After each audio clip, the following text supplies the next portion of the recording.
Story 1. The Neighbor's Secret. I thought I knew Mr. Henderson, my neighbor. He was an older man, in his late 60s, always friendly and ready to lend a hand. A retired engineer. He lived alone after his wife passed away a few years ago. His children had grown up and moved far away. He would often drop by for small chats about the weather, our gardens, and the occasional home repair. I had always found him to be kind, someone I could trust. But one Sunday afternoon, everything changed. I had been cleaning the living room when I noticed something out of place. Behind a potted plant on the bookshelf was a small, unfamiliar device. It looked like some kind of camera. My heart skipped a beat as I held it in my hand. A cold, metallic surface sending a chill down my spine. Why was there a camera in my house? Who could have put it there?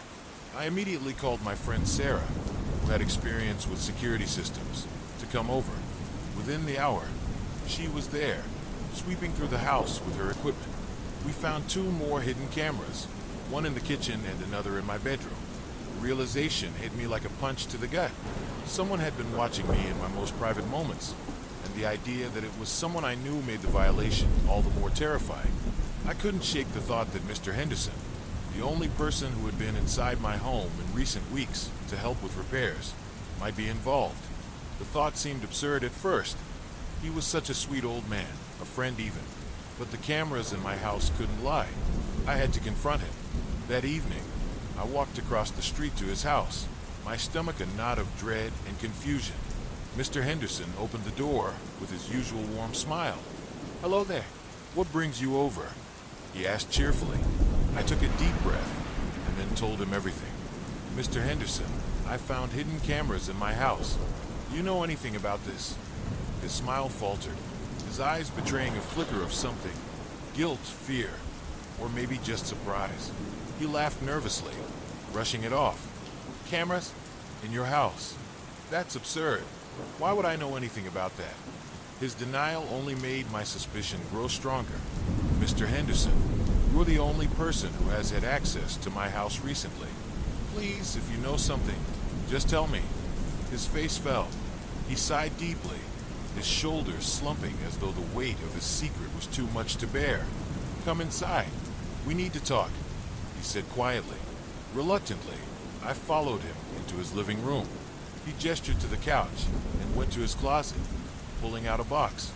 He placed it on the coffee table and opened it, revealing an assortment of electronic devices and tools I didn't recognize.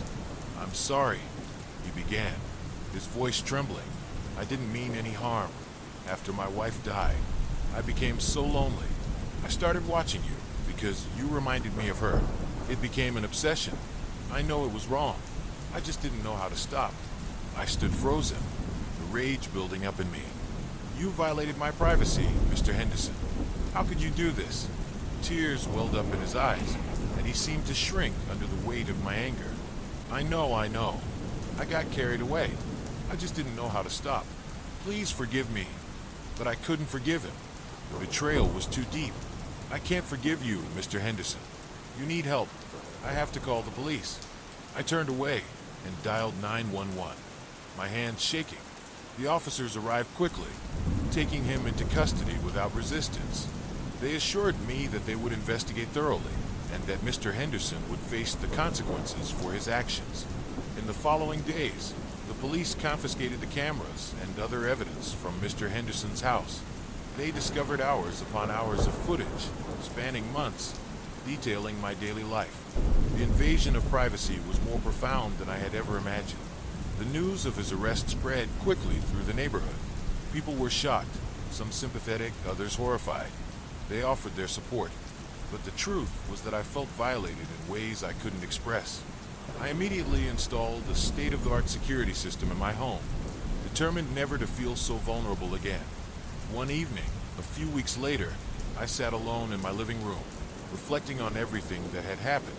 A knock on the door startled me. It was Sarah, holding a bottle of wine and a concerned expression on her face. "I thought you could use some company," she said softly. I smiled weakly, grateful for the gesture. We sat together, sipping wine, talking about everything and nothing. She helped me process the ordeal, reminding me that none of this was my fault, and and that I had done the right thing by reporting Mr. Henderson. The night ended, and Sarah left, but I felt a quiet optimism take root. I would move forward. I would rebuild my sense of security. I would learn to trust again, though I would always be more vigilant, knowing that sometimes the most unsuspecting people can harbor the darkest secrets. A few months later, I woke up to a text message from my own phone number. It was simple, but it chilled me to the bone. I see you. Yesterday, coffee shop. 9 a.m. nice jacket. The message was oddly casual, but it described my day with unnerving accuracy. I sat frozen, staring at the screen, my heart racing. How could anyone know this? Was it a joke? Or was someone watching me? I tried to shake off the feeling, but the details of the message made my skin crawl. I called my phone provider, trying to stay calm. "Good morning. How can I help you today?" The representative answered cheerfully. I explained the situation, and the representative seemed confused. "That's very strange, sir. Let me check your account for any unusual activity." As I waited, I couldn't shake the feeling of being watched. Every creak of the floorboards seemed magnified. I peered nervously out the window, half expecting to see someone lurking outside. "There's no sign of any breach on our end," the representative finally said. "I recommend you contact the police if you feel unsafe." It was a simple suggestion, but it sent a wave of panic through me. I hadn't even considered the possibility of reporting this to the authorities. After hanging up, I grabbed my keys and headed to the police station, hoping they could shed some light on what was happening. But just as I was about to leave, another text arrived. "Going to the police? They won't be able to help you. Turn around." My blood ran cold. Whoever this was, they were watching me right now. I rushed back inside, locked the door, and collapsed onto the floor in a panic. I called my friend Lisa, hoping she could offer some advice. "I'm coming over," she said after I explained the situation. She arrived quickly, and together we went to the police station. There, an officer took my phone and promised to look into it. "Stay somewhere safe in the meantime," he advised. "Maybe stay with a friend or family." Lisa insisted I stay at her place, and I gratefully accepted. That night, at Lisa's apartment, I barely slept. Every little noise had me on edge, and I kept my phone on silent, terrified of seeing another message. The next day, the police called. "We traced the messages," the officer said grimly. "It's coming from a computer in your apartment." I was stunned. How could that be? I had never seen any suspicious devices. The officer explained that hidden technology was becoming more sophisticated. They needed to search my apartment thoroughly. Back at my place, the police combed every corner. It felt like hours before they finally found it. An almost invisible device hidden behind a vent. It had been recording everything. The officer turned to me and said, "You're lucky we found this. We'll investigate further to find out who's behind this and why." When they left, I felt a strange mix of fear and relief. The ordeal was far from over, but at least there was hope. For now, I was safe. I had the support of Lisa, the police, and the knowledge that I had taken the right steps. Slowly, I began to rebuild my sense of security once more, knowing that my privacy could be violated at any time, but also knowing that I was no longer alone in facing it. It had been a long, exhausting week for Sarah, the kind of week that left you feeling like you were walking through life with weights on your shoulders. The routine had been wearing her thin: work, errands, social obligations, and a nagging sense of something missing in her life. She didn't know if it was the monotony of the daily grind or something deeper, but lately, she'd been feeling off, like a thread was unspooling just beneath the surface of everything. When she got the message from her friend Amy to spend the weekend at a cabin in the woods, she jumped at the chance. Amy was the kind of person who always had an adventurous spirit, always organizing spontaneous trips to places that promised relaxation, escape, and sometimes a little thrill. Sarah needed all of that. She needed a break, a chance to unplug from her own head for a while. The drive to the cabin was long, but it was beautiful. The trees lining the road seemed to stretch endlessly, their tall trunks casting long shadows across the narrow path. As they neared their destination, Sarah couldn't help but feel a slight sense of unease. It wasn't anything concrete, just a vague sense that the forest around them was too quiet. The birds weren't singing, and the wind seemed to whisper something she couldn't quite hear. "Are you sure this place is even real?" Sarah asked, trying to shake off the feeling as they drove deeper into the woods. Amy laughed from the driver's seat. "Yeah, I checked the place out online. It's secluded, perfect for getting away from the world. We'll be able to relax, no distractions. Just us, the trees, and maybe a little wine." Sarah smiled, reassured by her friend's confidence. But she couldn't shake the eerie feeling creeping up her spine. When they finally arrived, the cabin was just as Amy had promised, cozy, isolated, and surrounded by towering trees. It looked like it had been built decades ago, with wooden beams and a rustic charm that made it feel like a scene from an old fairy tale. There was something magical about it, something that invited both peace and mystery. Sarah stepped out of the car and stretched her legs, taking in the crisp air. It was much colder than she had anticipated. The cabin sat at the base of a large hill, and beyond it, the woods seemed to stretch endlessly. It was the kind of place where, if you ventured too far, you could easily lose your way. "Looks perfect," Sarah said, walking toward the cabin. "It's so quiet here. It's almost strange." Amy gave her a playful smile. "That's the point, isn't it? No noise, no distractions. Just us, finally having some time to ourselves." As they entered the cabin, Sarah immediately felt the warmth of the hearth. The air smelled of pine and wood smoke, and the light from the crackling fire gave the room a welcoming glow. Rustic furniture was simple but charming, with leather chairs and a large wooden dining table in the center.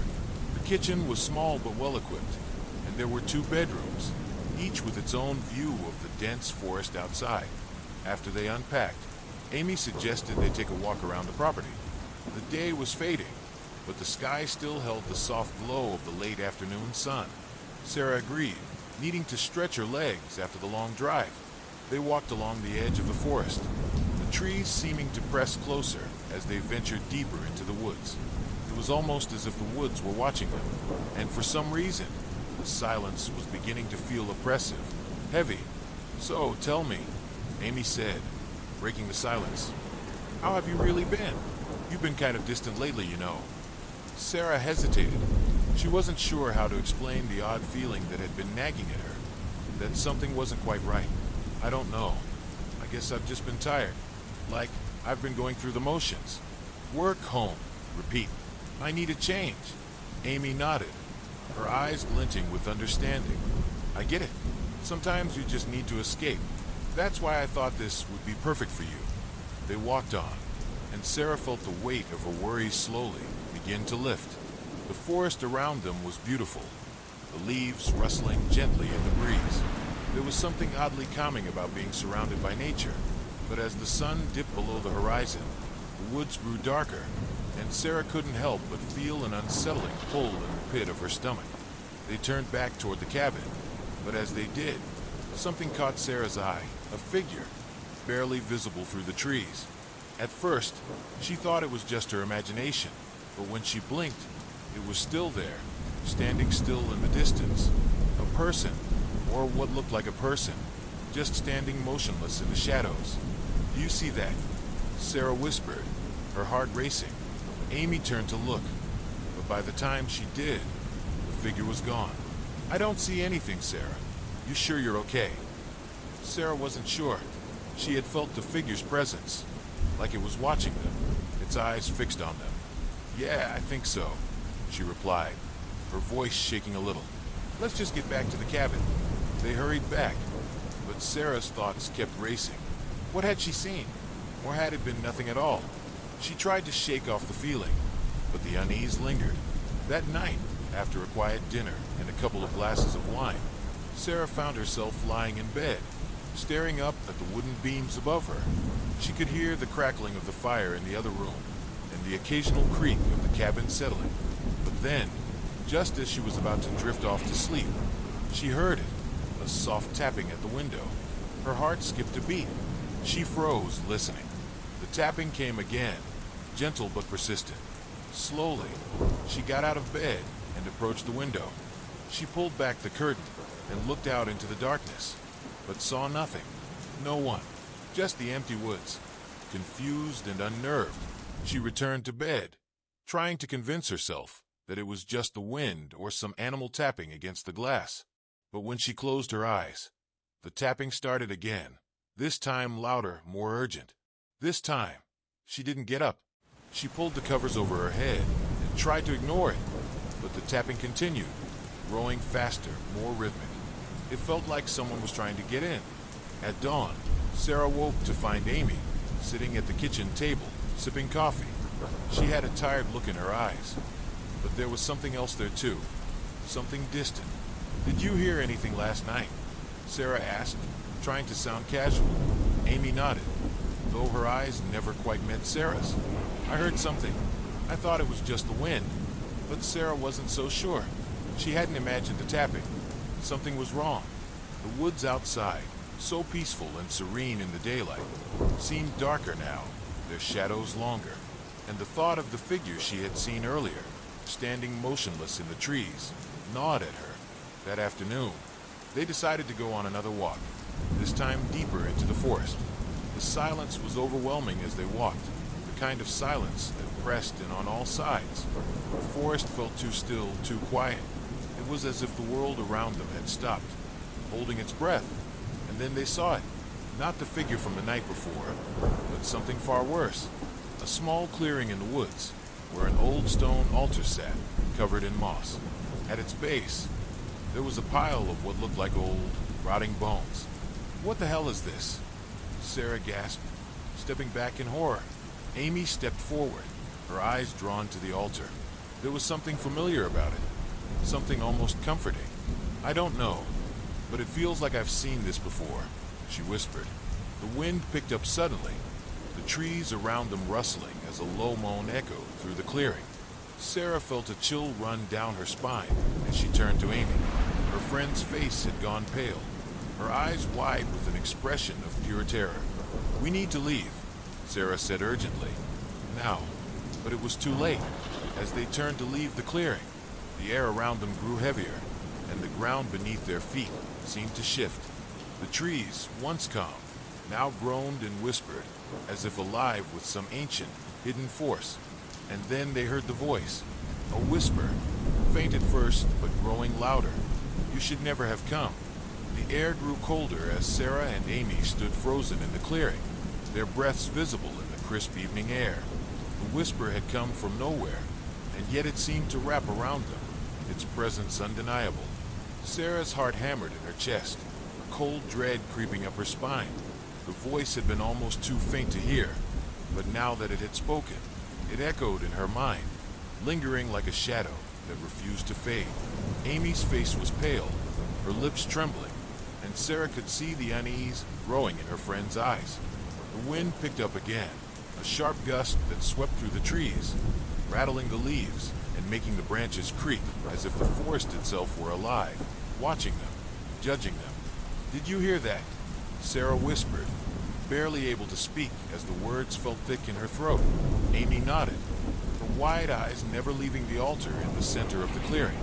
It was almost as if the altar had drawn them in, an unseen force pulling them closer, binding them to this place in the woods. "We need to leave now," Sarah urged, her voice shaking with the urgency she felt. But Amy didn't move.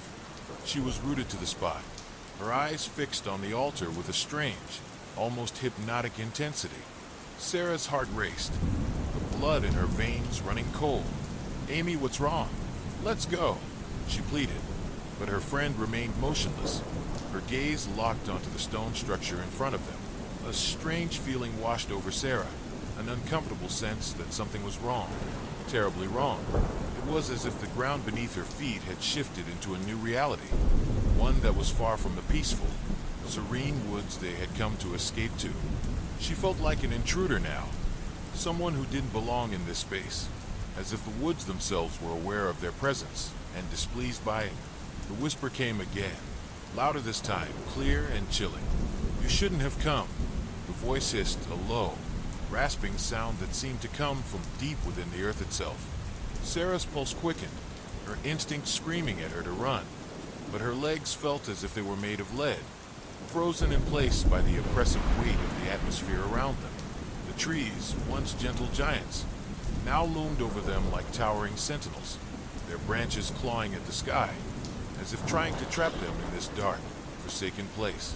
Suddenly, Amy spoke, her voice hollow and distant. "I've seen this place before, Sarah. I've been here. I remember this altar." Her words hung in the air, a whisper against the rising wind. Sarah blinked, unsure of what to say. "What do you mean, Amy? How can you possibly have been here before?" But Amy didn't answer. Instead, she took a slow step forward, her eyes glazed over, as if in a trance. Her movements were deliberate, almost unnatural, as she made her way to the altar. Sarah tried to reach out, to pull her friend back, but something stopped her, a force she couldn't see, but she could feel it, holding her in place like an invisible wall. The world around them seemed to darken, the sky above them now a deep, foreboding shade of gray. The whisper returned, louder and more insistent. "It's too late now," it said, and this time Sarah felt it resonate in her bones, a bone-deep coldness that crept through her, making her shiver uncontrollably. She took a step backward, but the ground beneath her feet seemed to tremble, as if the very earth was reacting to their intrusion. The trees swayed unnaturally, and Sarah could hear a low hum, vibrating through the air like a warning. The altar was no longer just a structure. It had become something far darker, a gateway, an opening to something ancient and malevolent. Amy reached the altar, her fingers brushing against the stone surface. Sarah's heart skipped a beat as she watched her friend's hand make contact with the stone. It was as though time itself stopped. The wind ceased, the rustling leaves fell silent, and for a moment, all Sarah could hear was the pounding of her own heartbeat in her ears. The air grew thick, heavy with something indescribable, and the ground beneath her feet seemed to pulse with an eerie energy. She felt it, deep in her chest, as if something had awakened, something that had been lying dormant for centuries. Amy's hand lingered on the stone, her eyes still vacant, as if she was no longer fully present. "Amy, please," Sarah shouted, but the words felt weak in her throat, swallowed by the oppressive silence that had taken over the clearing. Her friend didn't respond. Instead, Amy began to chant, her voice low and guttural, a language Sarah couldn't understand, but one that felt ancient, primal, and filled with a darkness that made her stomach turn. The chant grew louder, more forceful, as if Amy herself were being consumed by the words, by whatever force had taken hold of her. Sarah's breath caught in her throat. "Amy, stop," she cried. But it was too late. The ground beneath their feet began to shake, and the trees around them seemed to groan, as if in response to the chant. A dark cloud had formed in the sky above them, swirling ominously, casting a shadow over the clearing. And then the earth cracked. A deep, rumbling sound split the air as the ground in front of the altar split open, revealing a dark abyss. Sarah stumbled backward in shock, her heart racing, her mind unable to comprehend what she was seeing. The abyss seemed to pulse with a life of its own, a blackness that swallowed all light. From the depths of the hole, a shadowy figure began to rise. The air grew colder still, and Sarah felt as if her lungs were freezing, the breath leaving her chest in slow, painful gasps. The figure's eyes glowed a sickly yellow, piercing through the darkness, locking onto Sarah with an intensity that made her blood run cold. It was then that Sarah realized the truth. It wasn't Amy who had summoned this creature, not directly. This had been waiting. The altar, the forest, the whispering voice. It was all part of something far older, far more powerful than she could ever understand. The shadowy figure continued to rise, and Sarah knew that if it reached the surface, if it fully emerged from the abyss, there would be no turning back. The world would change, and whatever this entity was, it would be unleashed upon everything. The ground shook violently, knocking Sarah off her feet. She scrambled to stand, her mind racing for a way out, a way to stop this. But Amy, still standing at the altar, was beyond reach now. Her body was trembling violently, her face twisted in an expression of sheer terror, but she couldn't move. She was rooted to the spot, bound to whatever force had taken hold of her. "Help me!" Amy screamed, her voice breaking, But it was too late. The figure was nearly free, its body emerging from the abyss, and Sarah could feel its power, its hunger. The darkness around them thickened, swirling in every direction, as if the world itself were being swallowed whole. The trees, the sky, the very air, they were all being drawn into the void, pulled into the endless, all-consuming blackness. Desperation clawed at Sarah's mind, and she knew that she had only one choice: run. She had to escape, had to find a way to break free from this nightmare before it consumed her too. But even as she turned to flee, she felt the ground shift beneath her again. The path she had come from was gone, the forest now an impenetrable wall of trees, the once familiar terrain now a maze that stretched on endlessly.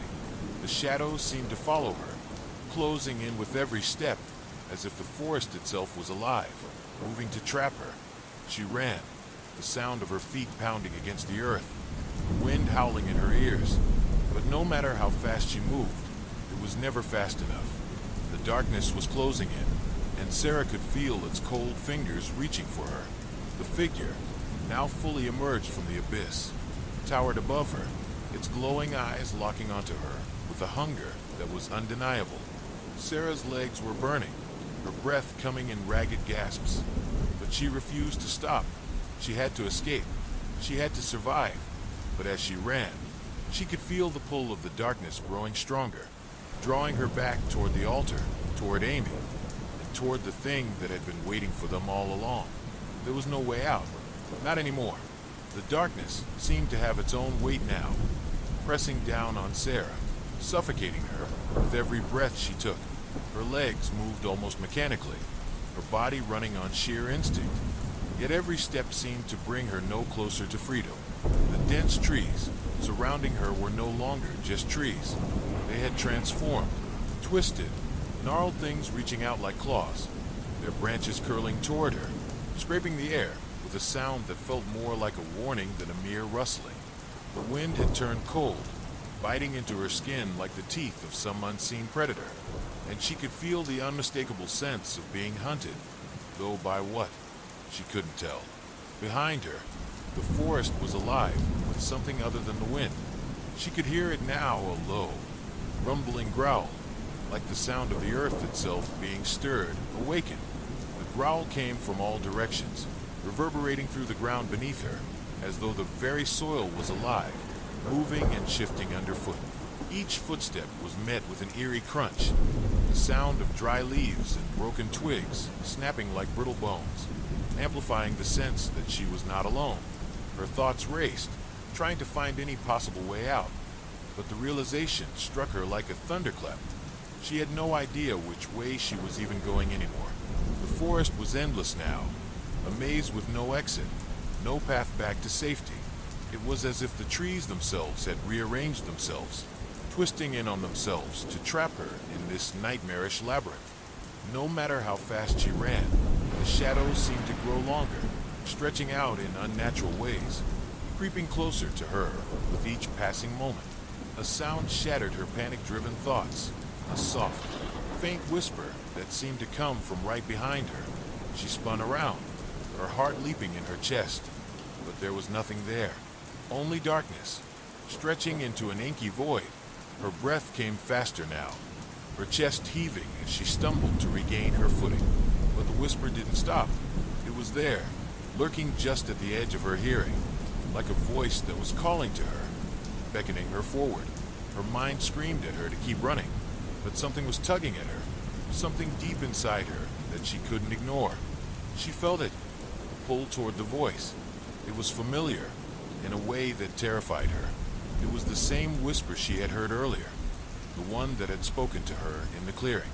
It was calling to her now, urging her to listen, to turn back, to return to the altar. No, she muttered to herself, shaking her head violently. She could not, would not go back there. She couldn't afford to. But even as she thought this, her legs moved against her will, taking her in the direction of the altar, toward the very thing that had nearly consumed Amy. She tried to resist, to break free from the invisible pull that had taken hold of her, but the force was too strong. She couldn't fight it anymore. The path seemed to open before her, as if the forest itself was clearing a way for her, guiding her back toward the source of the darkness. It didn't take long for her to reach the clearing again, though it felt like an eternity had passed. The altar was just ahead, its stone surface slick with what looked like dark, viscous liquid. The air around it felt heavier, almost suffocating, as though the very atmosphere was laden with malice. The figure that had risen from the abyss was still there, standing motionless, watching her. Its glowing yellow eyes were the only things visible in the vast darkness around it, piercing her with an intensity that made her skin crawl. Sarah's throat tightened, her hands trembling as she forced herself to take another step forward, closer to the altar, closer to the figure. She felt the weight of its gaze on her, and though she wanted to turn and run, to flee into the night, she couldn't. The figure was pulling her in, its presence now undeniable. "I'm not afraid of you," Sarah whispered through gritted teeth, though her voice shook with fear. The words felt hollow, like a feeble attempt to reclaim some semblance of control. But deep down, she knew the truth. She was terrified, and the figure knew it. It thrived on it. The figure took a slow, deliberate step toward her, its long, shadowy form shifting unnaturally as it moved. With every step it took, the temperature around her seemed to drop further, until her breath came out in visible puffs, each one carrying a weight of dread. Sarah could feel her heart racing, her pulse pounding in her ears as she realized how much closer it had gotten. And yet, she couldn't move. She was frozen, rooted to the spot by the overwhelming presence of the entity before her. "You shouldn't have come," the voice whispered again. But this time it wasn't the soft, distant murmur she had heard before. No, this time it was louder, more commanding. It came from the figure's mouth, or at least from the place where a mouth should have been. Its voice echoed around her, reverberating through the air like 1,000 whispers speaking at once. "You belong to me now." The words sent a chill through her, a coldness that seemed to crawl under her skin, digging into her bones. She tried to speak, to scream, but her voice had left her. All she could do was stand there, trembling, as the figure advanced toward her, each movement more unnatural than the last. "I didn't ask for this," Sarah whispered, her voice barely audible over the hum of the wind, which had now begun to howl in response to the entity's growing presence. The air was thick with an almost palpable sense of dread, and Sarah knew that if she didn't do something soon, she would be lost forever. The figure's form seemed to grow larger, its outline becoming clearer, until she could make out more details. Its elongated limbs, the black, swirling tendrils that wrapped around its body like living shadows, and the grotesque shape of its head, which seemed to shift and warp as though its features were constantly changing, never fixed.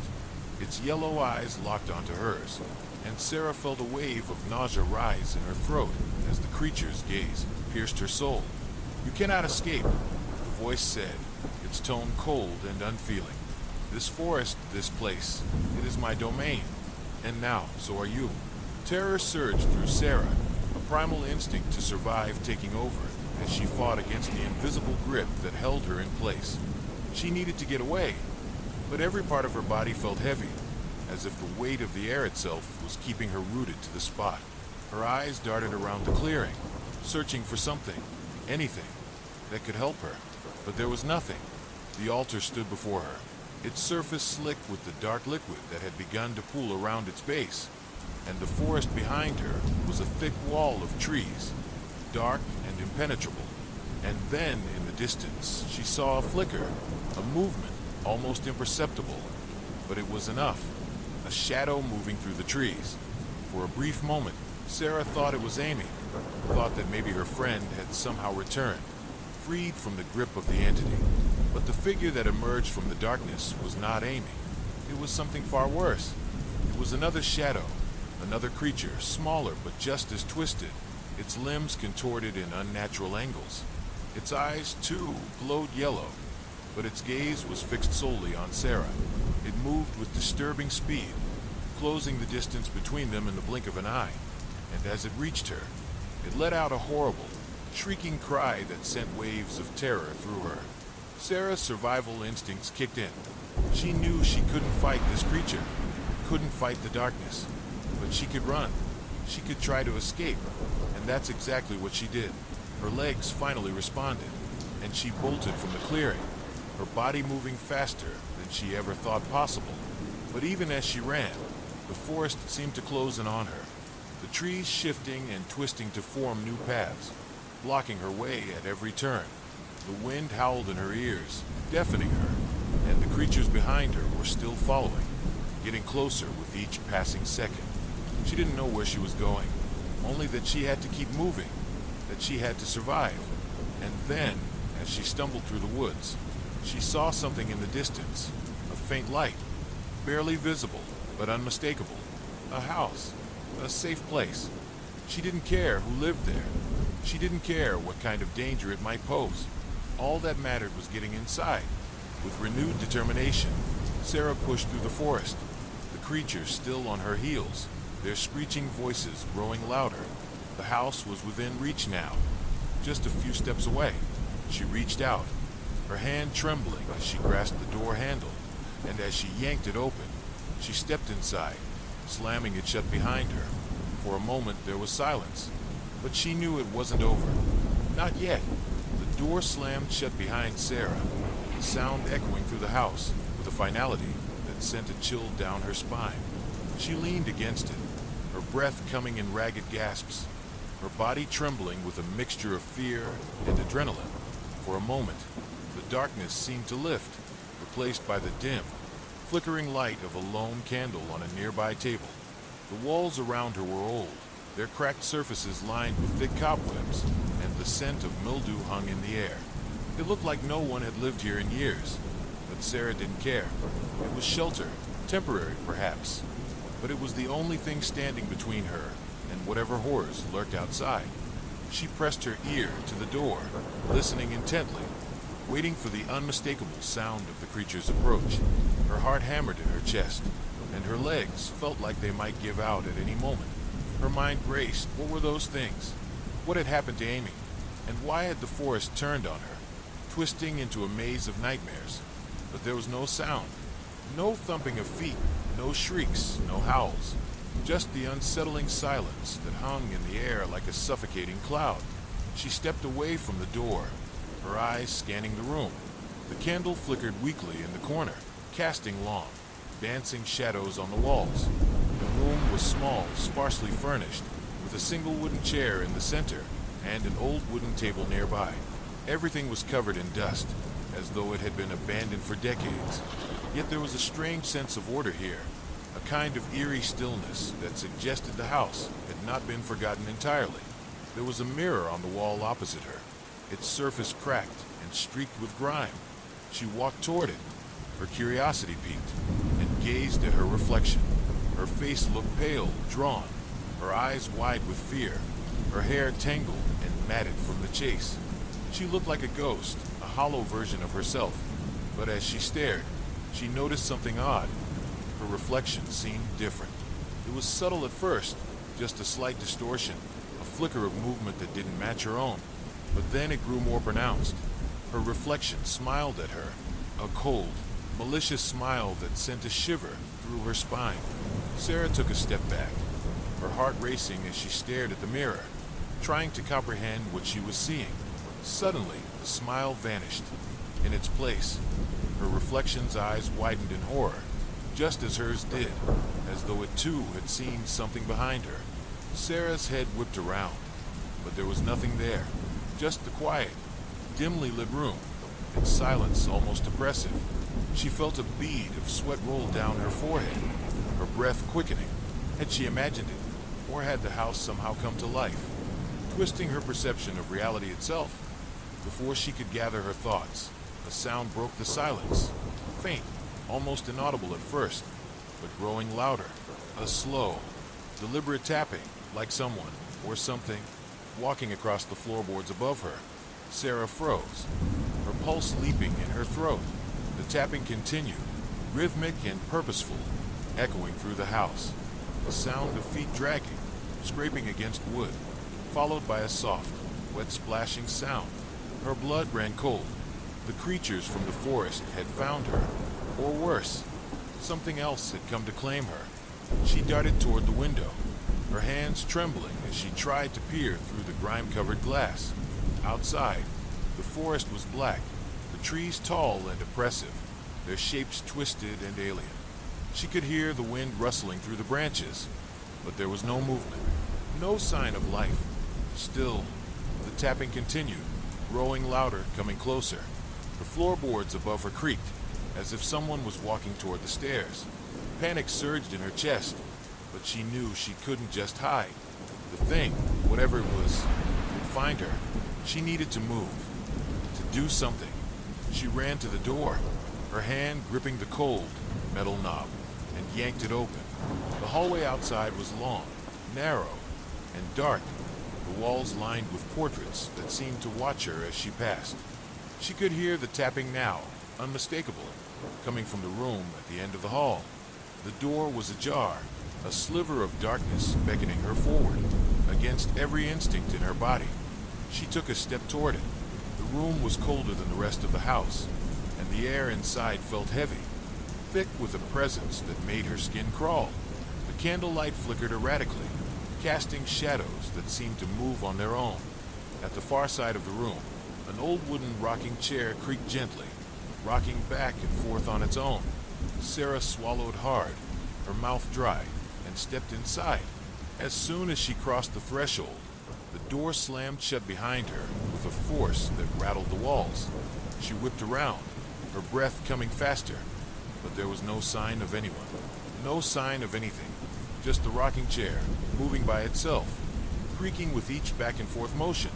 Sarah's gaze was drawn to it, her heart pounding in her chest. There was something wrong about it. She couldn't quite place it, but the longer she stared, the more she felt an overwhelming sense of dread wash over her. Without thinking, she reached out to touch it, her hand trembling as her fingers brushed against the cold, weathered wood. But as soon as she made contact, the chair stopped moving. The room fell into an eerie silence, the air growing thicker, heavier. Sarah's eyes widened as a low, guttural growl emanated from the corner of the room, rising from the shadows like a deep, throaty hum. It was the same sound she had heard before, out in the forest. The same sound that had sent her running. Her heart skipped a beat as something began to emerge from the darkness. A figure, long and twisted, its body hunched and malformed, slithering toward her with unnatural speed. Its face was obscured by a veil of shadow, but she could see its glowing yellow eyes fixed on her, unblinking, unfeeling.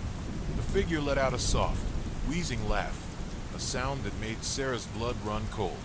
"You shouldn't have come here," it rasped, its voice like gravel grinding against stone. "You are mine now." A chill ran through Sarah's body as the thing reached out, its clawed fingers brushing against her arm. The moment it touched her, an overwhelming wave of darkness surged through her, flooding her mind with images of suffering, of torment. She saw flashes of people screaming, writhing in pain, their faces contorted with agony. Their voices filled her ears, shouting in terror, pleading for release. Sarah recoiled, her breath coming in ragged gasps, but the figure's grip tightened. The darkness swirled around her, and she felt herself being dragged toward it, toward the abyss. She screamed, but the sound was swallowed by the thick air, and her voice was lost to the shadows. Every part of her wanted to break free, to escape, but she couldn't move, couldn't fight the force that was pulling her under. And then, just as quickly as it had started, the pressure lifted. The darkness receded, and Sarah found herself back in the room, trembling, gasping for air. The figure was gone, but its presence lingered in the air, an oppressive weight that refused to lift. Sarah's mind reeled as she tried to process what had just happened. She had come so close to losing herself to whatever dark force haunted this place, but she was still here, still alive. The whispering shadows. The small town of Gray Hollow had always been quiet, its streets lined with ancient oaks that cast long shadows in the setting sun. For generations, the townspeople had lived in the same weathered houses, following their daily routines with little thought of the world beyond. But beneath the town's calm surface, There was a darkness that no one spoke of, a darkness that had been there for centuries, quietly waiting for the right moment to awaken. It started with a string of disappearances. People vanished without a trace, leaving behind only the faintest whisper of fear in the air. At first, it was easy to dismiss these events as mere accidents or the work of wild animals. But as the weeks turned into months, and the number of missing persons began to grow, whispers began to spread among the townspeople. It was the old woods. They said the woods were cursed, that something in the forest had been awake for far too long, and now it was hungry. The townsfolk avoided the woods at all costs, even in daylight, for fear that the shadows would reach out and claim them. But there were some, like Sarah Thompson, who weren't afraid of stories and superstitions. Sarah, a journalist for the local newspaper, had always been curious about the disappearances. There had to be an explanation, she thought. There was no such thing as ghosts or curses. There had to be a logical reason behind it all.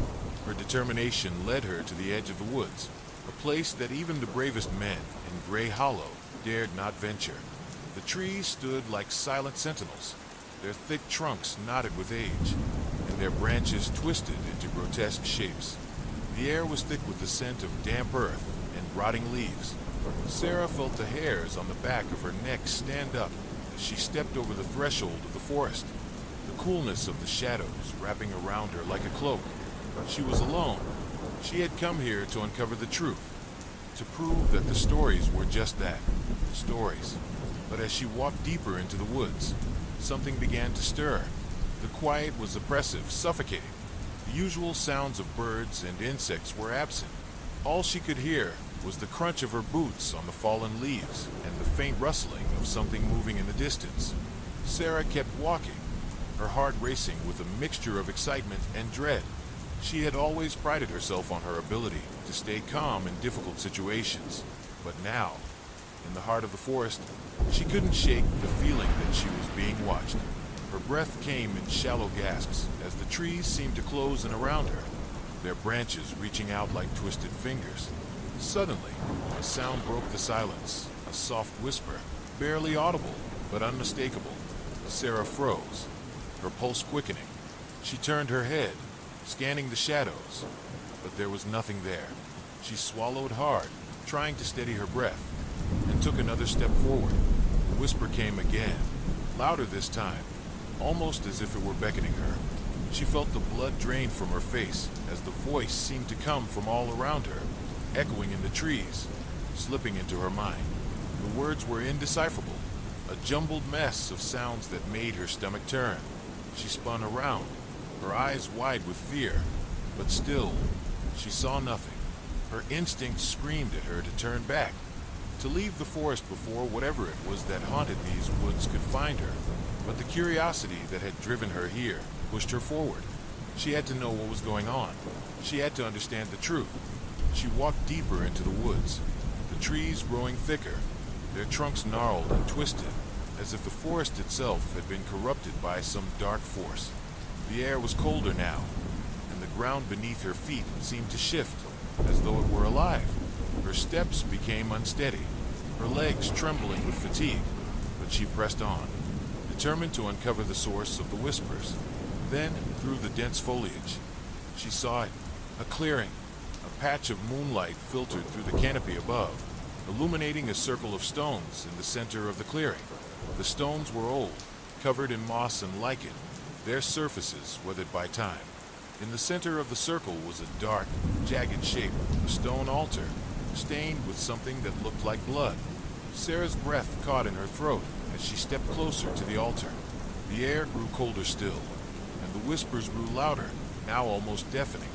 She felt an overwhelming sense of dread wash over her, as though the very ground beneath her feet were alive with malevolent energy. Something was wrong here, terribly wrong. As she reached the altar, her eyes were drawn to the symbols carved into its surface. Strange, intricate patterns that seemed to shift and writhe in the pale light. The symbols were like nothing she had ever seen before, a mixture of ancient runes and grotesque images that made her skin crawl. The air around the altar felt charged, as if it were a focal point for some dark, unseen power. Then, without warning, The ground beneath Sarah's feet gave way. She stumbled forward, her hands instinctively reaching out to catch herself. But the earth crumbled beneath her, and she fell. The fall seemed endless, as though the very forest itself was pulling her into its depths. She hit the ground with a thud, the impact knocking the breath from her lungs. She lay there for a moment, dazed, before slowly pushing herself to her feet. It was pitch black now, the moonlight swallowed by the canopy above. She couldn't see anything, but she could hear the whispers, louder than ever, surrounding her, pressing in on her from all sides. She felt her heart pounding in her chest, her mind racing. What had just happened? Where was she? She fumbled in her pockets for her flashlight, her hands shaking as she turned it on. The beam of light flickered, weak and dim, but it illuminated the space around her, and what she saw made her blood run cold. The walls of the cave, or whatever it was that she had fallen into, were covered in the same symbols that adorned the altar. They were etched into the stone, pulsing with a sickly, greenish glow. The air was thick with the scent of rot, and the ground was slick with some kind of foul substance. It was as though the very place was alive, breathing, waiting. And then she saw it, a shadow moving in the distance, just beyond the edge of the flashlight's beam. It was tall, towering, and it moved with an unnatural grace. Sarah froze, unable to tear her eyes away from it. The whispering had stopped, replaced by the sound of something else, a low, guttural growl that vibrated through the air. Her heart skipped a beat as the creature stepped into the light. It was like nothing she had ever seen before. Its body was twisted and contorted, its limbs long and sinewy, ending in clawed hands. Its skin was pale, stretched tight over its bones, and its face, if it could even be called a face, was a grotesque mask of emptiness. Its eyes, dark as the void, fixed on Sarah with an unnatural intelligence. It opened its mouth, revealing rows of jagged teeth, and a voice, deep, ancient, and full of malice, echoed in Sarah's mind. You should never have come here. The creature's eyes bore into Sarah, its gaze like an abyss, pulling at her very soul. The low growl echoed in her mind, vibration, so deep it seemed to rattle her bones. She could feel it in her chest, the weight of its presence pressing down on her. Her breath came in short, sharp gasps as panic began to take hold. She had to run. She had to get out. But her legs wouldn't move. They were frozen, trapped by an unseen force that rooted her to the spot. The creature stepped closer, its long, twisted limbs dragging across the ground, the sharp claws clicking against the stone. With each step, the air grew colder, and the whispering voices returned, louder now, swirling around her like a storm. The creature's lips curled into a grotesque smile, revealing rows of jagged teeth, each one glistening with some kind of dark substance. Its voice was soft but cruel, dripping with an ancient malice that sent shivers down her spine. You don't understand, do you? It asked, its voice a rasping whisper that seemed to seep into her mind. This place is not just a forest. It is a prison. And you, Sarah Thompson, are now part of it. Sarah tried to scream, but no sound came. She opened her mouth, but the terror that gripped her throat choked the words before they could form. The creature loomed closer, its shadow stretching out across the cave, swallowing the faint light from her flashlight. It reached out a clawed hand, its fingers so long they seemed to defy the laws of nature. The air grew colder still, and Sarah felt the sting of frost creeping up her arms as the creature's fingers brushed against her skin. The touch was icy, sending a shockwave of numbness through her entire body. She gasped, trying to pull away, but the hand was like a vice, holding her in place. The creature leaned in, its foul breath like the scent of decay, and whispered into her ear, "You should have left. Now you will join them." The words were a death sentence, a chilling promise that Sarah could not escape. She could feel the darkness closing in, like the walls of the cave were slowly pressing inward, suffocating her. The symbols on the walls glowed brighter now, their twisted shapes pulsating with an unnatural rhythm, as if the very stone was alive. Her mind raced, trying to find a way out, trying to find any way to escape the creature's grip. She thought of the stories she had heard, the rumors that had spread through Grey Hollow about the forest and the dark force that dwelled within it. But none of the stories had prepared her for this. None of them had warned her about the thing in front of her. The creature's hand tightened, and Sarah's breath caught in her throat. She felt her vision blur as the darkness pressed in from all sides, as though the very fabric of reality was unraveling. The whispers grew louder, filling her mind with incoherent voices, chanting in a language she couldn't understand. It was a maddening cacophony that seemed to drown out everything else. Suddenly, the ground beneath her feet began to tremble. It was a subtle vibration at first, but then it grew stronger, shaking the very walls of the cave. The creature's eyes widened, its head jerking to the side, as if it had sensed something. The whispers ceased, and an eerie silence fell over the cave. Sarah dared not move, her body frozen in place, her mind reeling with fear. She could feel the cold sweat dripping down her face, her heart racing in her chest. The creature's grip loosened slightly, as if it too was sensing something. Then, from the farthest reaches of the cave, a new sound began to emerge, slow, deliberate footsteps, echoing through the stone like a drumbeat. The creature turned, its body stiffening in response. Its eyes narrowed, the faintest glimmer of something like fear flashing across its face. For a moment, Sarah thought it might be another of the forest's horrors, but then the figure emerged from the darkness. It was a man, a tall, imposing figure, his face obscured by the shadows. He wore a long cloak, tattered and worn, and carried a staff that seemed to pulse with a strange energy. His eyes glowed faintly, like two embers in the dark. The creature hissed, its lips pulling back in a snarl. The air crackled with tension as the man stepped into the clearing, his gaze locking onto Sarah. "Leave her be," the man said, his voice low but commanding. It was not a request, it was a demand. The creature bared its teeth, its muscles rippling with anger.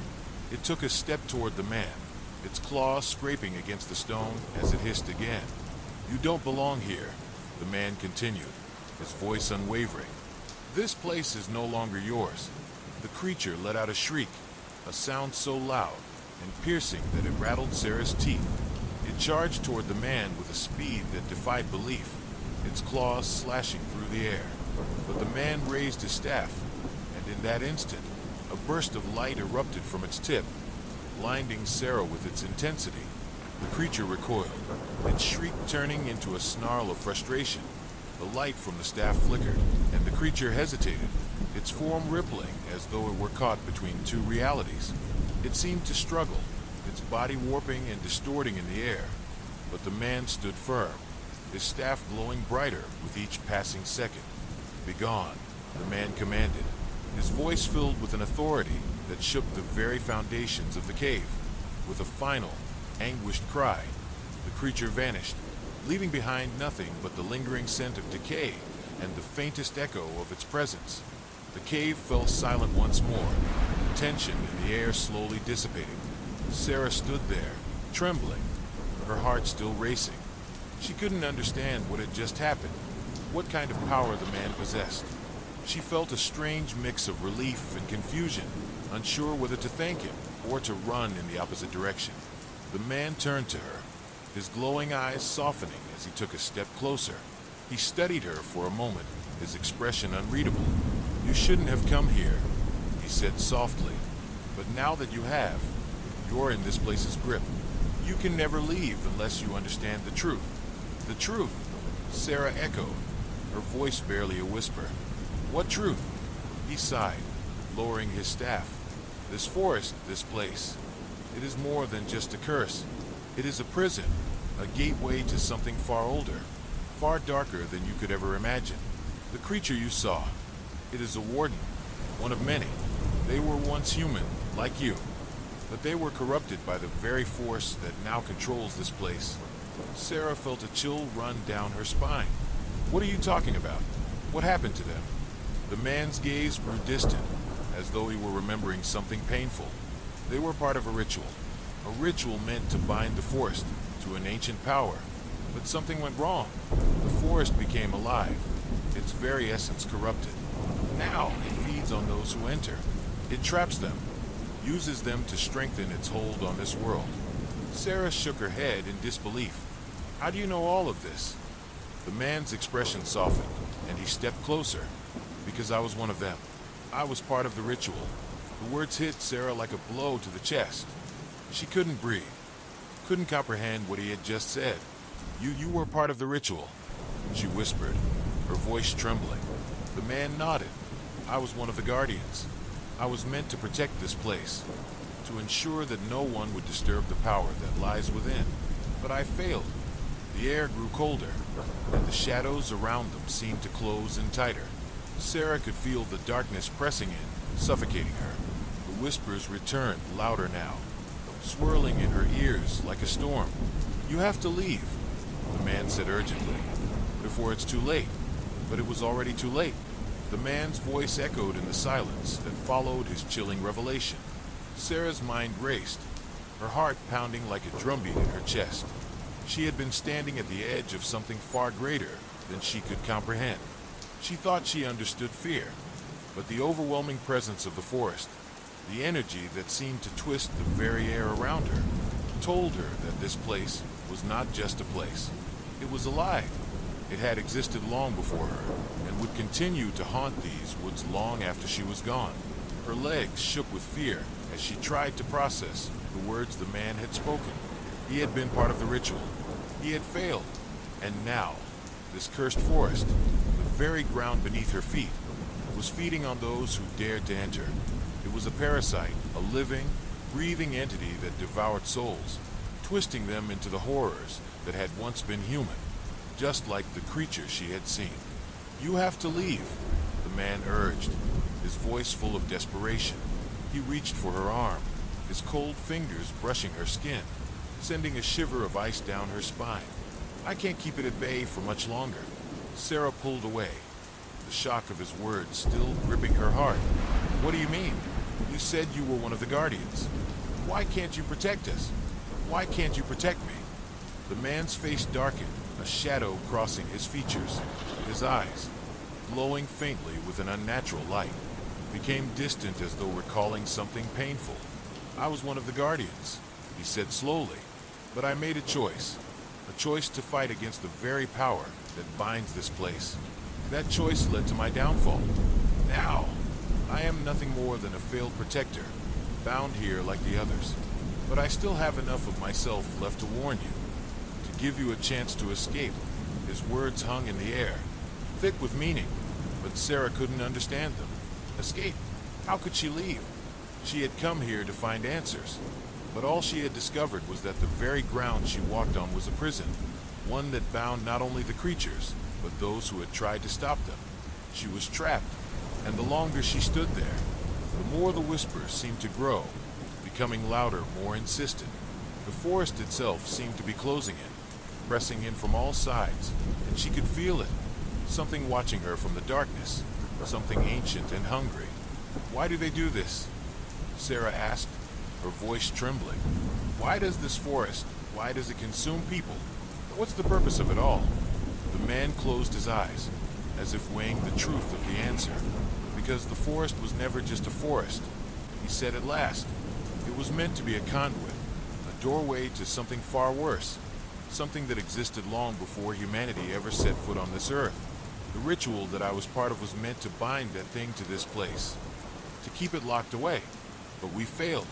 We didn't understand the true nature of the forces we were dealing with. We thought we could control them, but instead, we awakened them.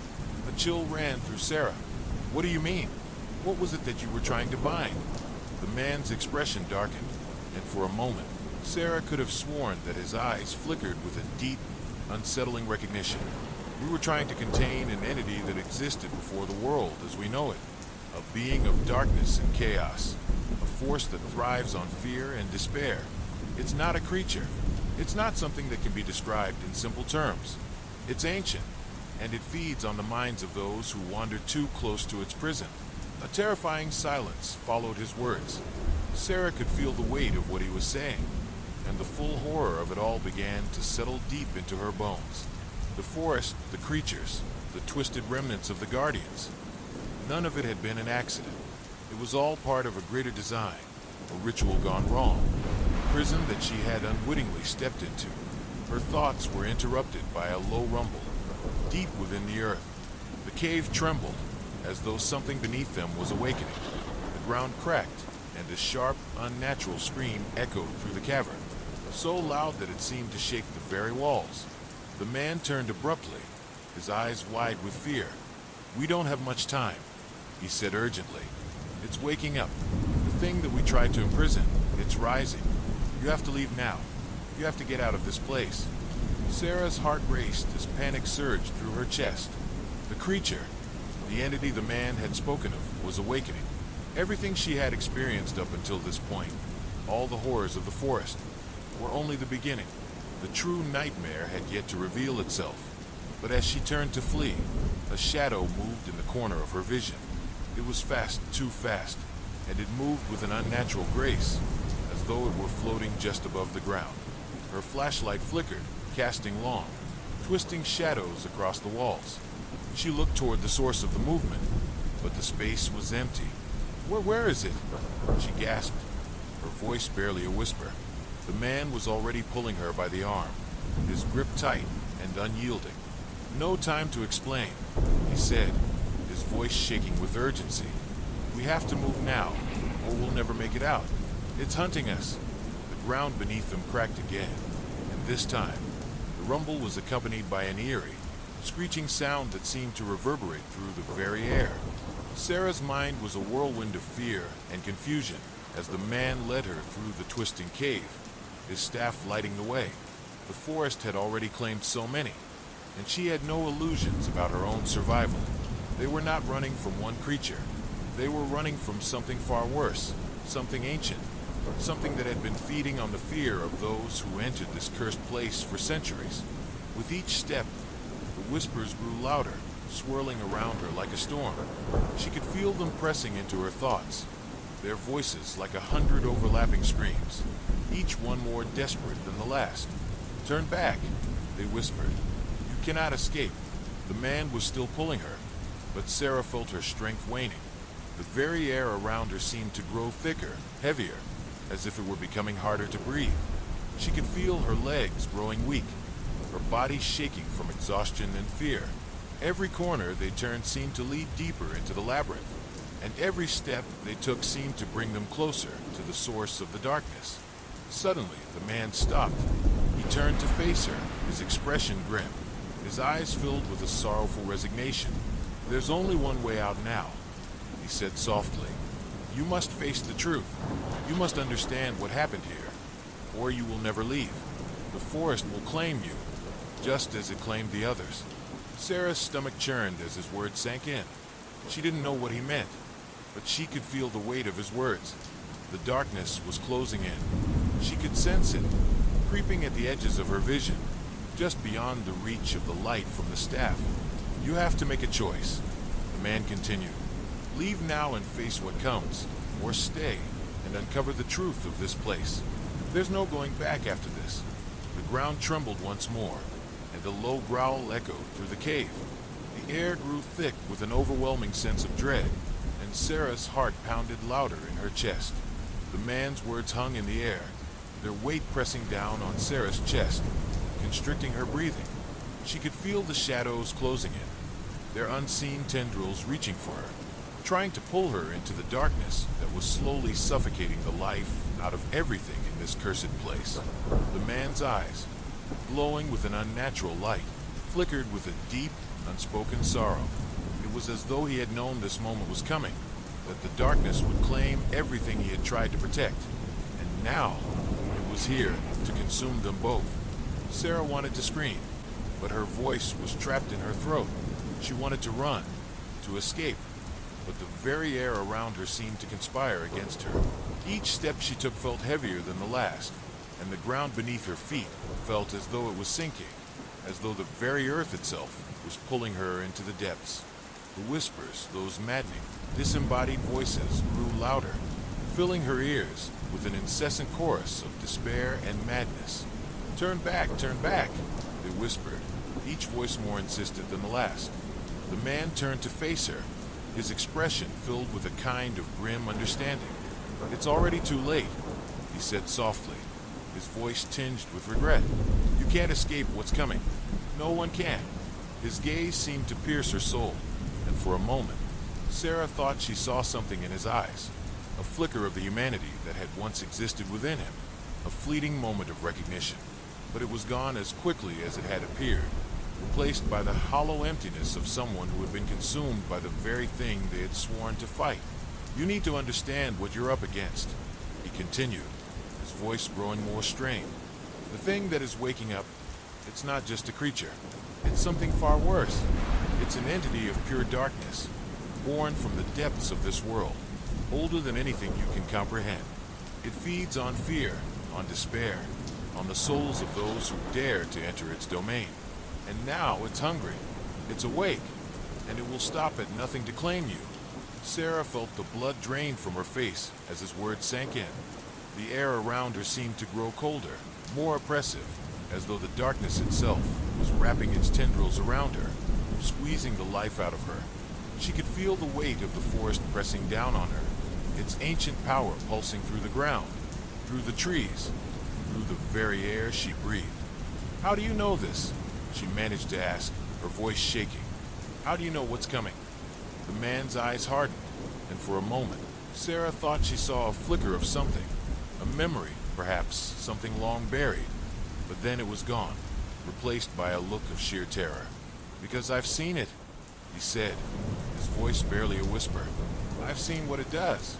I've seen it tear people apart, not just physically, but mentally, spiritually. It breaks you down, piece by piece, until there's nothing left. And then it claims your soul."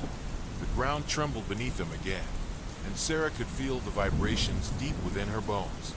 The whispers grew louder, more insistent, like a chorus of voices from the depths of hell, calling her name, urging her to join them in the darkness. She could hear her own breath, ragged and panicked, mingling with the voices that seemed to come from all around her. The trees creaked and groaned as though they were alive, bending and twisting in unnatural ways, their branches reaching out like skeletal hands, trying to grab hold of her. The man stepped forward, his movements quick and urgent. "We have to go," he said, his voice shaking. "Now, we don't have much time." Before Sarah could react, he grabbed her arm and began to pull her deeper into the cave, his grip firm and unyielding. She tried to resist, to pull away, but the darkness around her seemed to be growing, closing in on her, wrapping itself around her like a suffocating blanket. The whispers were deafening now, and she could feel the cold tendrils of fear wrapping around her heart, choking the air from her lungs. As they moved deeper into the cave, the shadows grew more intense, more suffocating. The light from the man's staff flickered, casting long, grotesque shadows that danced along the walls like twisted creatures, their forms shifting and warping in the light. Sarah's mind raced, her thoughts spinning out of control. What was this place? What was it that had caused this nightmare to unfold? And why was she here, trapped in this hellish labyrinth, with no way to escape? The man's pace quickened, and Sarah struggled to keep up, her breath coming in ragged gasps as they ran through the darkened passageways. She could feel the walls pressing in on her, the darkness suffocating her every step. The air was thick with the smell of decay, of rot, and something worse, something that made her skin crawl, made her feel as though the very ground beneath her feet was alive, watching, waiting. Suddenly, the man stopped, his hand pulling Sarah to a halt beside him. He turned to face her, his eyes wide with fear. "It's too late," he said, his voice barely a whisper. "We can't outrun it. It's here." Sarah's heart froze in her chest. She had been so focused on escaping, on getting away from the horrors that lurked in the forest, that she hadn't realized just how close they were to the source of the darkness. The ground beneath them trembled again, and a low, guttural growl echoed through the cavern. The air was thick with the scent of something foul, something ancient, and Sarah could feel the weight of it pressing down on her, suffocating her. From the shadows, a figure emerged, its form twisted and distorted, a grotesque parody of a human being. It moved with unnatural speed, its long, spindly limbs extending like tendrils, reaching for them with a hunger that made Sarah's blood run cold. Its eyes glowed with an otherworldly light, and its mouth hung open, revealing rows of jagged, sharp teeth.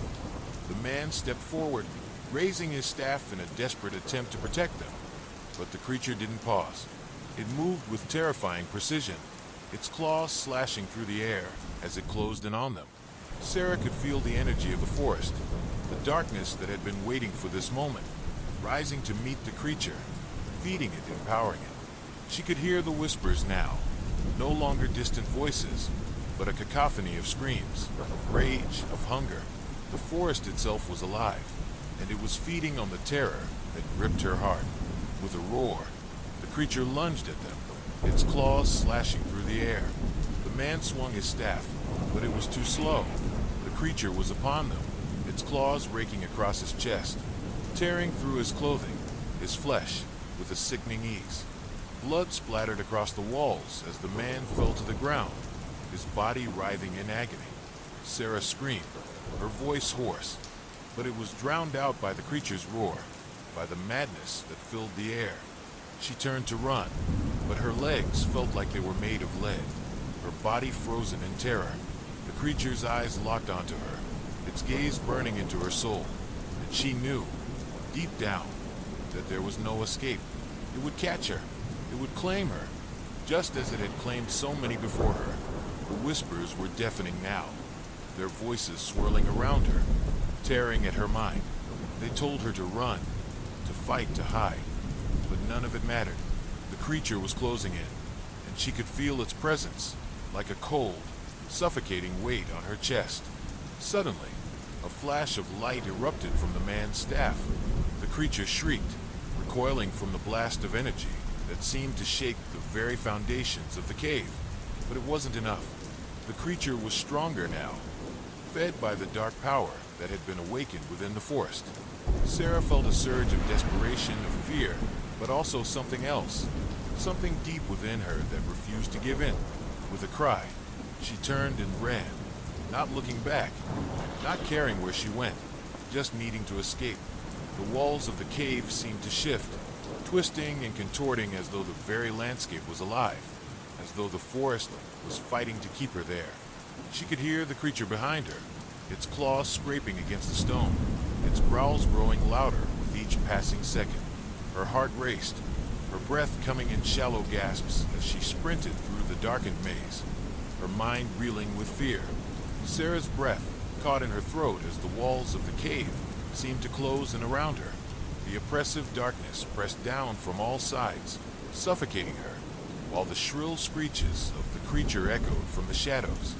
She could hear its claws scraping against the stone, relentless and maddening, growing closer with each passing second. The terror gnawed at her, making every nerve in her body scream to stop, to turn and face the creature, to somehow stand her ground. But every instinct told her to run, to flee before the darkness consumed her completely. Her legs were burning with exhaustion, but she couldn't stop. She couldn't let herself stop. The whispers grew louder, their voices now a chorus of despair, taunting her, urging her to turn back, to embrace the inevitable. "There's nowhere to run," they hissed. "It's already here. It knows you. It wants you." Her heart raced as she stumbled, her foot catching on something unseen in the dark. She fell hard, the rough stone scraping her palms and knees, the sting of the impact momentarily numbing the panic that threatened to overtake her. For a moment, she lay still, her breath coming in ragged gasps, trying to gather the strength to push herself up. But as she looked around, she realized something terrifying. The darkness was not only closing in from the back, it was moving forward as well. The walls had begun to shift, their jagged edges curling inward, trapping her in a narrowing passage. The air felt thicker, like the very cave itself was alive, feeding off her fear. She pushed herself up, her muscles screaming in protest, but she couldn't afford to rest. She couldn't afford to hesitate. And then, just as quickly as it had started, the whisper stopped. The silence was suffocating. For a moment, she thought the creature had stopped chasing her, that maybe she had outrun it, that maybe, Just maybe, she had found a safe haven. But deep in her gut, she knew that wasn't the case. The creature hadn't stopped. It had simply gotten closer, lurking in the shadows, waiting. Her hands trembled as she pressed them against the wall, feeling the cold, damp stone beneath her fingers. The silence stretched out, becoming unbearable. She could hear nothing but the sound of her own heartbeat, the frantic rhythm of her pulse pounding in her ears. Every muscle in her body screamed for her to move, to keep going, but she was frozen, unable to act. And then, as though the silence had broken in half, the cave was filled with the sound of footsteps. Slow, deliberate footsteps, dragging across the stone floor. Her body went stiff, her breath catching in her throat. The footsteps grew louder, and with them came a low growl, deep and guttural, vibrating the air around her. Sarah turned, her eyes scanning the darkness, trying to find any sign of movement. But all she could see was the shifting shadow, the vague outline of something too large to be real, too horrific to comprehend. The growl came again, closer this time, and Sarah's heart threatened to burst from her chest. She had to do something, anything. She had to move. Without thinking, she ran. Her feet pounded against the stone, her legs burning as she forced herself forward. The footsteps followed her, relentless and insistent, never giving her a moment's respite. Each time she looked over her shoulder, the shape was closer, the air around her colder, more suffocating. She stumbled again, her body shaking with terror, but she refused to stop. She couldn't stop. She rounded a corner and found herself in a larger chamber, the ceiling soaring high above her, the walls curved in unnatural shapes. Strange symbols covered the stone, carved deep into the rock as though by an ancient hand. The air here was thick, heavy with the scent of decay, of something long forgotten. She didn't care. She just needed to keep moving. But then, something caught her eye. In the center of the room, there was an altar. It was made of stone, covered in a dark, sticky substance that glistened in the dim light from her flickering torch. The altar was surrounded by ancient carvings, symbols she didn't recognize, twisted images that seemed to shift and move in the flickering light. But what drew her attention the most was the figure lying atop it, a woman, or what had once been a woman. Her body was twisted and deformed, her limbs stretched in unnatural angles, her skin pale and mottled, as though drained of all color. Her face was frozen in an expression of agony, her mouth open in a silent scream, but her eyes, they were wide open, staring at Sarah with a gaze that pierced into her very soul. Sarah felt a chill crawl down her spine as the creature's growl echoed through the chamber. It was close now. She could hear its breath, slow and labored, its claws scraping against the stone with each step it took. She had no time at all. Without thinking, Sarah rushed toward the altar. She didn't know what she was doing, but something deep inside of her, the same primal instinct that had kept her running, told her she needed to act. She needed to do something to survive. The moment she touched the altar, the world seemed to shift. The ground beneath her feet trembled, and the air grew thick with a strange energy. The woman's eyes snapped open, locking onto Sarah with a gaze so intense, so filled with malice, that it made her blood run cold. "Leave," the woman whispered, her voice barely audible, but the words were clear, etched into Sarah's mind like a brand. "Leave this place while you still can." But Sarah didn't have time to process the words. She could feel the creature closing in, its presence looming in the shadows, and she knew she had to escape. She turned and ran again, but this time, the walls seemed to shift and twist, blocking her path. The ground beneath her feet cracked open, revealing dark chasms that seemed to go on forever. The very cave had become a living, breathing entity, and it was working against her.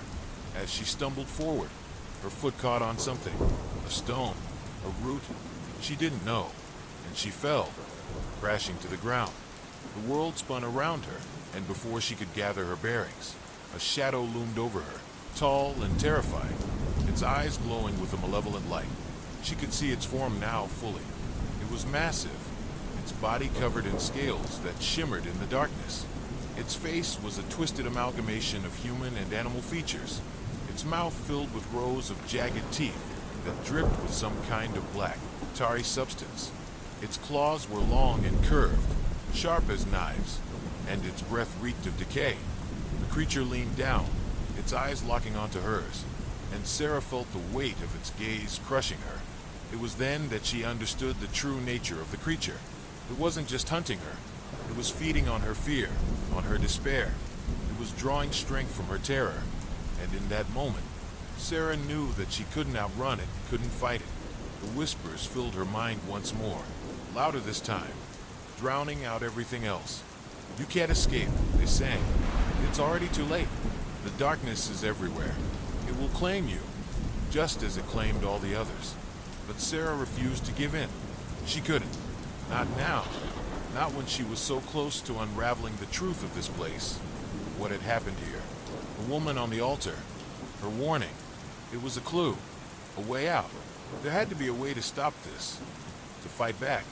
And in that moment, as the creature's claws reached for her, Sarah made a decision. She would face the darkness. She would fight. With a scream, she lunged forward, her hands grabbing for the nearest weapon. Anything she could use to defend herself. The creature shrieked, a sound that rattled her bones. And in that split second, she realized one thing. The true horror of this place wasn't just the creature hunting her. It was the darkness that had seeped into the very bones of the cave, that had taken root in the hearts of those who came before her. It was an ancient, unknowable evil that thrived on fear, and Sarah was about to find out just how deep that darkness truly ran. The storm had been relentless for hours, hammering against the old wooden house like an angry beast. Inside, the air was thick with the scent of wet earth and dust, the creaking of the old floorboards echoing through the empty rooms. Lily sat by the fireplace, staring into the crackling flames as the wind howled outside. The house, once filled with the laughter of family, now felt cold and distant, like a forgotten relic of a time long past. It had been years since anyone had come to visit, and it had started to feel like a place abandoned by both time and memory. She pushed the door open with a creak, stepping inside. The room was dim, lit only by the flickering lantern. Dust hung in the air, motes dancing in the light like tiny specters. Old furniture was scattered around, an antique rocking chair, a wooden chest, shelves piled high with forgotten trinkets. The air was musty, stale from years of disuse. But it wasn't the objects that caught Lily's attention. It was the shape in the far corner of the room. At first, it seemed like a shadow, but as her eyes adjusted to the light, she realized it was something else, something she hadn't noticed before. There was a figure standing in the corner of the room. It was tall and thin, draped in a long, tattered cloak that hung loosely from its frame. Its face was obscured by the shadows, but Lily could feel its eyes on her, cold and knowing. Her heart pounded in her chest as she stood frozen, unable to look away. The figure didn't move, didn't make a sound. It simply stood there, waiting. "Who are you?" Lily managed to whisper, her voice barely audible in the thick air. The figure didn't answer. Lily took a step backward, her feet sliding against the dusty floor. The figure's presence was overwhelming, suffocating. She couldn't breathe. She had to get out of there, had to run, but her legs wouldn't move. They were frozen in place, as if the very air had thickened around her, binding her to the spot. A low whisper seemed to come from the walls themselves, echoing through the room. "You shouldn't have come here." The voice wasn't human. It was something older, something more sinister, and Lily felt its cold fingers close around her heart. The whispering grew louder, the words more insistent. "You have awakened it. You have awakened them." Suddenly, the figure in the corner moved, its cloak swirling around it like a shadow, coming to life. It stepped forward, and Lily felt a sharp, icy pain in her chest, as though something was pulling at her very soul. Her breath caught in her throat as she stumbled backward, her hand reaching out to grasp the doorframe, but it was too late. The door slammed shut with a force that shook the walls, trapping her in the attic. The figure was no longer standing in the corner. It was right in front of her. Lily gasped, her vision swimming as the figure reached toward her, its cold fingers brushing against her skin. The whispering voices grew louder, overwhelming her, drowning out everything else. "It's too late," they chanted. "You can't leave. You are one of us now." Lily's breath quickened as the figure's cold fingers brushed her cheek. It felt like a shadow, something both intangible and solid, sending a chill down her spine that gripped her entire body.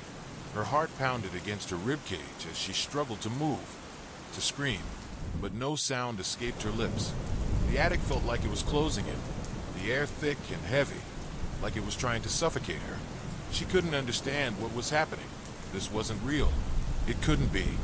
The figure loomed closer, its face still hidden by the dark folds of the cloak, but Lily could feel its presence. She could feel its cold, empty eyes staring into her very soul. It was like the house itself was alive, breathing around her, and it was hungry. "Please," Lily whispered, her voice shaking, her legs weak beneath her. "What do you want?" The figure didn't answer, but the whispers grew louder, swirling around her, until it felt as if they were coming from every direction at once. They were no longer words, but an overwhelming barrage of voices, thousands of them, echoing through her mind, clawing at her thoughts. It was as if the house was speaking to her, pleading with her to understand. She couldn't make sense of the words, but there was one thing that stood out, the certainty that she was not alone. Lily's eyes darted to the corners of the room. The shadows seemed to shift, moving of their own accord, like something was lurking just out of sight, waiting for her to turn away. The darkness was alive, pulsating with an energy that felt both ancient and vicious. Her legs finally gave out, and she fell to her knees, her breath coming in short, desperate gasps. The lantern flickered again, casting long, twisting shadows that danced across the walls. Then, with a sudden, jarring motion, the figure took a step forward. Lily recoiled, her mind screaming for her to run, but her body refused to obey. It felt as if she were being pulled into the very fabric of the house, into the space between the walls, where reality itself seemed to bend. The figure's voice came then, deep and resonant, like a low hum that reverberated through her entire body. "You've awakened the curse," it said, its voice neither male nor female, but something far older. "You are part of this now." Lily's mind raced. Curse? What curse? Her grandmother had always spoken vaguely about the house's strange history, about the things that happened here, but she had never said anything like this. The stories of the house's past seemed to twist and shift in her mind like smoke, never staying in one place long enough to form a coherent thought. "What do you mean?" she asked, her voice barely a whisper. The figure tilted its head slightly, as though contemplating the question. Then, as if deciding it was time to reveal the truth, it stepped back. The air around them seemed to grow colder, heavier, and for a moment, the lantern's light flickered out completely, plunging the room into an oppressive darkness. And then, the whispers grew louder, now accompanied by a low, guttural sound, a sound that reminded Lily of distant thunder, but far darker. The figure began to speak again, but this time its voice was not its own. It was the voice of 1,000 others, overlapping and distorting, like a chorus of tortured souls. "This house, this place is bound to the dark, to those who came before you, to those who were never meant to leave," the voice whispered, rising and falling like a windstorm. "Your grandmother, she was the last of us." Lily's mind spun as the words echoed in her skull. Her grandmother, the last of us. She couldn't comprehend what was happening. What was the house? Who were these voices? And why had they chosen her? Why had she come here? "Your grandmother knew what would happen," the voice continued. "She sealed it away, but not forever. And now you are the key." Lily's breath caught in her throat. The key. What was she the key to? She had never believed in superstitions or curses. She had always chalked up the house's strange reputation to the wild imaginations of old people. But this was real. The air itself seemed to pulse with the force of something ancient and terrible, something that had been waiting for years. With shaking hands, Lily pushed herself up from the floor, her legs weak and unsteady. She turned to leave, to run, but the door, her only escape, slammed shut with a force that rattled the entire house. She gasped, her heart sinking into her stomach. The sound of the slamming door was followed by a sickening creak of the wooden beams overhead, as though the very structure of the house was shifting, coming alive. The figure reached toward her again, and Lily, now desperate, backed away, her eyes darting around for anything she could use to defend herself. The shadows seemed to close in around her, growing longer and more menacing with each passing second. She had to find a way out. There had to be a way out. And then something strange happened. As if responding to her terror, the walls around her began to shake, and the whispers grew louder, rising to a cacophony of voices that filled her ears, until it was almost unbearable. The lights flickered again, and in the brief moments of light, Lily saw the figure's face pale, gaunt, and twisted with an expression of pure malice. It wasn't human. It was something else. With a burst of strength, Lily ran to the far wall, throwing herself against it in an attempt to escape. She found the door to a closet, its old wood splintered and weak. With frantic fingers, she tugged at the handle, finally forcing it open. The room was small, but it offered a semblance of safety, a place to hide, at least for a moment. She huddled in the closet, her hands over her mouth to keep from screaming, her heart hammering in her chest. The voices were still there, whispering, calling her name, but now they felt distant, muffled by the thick wooden door. She could hear the figure moving outside, its footsteps slow and deliberate. It was searching for her. It knew she was there. Time seemed to stretch on forever, the minutes crawling by in a blur. The storm outside continued to rage, but inside the house, there was only silence, an oppressive, unnatural silence that hung heavily in the air. Lily's mind raced as she tried to think of a way out. The house, the figure. It was clear now that her grandmother had known something she hadn't. She had come here to escape, but in doing so, she had walked straight into a nightmare. A nightmare that was far older than her, older than this house. Something that had been waiting for the right moment to be set free, and Lily had unwittingly given it that moment. Lily's pulse hammered in her ears as she crouched in the cramped, suffocating space of the closet. She could hear the distant sound of the figure's footsteps, echoing softly across the wooden floor of the attic. The whispering voices had faded, but the tension in the air remained palpable, suffocating her with each breath. Her mind raced, the words of the figure still ringing in her head. "You are the key." What did that mean? Her grandmother had never mentioned anything about a curse or dark forces. The house had always been a place of mystery, yes, but she'd always chalked that up to the old tales and rumors that surrounded it. There were whispers in the village, of course, stories passed down through generations about strange happenings, disappearances, and accidents. But Lily had never taken those seriously. She had always thought the house's eerie reputation was just a result of its isolation and age, a place for ghost stories to fester. Now she wasn't so sure. As the silence stretched on, Lily tried to steady her breathing, her heart still pounding in her chest. She had to think. She couldn't stay in this closet forever, but the mere thought of leaving the small, seemingly safe space made her stomach turn. The figure outside was close. She could feel its presence just beyond the thin wooden door. It was waiting, watching, like a predator circling its prey. The wind howled outside, rattling the window panes, but Lily barely noticed.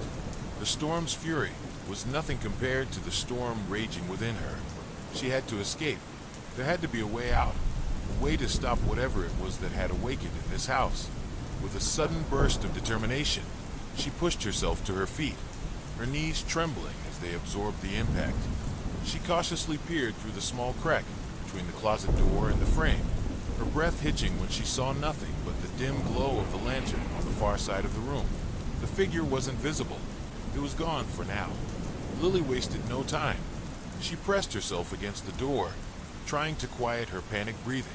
Slowly, carefully, she opened it, the creaking would sending a jolt of terror through her body. Her heart raced as she stepped out into the room, every instinct screaming at her to run. But she couldn't just flee without answers. She needed to understand what was happening, what her grandmother had known, and why this dark force was targeting her. The attic, once a place of dust and forgotten memories, now felt like a tomb. The shadows twisted and stretched, creeping along the walls as if they had a life of their own. The lantern flickered once more, casting eerie, dancing patterns across the floor. Lily shivered and made her way toward the old bookshelf in the far corner of the room. If her grandmother had hidden anything about the house's dark past, it was likely here. Her fingers brushed against the spine of an old, leather-bound book, its cover worn and faded. It had been tucked away behind a pile of other dusty tomes, almost as if it had been intentionally hidden. The book felt heavy in her hands, and as she opened it, a strange sense of foreboding washed over her. The pages were yellowed with age. The ink faded in places, but the words were still legible. The Curse of the House of Van Dare. The title sent a chill down Lily's spine. She ran her fingers along the text, her mind racing as she tried to decipher what she was reading. The pages were filled with strange symbols, cryptic writings, and references to ancient rituals.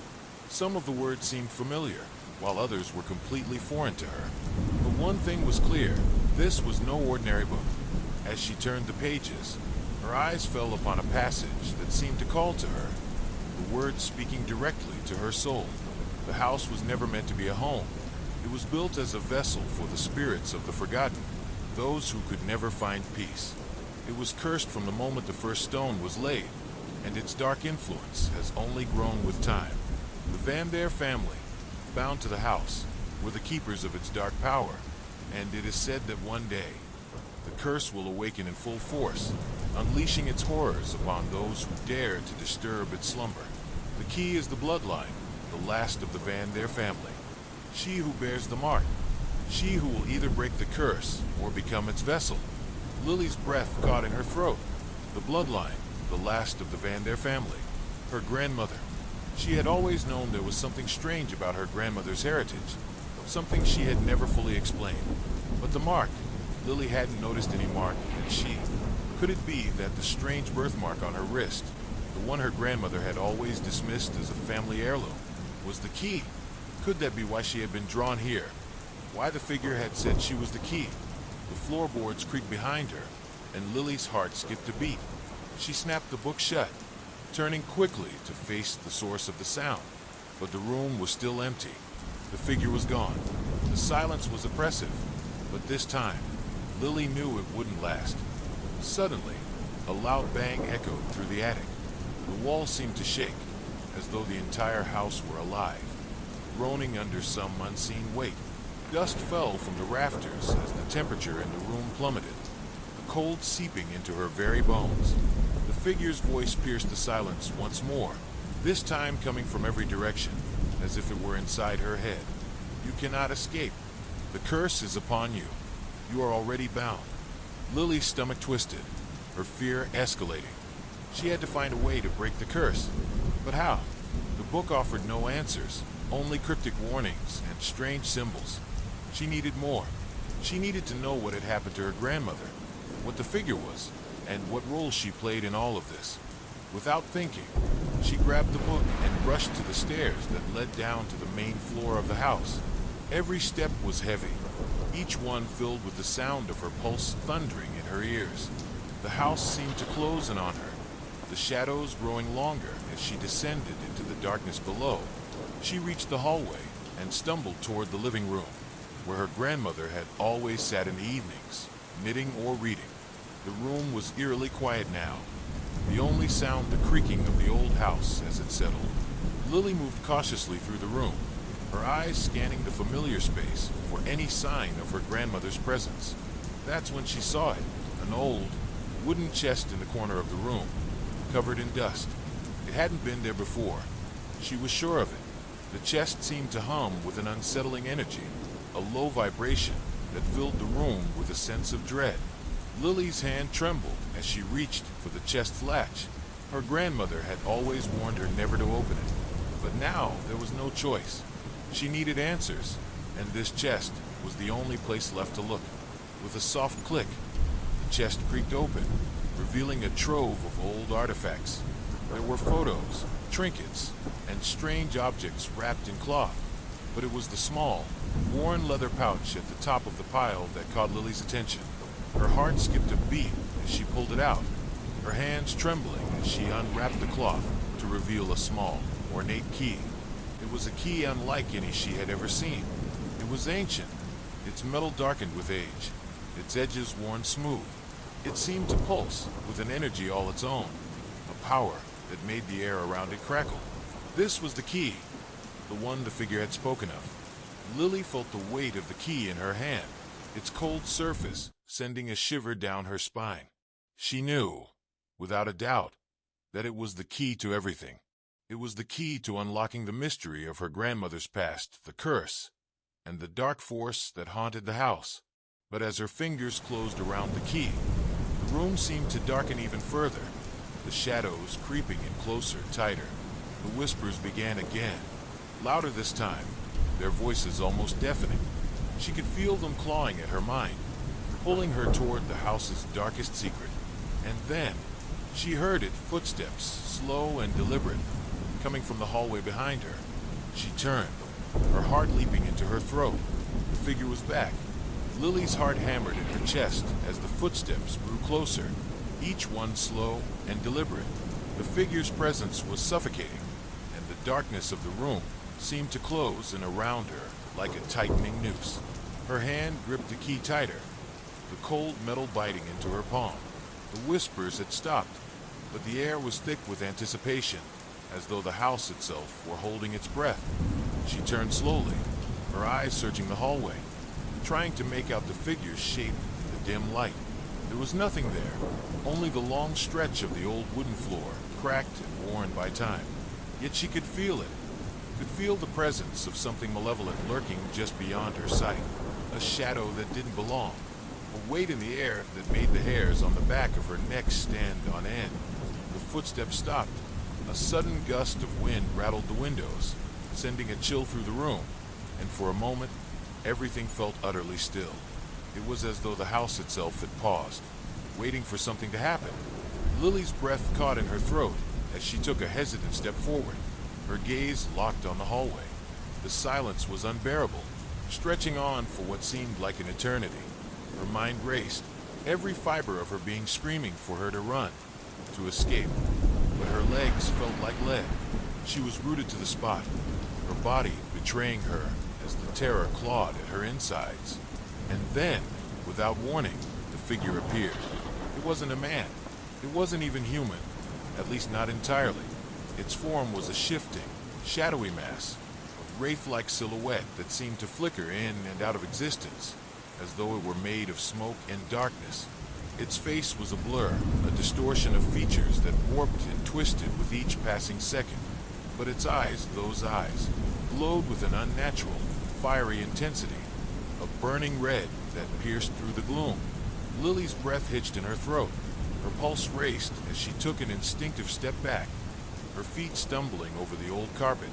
The figure didn't move, its gaze fixed on her with an intensity that made her feel as though her very soul were being scrutinized. "You cannot hide," the voice spoke, but it wasn't spoken aloud. It was inside her mind, a whisper that reverberated in the deepest corners of her thoughts. It was a voice that felt ancient, like the earth itself had given it birth. "You are part of this now, Lily. You cannot escape what you have awakened." Lily's mind spun. "I have awakened? What did it mean?" Her grandmother had warned her, in her cryptic way. But she had never mentioned this creature. She had never spoken of anything like it, never hinted at the dark forces that seemed to be closing in on her. The key in her hand seemed to pulse again, as though it were alive, responding to the figure's presence. Lily stared at it, her mind racing for any clue, any connection to the horrors that were unfolding before her. Her grandmother's words echoed in her memory. The house was never meant to be a home. It was built as a vessel for the spirits of the forgotten, those who could never find peace. "You are the key." The words twisted together in her mind, forming a terrible understanding. The key, it wasn't just a physical object. It was something more. It was tied to the house, to the curse that had been sealed away for generations. The figure took a slow step forward, its form flickering like a candle in the wind. "You've been chosen, Lily. It is too late to turn back now. Lily's mind raced. She had no idea what it meant, but one thing was clear. She couldn't let the creature get closer. She couldn't let it touch her. She had to find a way out, find a way to stop this. She turned abruptly, her feet moving before her mind could catch up. She ran, bolting toward the door that led into the rest of the house. But as her hand gripped the handle, she felt the sudden weight of the air pressing against her. The door wouldn't budge. It was as though something were holding it shut, something far more powerful than any lock. She slammed her shoulder against the door, but it didn't give. Desperation clawed at her as she pounded her fists against the wooden surface. The figure's presence loomed behind her, suffocating and oppressive. "Why are you doing this?" Lily cried out, her voice barely above a whisper, trembling with fear. "What do you want from me?"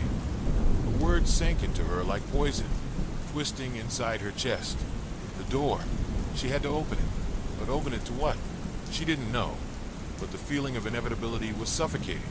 The house had always been strange, yes, but it was more than strange now. It was alive, and it had been waiting. She turned away from the door, her breath ragged, and faced the figure again. Her thoughts scrambled for any kind of answer, any sort of action that could save her. Her eyes fell on the book still clutched tightly in her hands. The key. She didn't know why, but a sudden surge of understanding rushed through her. The key. It wasn't just for the door. It was for the house. She had to use it to unlock whatever force had been sealed away for so long. The figure began to move toward her, its shadowy form undulating like smoke. But Lily was already moving, already stepping into the center of the room, her fingers tightening around the key. She had no plan, no strategy. She simply acted on instinct. The key trembled in her hand as she approached the center of the room, where a large, ornate rug lay on the floor. The air felt heavier here, charged with a strange energy that seemed to come from the very floor beneath her. She kneeled down, pressing the key to the floor, and then, almost without thinking, she twisted it. The world seemed to shudder. The floor groaned, the house creaking as though it were awakening from a long, painful slumber. The temperature plummeted, and a chill unlike anything she had ever felt seeped into her skin. Her breath turned to mist in front of her, and the very air seemed to press in, thick and suffocating. Then, with a final, horrifying screech, the floor beneath her cracked open. A dark, swirling void appeared before her, a swirling mass of shadows and cold, like a hole in reality itself. The figure's eyes flared, its form twisting as if it were being pulled toward the opening. "No!" it screeched, its voice now distorted and filled with rage. "You have sealed your fate, Lily. There is no escape now. You have released it." Lily's heart pounded in her chest as she stumbled back, staring at the dark abyss that had opened beneath her. The shadows writhed, pulling at her, as though they wanted to drag her into the blackness. Her hand reached for the book once more, her fingers trembling as she scanned the pages, desperate for any hint of how to close the rift, how to stop the creature, and the curse from consuming her. But the pages were blank. And then the whispers came again, louder now. So loud, she thought they might drive her mad. Thousands of voices, all speaking at once, a cacophony of rage and sorrow and despair. They filled her ears, her mind, and for a brief moment, Lily wondered if she had truly lost herself. The darkness pulled her closer. The old mansion had been abandoned for over 30 years, its walls now covered in thick ivy, its windows shattered from years of neglect. The townspeople had long whispered rumors about the place, whispers about the strange deaths, about the family that had once lived there and disappeared without a trace. No one in the small town dared to go near it, and even the bravest souls who tried to explore it had never returned. But then came Marcus. He was a journalist from the city, bored with the humdrum of typical assignments. He sought something bigger, something with a story. When he heard the rumors about the mansion, he knew it was the perfect subject for his next article. No one had dared to investigate it, and if he could uncover the truth about what happened there, it would be the story of a lifetime. He arrived on a late afternoon, the sun sinking behind dark clouds. The air was thick and oppressive, and a chill swept over him as he approached the gates. The mansion loomed ahead, casting long shadows across the overgrown yard. The place seemed almost to breathe, as though it were alive, waiting for something or someone. Marcus stepped through the rusted iron gates, his boots crunching on the gravel path. The mansion looked even more menacing up close, its towering, crumbling facade like the skull of a long-dead giant. The windows were dark, hollow eyes that seemed to follow his every move. He could feel a strange pull, an eerie sense that the house was aware of him, observing him. Taking a deep breath, he pushed open the front door. It creaked loudly, the sound echoing through the empty hall. Dust swirled in the air, and the smell of decay hit him like a wave. His heart began to race, but he forced himself to step inside. As he moved further into the mansion, the silence was almost deafening. It was a dead silence, one that made the hairs on the back of his neck stand on end. He pulled out his flashlight, its beam cutting through the darkness, revealing faded wallpaper peeling from the walls and old furniture covered in sheets. Cobwebs hung in the corners, and the floorboards groaned under his weight. He walked slowly, his footsteps echoing in the vast, empty space. The mansion seemed to stretch on forever, corridors twisting and turning, leading nowhere, or maybe to places better left undiscovered. It felt like the house was never meant to be explored, like it was built to trap people, to keep them from uncovering its secrets. Then, just as he was about to reach the grand staircase, he heard it, a low, guttural sound. At first, Marcus thought it was his mind playing tricks on him, the creaking of the old house settling in the wind. But then it came again, louder this time, like a growl. His blood ran cold. He froze, staring into the darkness at the top of the stairs. The noise was unmistakable now. It was coming from above. He debated whether to turn back.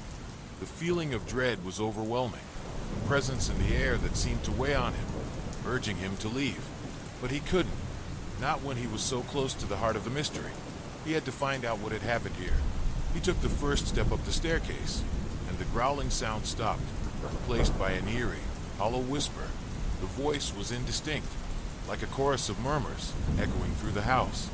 The words were foreign, unintelligible, but there was a certain urgency to them, a desperation. It made his stomach churn. "Who's there?" Marcus called, his voice shaky. No answer, but the whispers grew louder, more insistent, as though they were beckoning him. Marcus took another step, then another, until he reached the top. The hallway stretched before him, lined with closed doors. A cold draft whispered through the cracks, and the air felt thick, like something was watching him, something that did not want him there. He reached for the nearest door, his fingers trembling as he gripped the handle. The wood was rotting, the door frame cracked, but it opened with a low groan. The room beyond was dark, the air stale with the scent of mildew and decay. He shined his flashlight around, revealing a room filled with old furniture, a broken mirror, and something on the floor. Marcus knelt down, heart pounding. What he saw sent a shiver down his spine. The floor was stained with something dark, a thick, reddish-black liquid that seemed to have pooled in the center of the room. It was almost like blood, but not quite. It had an odd, oily sheen to it, like it had been there for years. He recoiled, wiping his mouth to keep from gagging.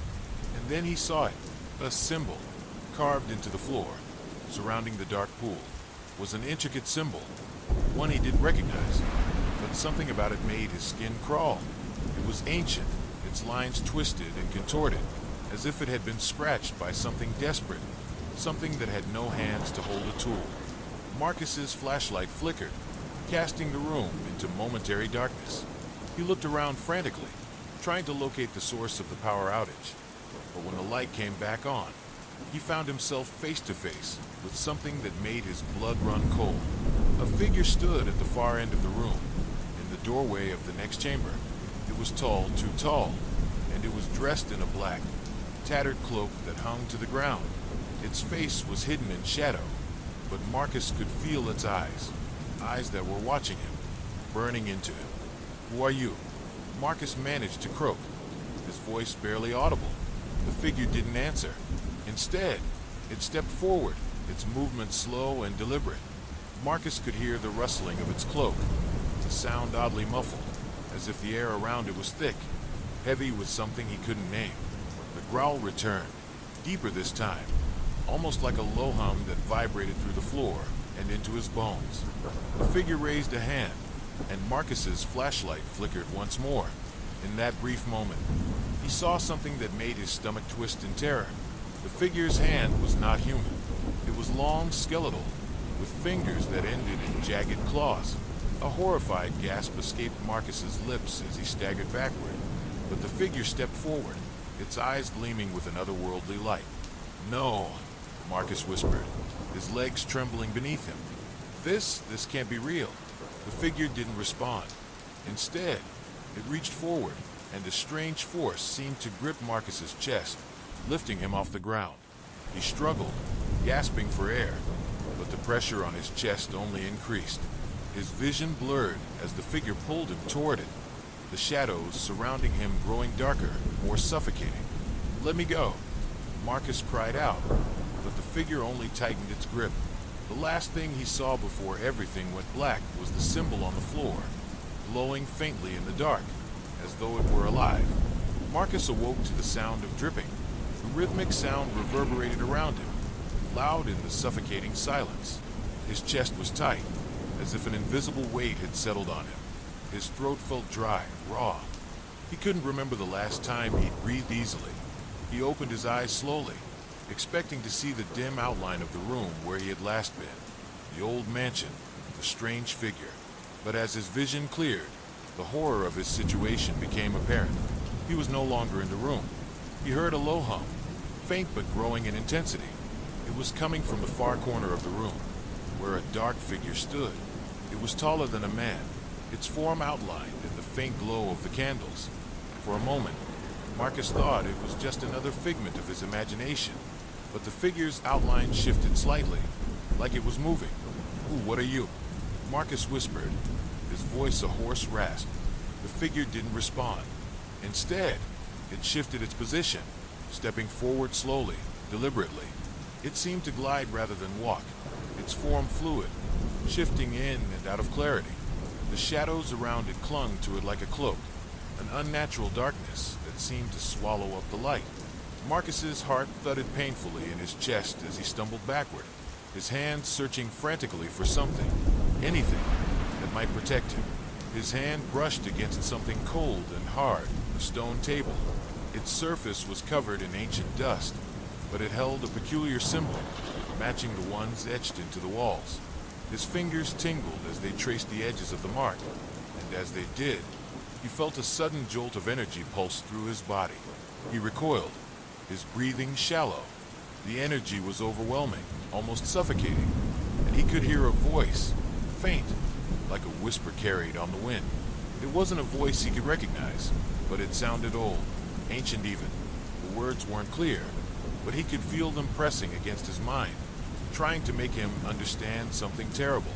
Escape, escape or die. The words echoed in his ears, and his skin prickled with cold. He had to get out of there. He scrambled to his feet, but his legs felt like they were made of stone. He staggered, his body trembling as he tried to make his way toward the exit. But as he moved, the air grew thicker, heavier, and the hum intensified, becoming a deafening roar in his ears.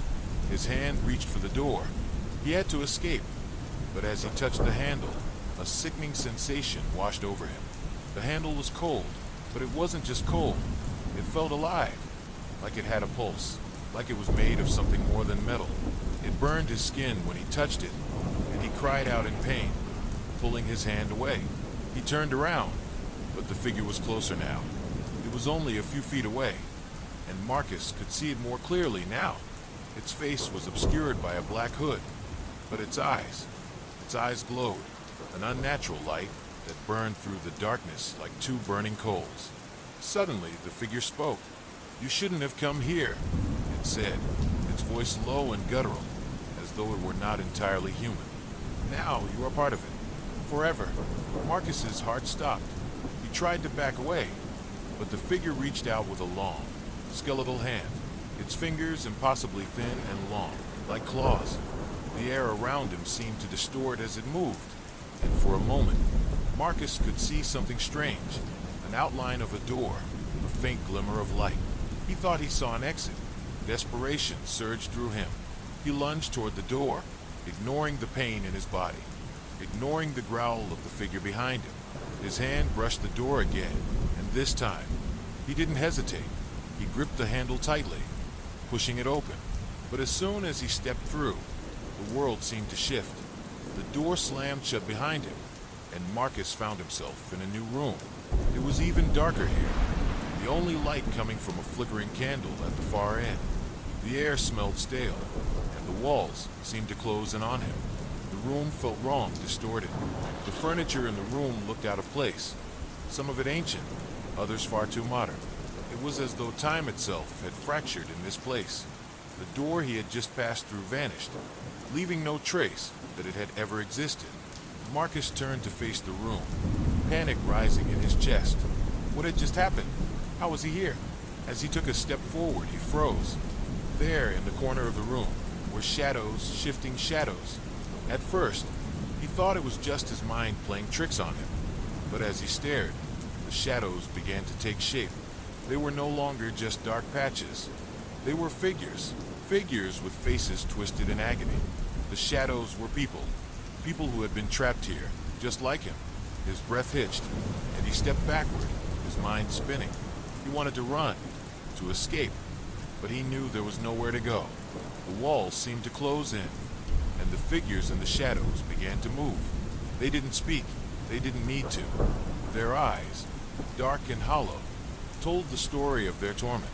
"Help us," one of them whispered, its voice barely audible. Marcus's chest tightened. He didn't know if he could trust them, but he couldn't stand the thought of being trapped here forever. "How do I get out?" he asked, his voice shaking. Another figure stepped forward, its movements jerky, unnatural. "You cannot leave until the curse is broken." "The curse?" Marcus asked, his mind racing. "What curse?" But the figure didn't answer. Instead, it pointed toward the center of the room, where a large stone altar stood. The altar was ancient, its surface covered in bloodstains and strange markings, and on top of the altar lay a book, thick old, and bound in what looked like human skin. "It's in there," the figure whispered. "The answer to everything." Marcus's gaze flickered toward the book. It called to him, its presence more powerful than anything he had felt before. The air around it hummed with dark energy, and his skin tingled as he moved closer. But as he reached for it, a scream echoed through the room. The walls seemed to shake as though the very foundation of the house was being torn apart. The shadows screeched, their eyes turning bloodshot with rage. Marcus hesitated, his hand still hovering over the book. The whispers were growing louder now, urging him to take it. But he felt something else, something far darker. The book was alive. The shadows around him began to converge, their bodies writhing like serpents. Their hands reached out, their fingers long and sharp, as though they were desperate to stop him. He could feel the heat of their breath, the stench of decay, as they closed in. And then, as if the house itself was alive, the room began to warp. The walls twisted, the floor buckled beneath him, and Marcus felt himself being pulled in all directions. The darkness pressed in from every side, and he could hear the figures screaming, the sound of them pleading. "You cannot escape," one of them howled. "The house owns you now." But Marcus was too far gone. He reached for the book, pulling it from its place with all his strength, and everything went silent. Marcus's hand trembled as he held the book, feeling its unnatural weight in his palms. The moment it left the altar, the room seemed to react, shuddering with an inhuman force. The flickering candlelight went out in an instant, and the shadows that had been creeping along the walls now surged forward, encircling him. Their whispering voices grew louder, a cacophony of despair and rage that clawed at his mind, pulling at the edges of his sanity. "Put it back," a voice hissed, a distorted, choking sound that seemed to come from everywhere and nowhere at once. Marcus's breath caught in his throat as the air thickened around him. The walls were bending, narrowing toward him, as though the very space itself was closing in, drawing him into some dark, infinite abyss. His skin prickled with an electric charge that made every nerve scream in panic. The book, heavy with some ancient evil, pulsed in his hands, as though it were alive, responding to the unseen forces around him. Its pages fluttered as if caught in an invisible breeze, but the whispering voices became clearer, more distinct. Each word sounded like a command, a curse, an ancient chant that Marcus couldn't understand, yet felt deep within his bones. "Don't open it," the voice from the shadows warned, growing louder and more frantic. "It is not meant for your hands." He had no choice. His fingers itched to open the book. The whispers were too compelling, too persistent. His instincts screamed at him to run, but the weight of the book was dragging him down, making him feel as if the house itself was anchoring him to this cursed place. Unable to resist any longer, Marcus slowly opened the book, his heart racing in his chest. The pages were brittle, yellowed with age, and written in a language that felt ancient, alien. Symbols danced across the pages, shifting and moving as though they were alive. They seemed to shift, reorganizing themselves, drawing Marcus's eyes deeper into the text. The room began to warp again. The shadows that had surrounded him now swirled violently, their figures twisting and contorting into grotesque forms. The air grew colder, sharper, as though the very atmosphere was being sucked out of the room. The walls began to crack, dark veins of blackness spreading like webs, creating a network of darkness that seemed to pulse with an energy that was malevolent and all-consuming. A sudden pressure built in Marcus's chest. It felt as if something was pushing in from every direction, squeezing his heart. He gasped, but his breath came in shallow, painful bursts. His mind raced, trying to make sense of what was happening. His eyes darted across the pages of the book, searching for some explanation, some way to reverse whatever had been set in motion. The figure in the shadows, the one that had been guiding him, or perhaps hunting him, emerged from the darkness, stepping toward him with slow, deliberate movements. The figure's form was now clearer, its long, skeletal fingers reaching out, its face still obscured by a hood that seemed to be made of pure shadow. But as it drew closer, Marcus could see its eyes, eyes that glowed with an eerie, unnatural light, eyes that were filled with a hunger so deep and consuming that it made his stomach churn. "You should never have opened it," the figure intoned in a voice that sounded like 1,000 voices speaking in unison, each one more ancient and bitter than the last. "Now you've awakened it. The curse is upon you."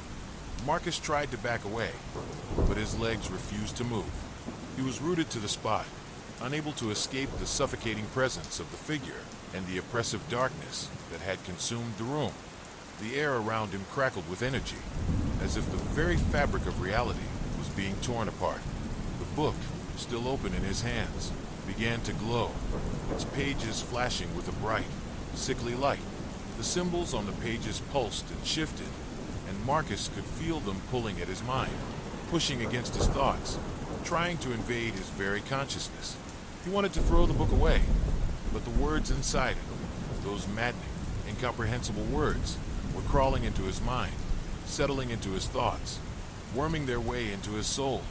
The house groaned, as though it were alive, its walls vibrating with the power of the curse that had been unleashed. The figure stepped closer, and Marcus could feel the cold emanating from it, freezing him in place.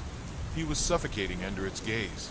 It was as if the figure could see into the deepest recesses of his mind, understanding his every fear, every weakness, and it was feeding on that fear, growing stronger with each passing moment. "Do you understand now?" the figure hissed. "Do you understand what you have unleashed?" Marcus's head swam. The world around him spun, distorting into a nightmarish blur of shapes and colors. The book in his hands felt heavier, as though it were dragging him deeper into the very bowels of the house, into the heart of the curse. His breath came in ragged gasps, and his vision began to narrow, the edges of his sight fading into blackness. In the distance, he thought he saw movement, a shape, a figure standing in the shadows beyond the figure before him. It was familiar, though distorted, twisted by time and by the same dark energy that had consumed everything else. A woman's face appeared in the shadows, her eyes hollow and empty, her skin pale as if drained of life. Her lips moved, but no sound came out. The woman's gaze was fixed on him, full of sorrow and warning. "Leave before it's too late," she whispered, her voice faint and ethereal. But it was too late. The figure in front of him let out a horrible, guttural laugh. The sound was so loud and so raw that it felt like a physical blow to Marcus's body. The room cracked open like a wound, and from within the dark void, Marcus could feel the pressure of something ancient and terrible pushing its way through, as though it had been waiting for this moment to finally break free. "You will never leave," the figure sneered. "The house will consume you, just as it has consumed all those before you. You are part of it now, forever." The darkness closed in on Marcus, and his mind, already teetering on the edge of madness, shattered under the weight of the curse. The book, still glowing, seemed to pulse with a malevolent rhythm, a heartbeat that was not his own. And then, in the final moments before everything collapsed into darkness, Marcus understood. The house was alive. It had always been alive, and it had always been waiting for someone to open the book, waiting for someone to bring it into this world. As the world around him crumbled into nothingness, he heard the whispers one last time. "Welcome to the house. Welcome to eternity." As the darkness pressed in on Marcus, suffocating him with its heavy, malevolent weight, he felt his body grow numb. Every breath he took was like inhaling a thick, poison fog, the air heavy with the acrid scent of decay. The house seemed to exhale with him, its walls groaning in some unfathomable rhythm, like a living, sentient being with a heart that beat in time with his own fading pulse. The book in his hands pulsed again, its sickly glow flashing once more, each beat an excruciating reminder that he had unleashed something far beyond his understanding. The pages of the book fluttered on their own, as though they were eager to reveal more. But Marcus couldn't tear his eyes away. He was drawn to the text, his fingers unwillingly tracing the symbols, feeling an insistent pull in his mind.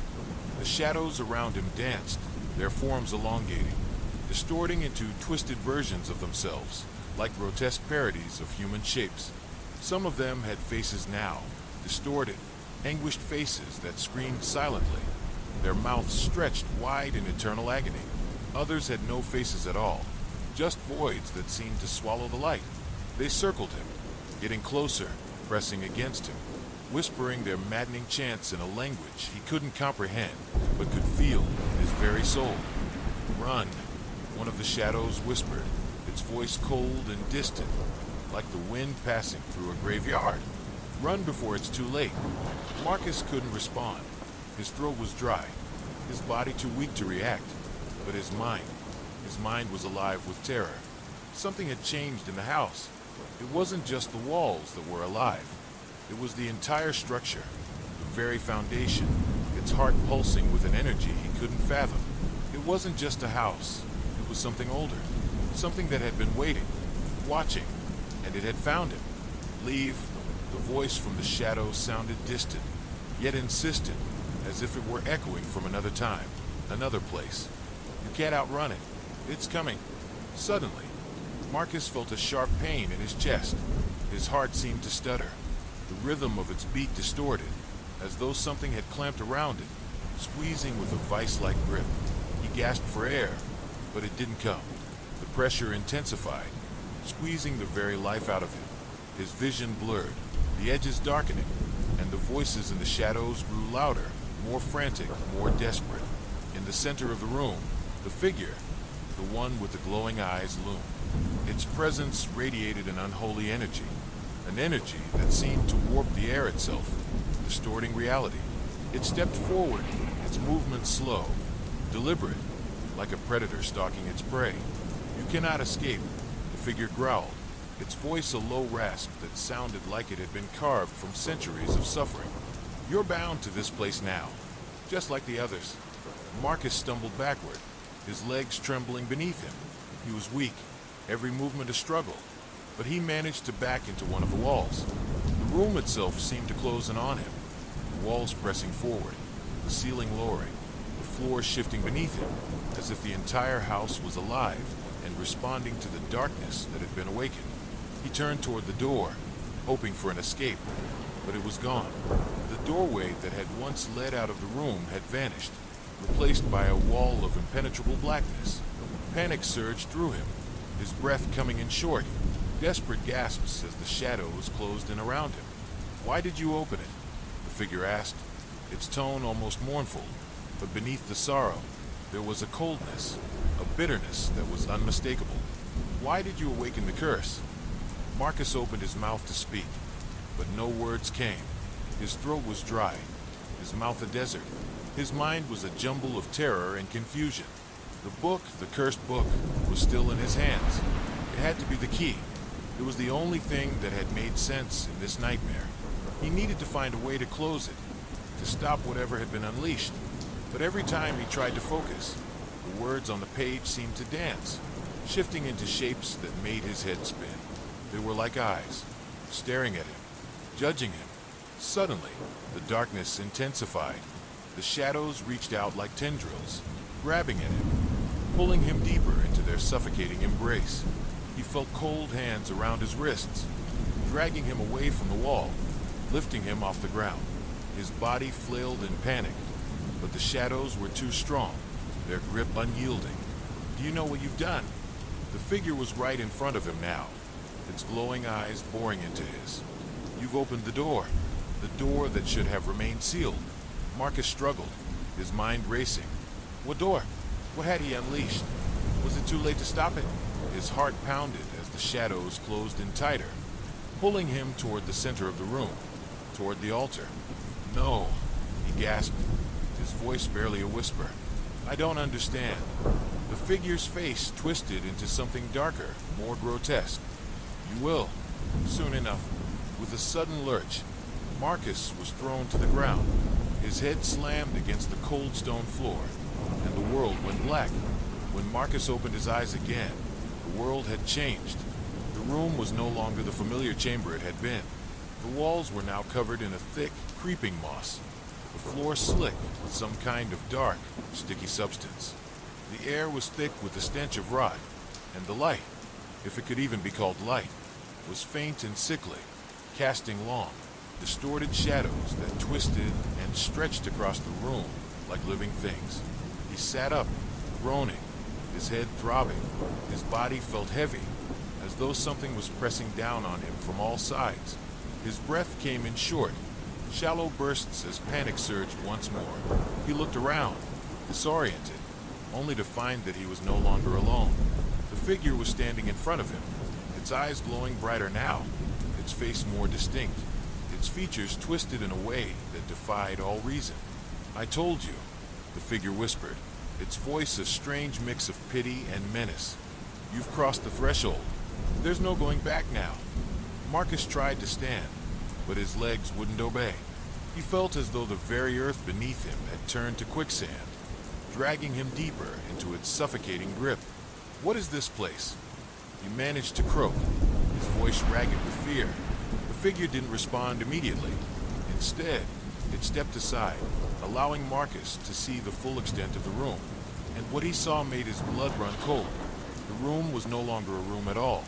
It was a vast, cavernous space, stretching impossibly far, its walls lined with twisted, gnarled roots that seemed to pulse with some malevolent energy.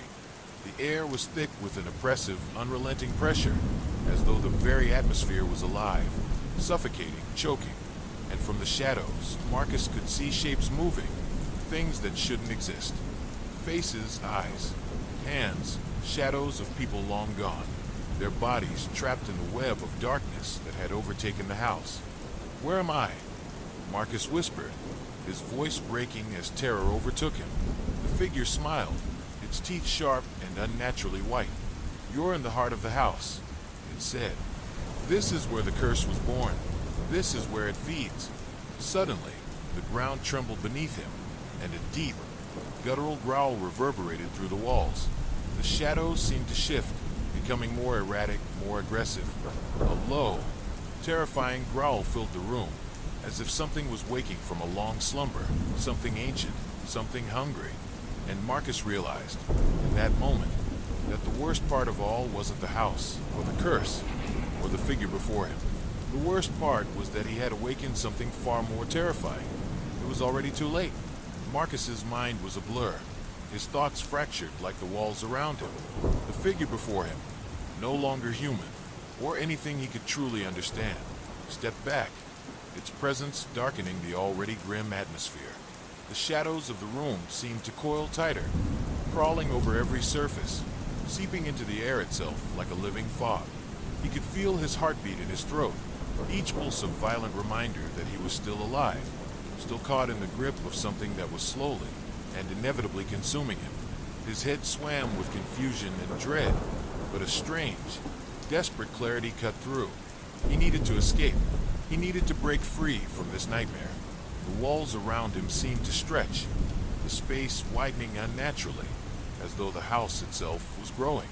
The sound of a distant, slow scraping filled the room, growing louder with each passing moment, like something dragging itself along the floor. The shadows shifted in time with the sound, and Marcus could hear whispers. But as the scraping drew closer, the whispers grew louder, more insistent, almost pleading. "Leave, leave, leave," they hissed. Marcus turned toward the figure, his voice a hoarse whisper. What is this? What is happening to me?" The figure's hollow eyes burned with cold malice. Its mouth didn't move, but the words emerged from it anyway, echoing in Marcus's mind as if the figure were speaking directly to his soul. "You opened the door, Marcus. Now you must pay the price. You must become one with us." A sickening chill ran down Marcus's spine as he struggled to stand, his legs like jelly beneath him. His breath came in shallow, ragged gasps, his vision swimming with the dark mist that seemed to close in on him. A low growl rumbled through the ground, vibrating the very air. It was a sound that seemed to come from the house itself, an ancient, unholy growl that reverberated through Marcus's bones. The room trembled, the walls cracking as if they, too, were alive, reacting to the beast that was awakening beneath them. "Do you hear it?" the figure asked, its voice sharp and piercing. "The hunger, it wakes with every breath you take. It's in the house. It's in you now." Marcus's mind raced. He was barely able to process what the figure was saying. All he could focus on was the growl, the vibrations beneath his feet, the way the shadows seemed to move with a malevolent purpose, closing in on him from every direction. His skin crawled, his body numb, and an overwhelming sense of dread filled him. The book, the cursed book, still lay in his trembling hands. He had no idea what to do with it. It had brought him here, to this nightmare, and now it felt like it was the only thing keeping him tethered to some semblance of reality. Without thinking, he opened the book again, hoping for some kind of answer, some way out. The pages flipped on their own, faster than he could track, the symbols on the page flashing and shifting before his eyes. His vision blurred as the words twisted into shapes that no human mind should ever comprehend. "No!" Marcus screamed, slamming the book shut with a force that rattled his teeth. But it was too late. The ground shook violently beneath him, knocking him off balance.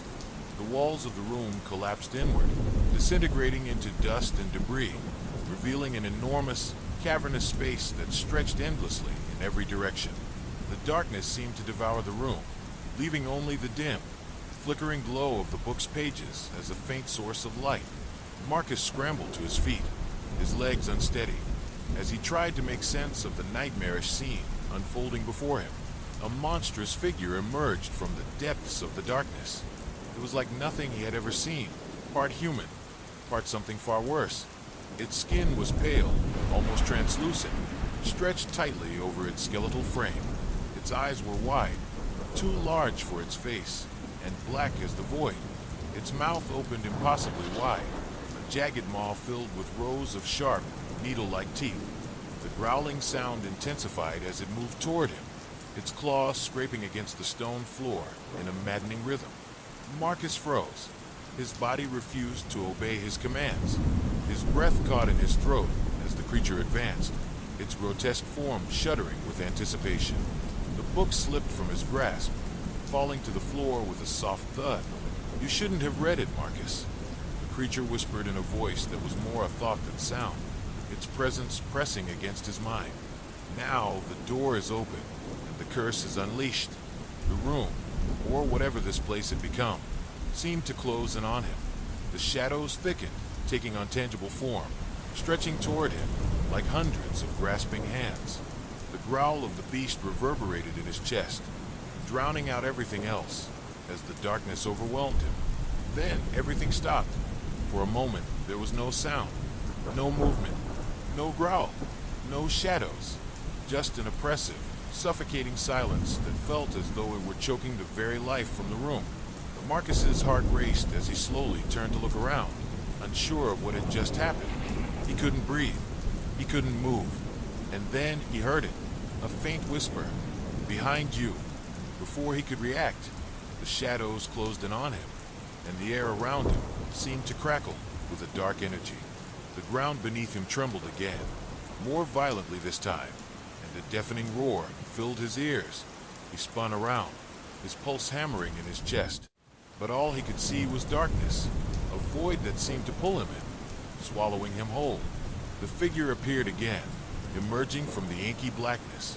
It was larger now, towering over him, its eyes glowing brighter, its body swelling as if it were growing from the very darkness itself. "You're mine now," the figure crooned. "The curse has chosen you, and it will never let you go." Marcus opened his mouth to scream, but no sound emerged. It was as though the air had thickened to a point where even his voice was crushed. The figure's monstrous form loomed over him, and he could feel its icy breath on his skin. He was paralyzed with fear, unable to move, unable to think. The shadows were closing in, tightening their grip, pulling him deeper into the void that had taken over the room. The book, the cursed book, was still on the floor, just out of his reach, but its faint glow had dimmed. He couldn't focus on it anymore. He couldn't focus on anything except the darkness that seemed to be consuming him. The figure was right. It was too late. There was no escape from this hell. He had unleashed something ancient, something hungry, and now it was time to pay the price. Marcus's vision blurred, his mind fading as the darkness closed in around him, suffocating him, dragging him into the depths of whatever hell had been waiting. His last thought, as the shadows enveloped him completely, was that he had made a terrible mistake, a mistake that he could never undo. The house had won. The darkness closed in around Marcus like an overwhelming wave, suffocating him, dragging him further into its embrace. He felt the air grow colder, as if the very atmosphere had turned against him, pressing down on his chest, each breath a laborious effort. The figure, its eyes burning with an otherworldly light, loomed above him like some monstrous god, its presence filling the room, warping reality around him. Marcus couldn't move. His limbs were heavy, unresponsive, his body paralyzed by a fear so intense it seemed to claw at his insides, eating away at him from the inside out. His mind raced with questions. How had this happened? What was this place? What had he awakened? The shadows that filled the room were no longer just a passive backdrop to his nightmare. They were alive, writhing like snakes, each tendril reaching toward him, dragging their cold, clammy fingers across his skin. He tried to scream, but no sound came. His throat was dry, constricted, as though something was blocking his voice, choking him from the inside. The figure before him seemed to pulse with energy, its form flickering, shifting like smoke, its monstrous shape distorting and reforming in ways that defied logic. Its voice, when it came, was a low, guttural whisper that vibrated deep within Marcus's skull. Do you see it now? The figure's words echoed in Marcus's mind, a twisted reflection of his thoughts. You opened the door, Marcus. You invited it in. Now you must pay. Marcus's heart pounded in his chest, each beat louder than the last, until it drowned out everything else. His vision began to swim, the edges of the room blurring as his mind struggled to process the horror unfolding around him. His thoughts were a whirlwind of terror, memories of the book, of the whispers, of the strange occurrences in the house. Had he been led here on purpose? Was this some kind of twisted fate, or was it his own foolishness that had caused this? The truth was slipping through his fingers, and all he could focus on was the figure, the darkness, and the growing sense of doom that pressed against him like a tangible force. The shadows around him seemed to pulse in time with the beating of his heart, growing thicker, more oppressive. The air was thick with an almost metallic scent, like rust and decay. The figure reached out toward him, its hands stretching, impossibly long, fingers curling like talons. Marcus flinched, trying to pull away, but there was nowhere to go. The room had vanished, replaced by an endless, pitch-black abyss, and he was trapped in the center of it. Suddenly, the figure lunged. Marcus barely had time to react. Its claws closed around his throat, cold and unyielding, cutting off his air supply. His vision swam, and his heart seemed to stop as the creature's eyes locked onto his. There was something in those eyes, something ancient, hungry, predatory. It was as if the very essence of the thing had been waiting for him, watching him, for as long as he could remember. This was not a random encounter. This was not just bad luck. This was a reckoning. You shouldn't have read it, the figure hissed, its voice low and sinister. Now you will understand the cost. You will understand the price of ignorance. The pressure on Marcus's throat increased, and for a moment, his mind went blank. He could feel himself slipping into unconsciousness, the world around him growing darker, colder. But then, a flicker of light, faint and distant, pierced the darkness. It was a memory, a distant thought. The book, his hands, shaking violently, fumbled for the cursed book that had caused all of this. It had fallen to the floor earlier, forgotten in the chaos. With what little strength he had left, Marcus reached out and grabbed it, the pages now glowing with an eerie, unnatural light. The moment his fingers made contact with the book, the figure recoiled, a shriek of pain filling the air as though it had been struck by a force it could not understand. The shadows twisted violently, pulling away from him, recoiling in terror.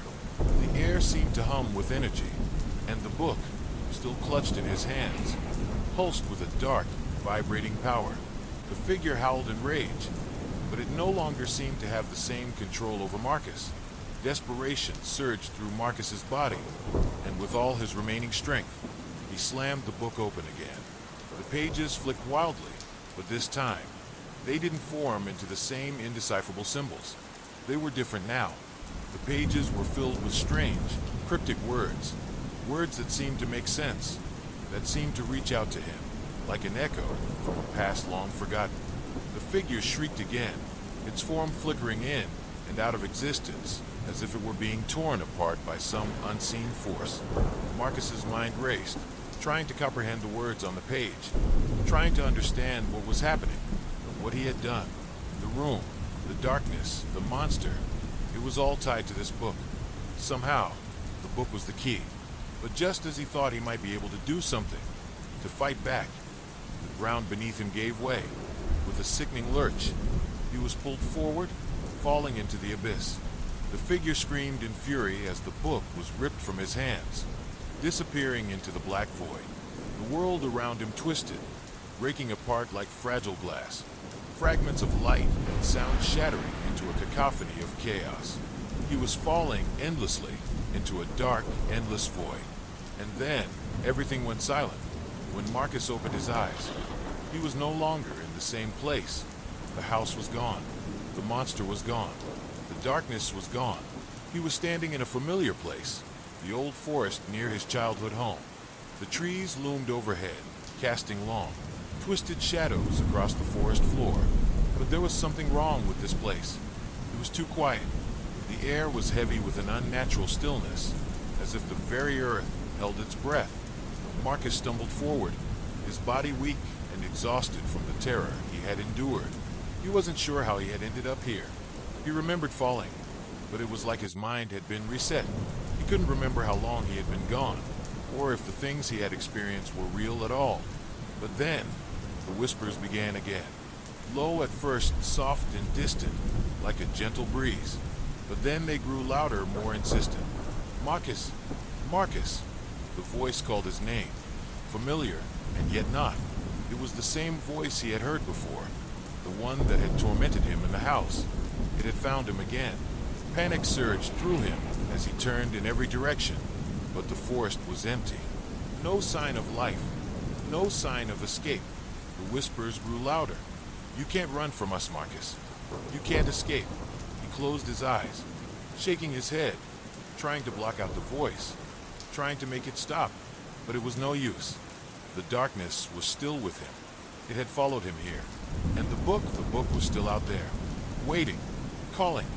Marcus had thought he had escaped, but the truth was worse than he could have imagined. The curse was not something that could be outrun. It was something that followed, something that waited patiently in the shadows, ready to claim him once again. Marcus stood motionless in the eerie silence of the forest, the unsettling whispers still swirling around him, growing louder and more persistent with each passing second. It was as if the trees themselves were whispering his name, urging him to return to the nightmare he had barely escaped.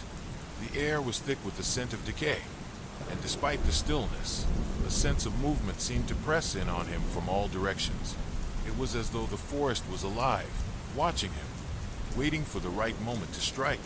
He tried to move, to take a step away from the ominous trees, but his legs felt like they were made of lead. His heart pounded in his chest, and a cold sweat slicked his skin. His mind raced with the memories of what had happened, of the cursed book, the monstrous figure, and the endless abyss. Had he really escaped?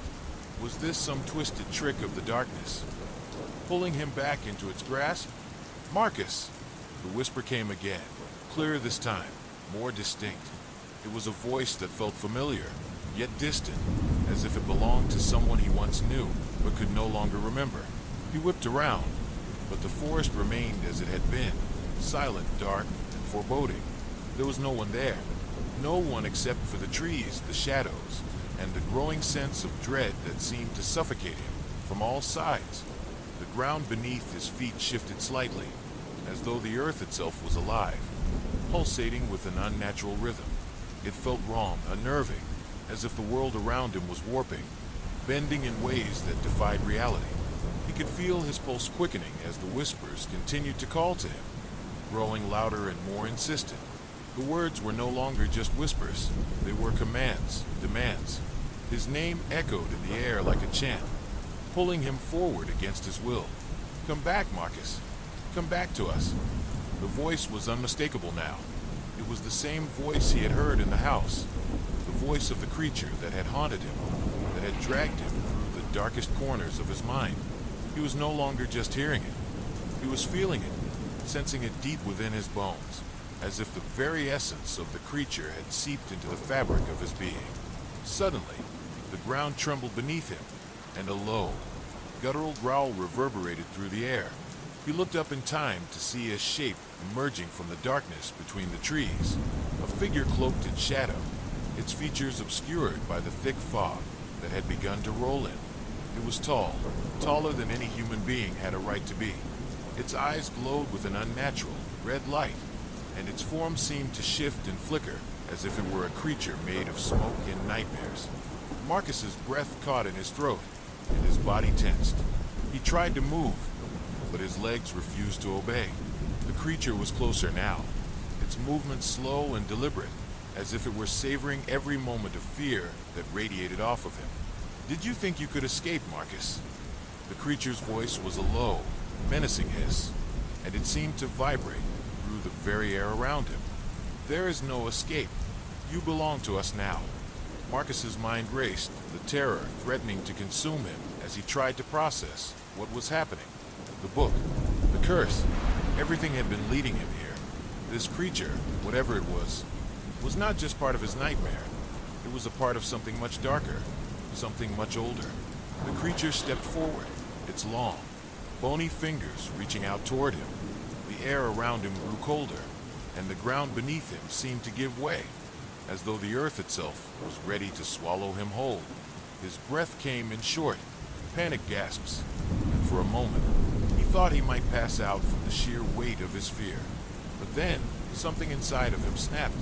The memory of the book, of the words that had almost set him free, flashed in his mind. The book. He had to find it. He had to finish what he had started. Without thinking, he bolted forward, his feet finally obeying him, propelling him through the forest at a frantic pace. The creature's growl echoed behind him, but Marcus didn't dare look back. The path ahead was twisted and treacherous, the trees closing in on him like the jaws of a beast. But he had no choice but to keep moving. The whispers grew louder, more insistent, their voices now blending into a chorus of maddening noise. But through the chaos, Marcus could hear one voice, familiar, comforting. "Don't stop. Keep moving." It was the voice of his mother, a voice that had always calmed him in his darkest moments. It was a memory, a fleeting echo from his childhood, but it gave him the strength to push forward.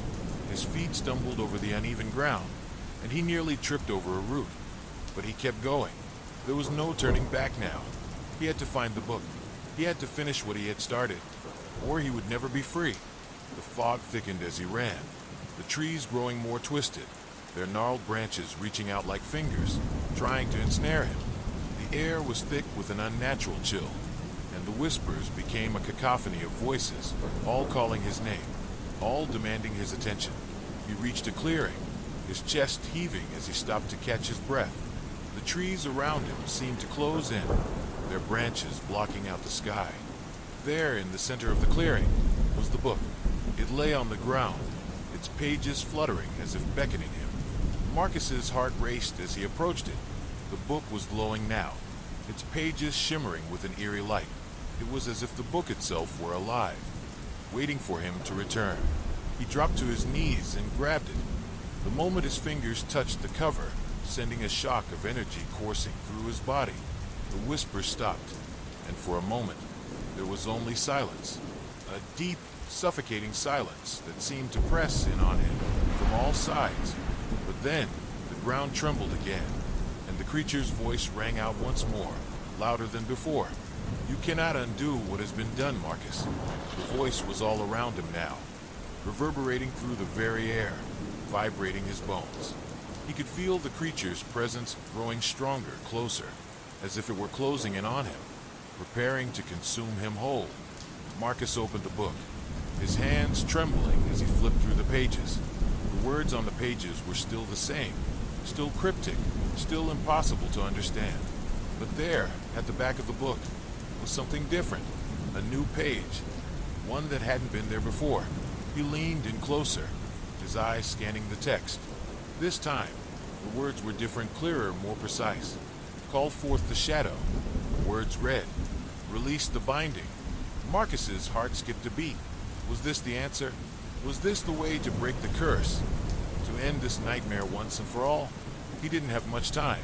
The creature was almost upon him, its shadow falling across the ground like an omen. The air was thick with its presence, and Marcus could feel the weight of it pressing in on him, suffocating him. "Call forth the shadow," he whispered to himself, his voice trembling. He wasn't sure what it meant, but he knew he had to try. He had to do something. With a deep breath, Marcus closed his eyes and spoke the words aloud. "Release the binding." Marcus felt his heartbeat thundering in his chest, the ground beneath his feet vibrating as though it were alive. The whispering voices surrounded him, slithering through the air, weaving into his thoughts like invasive tendrils. The book in his hands felt heavier now, its cover slick with sweat as his fingers clenched around it. He could feel the power within the pages, a dark force that threatened to overwhelm him. The words he had just read echoed in his mind, twisting and warping like a chant that had taken root deep in his soul.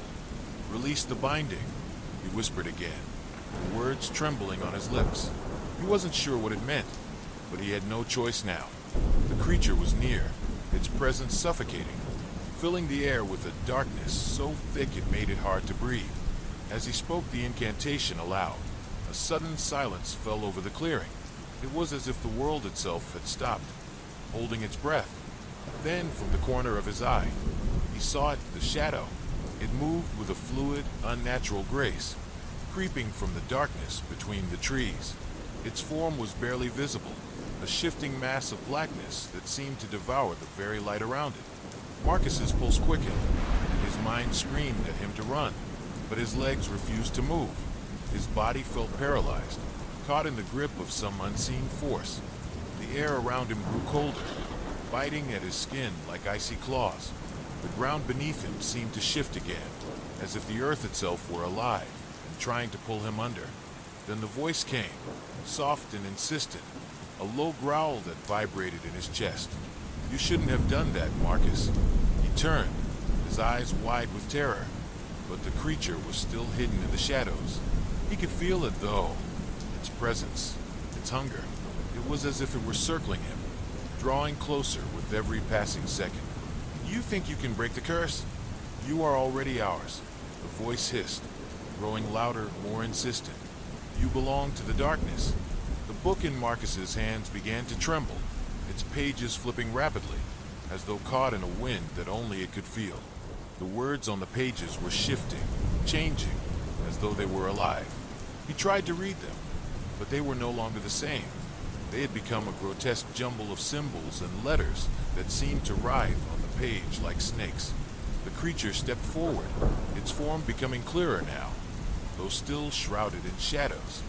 Marcus could see its eyes, red, glowing, and filled with malice. It was humanoid in shape but twisted, its limbs long and unnaturally thin, its body stretching and contorting as though it were a reflection of something that should not exist.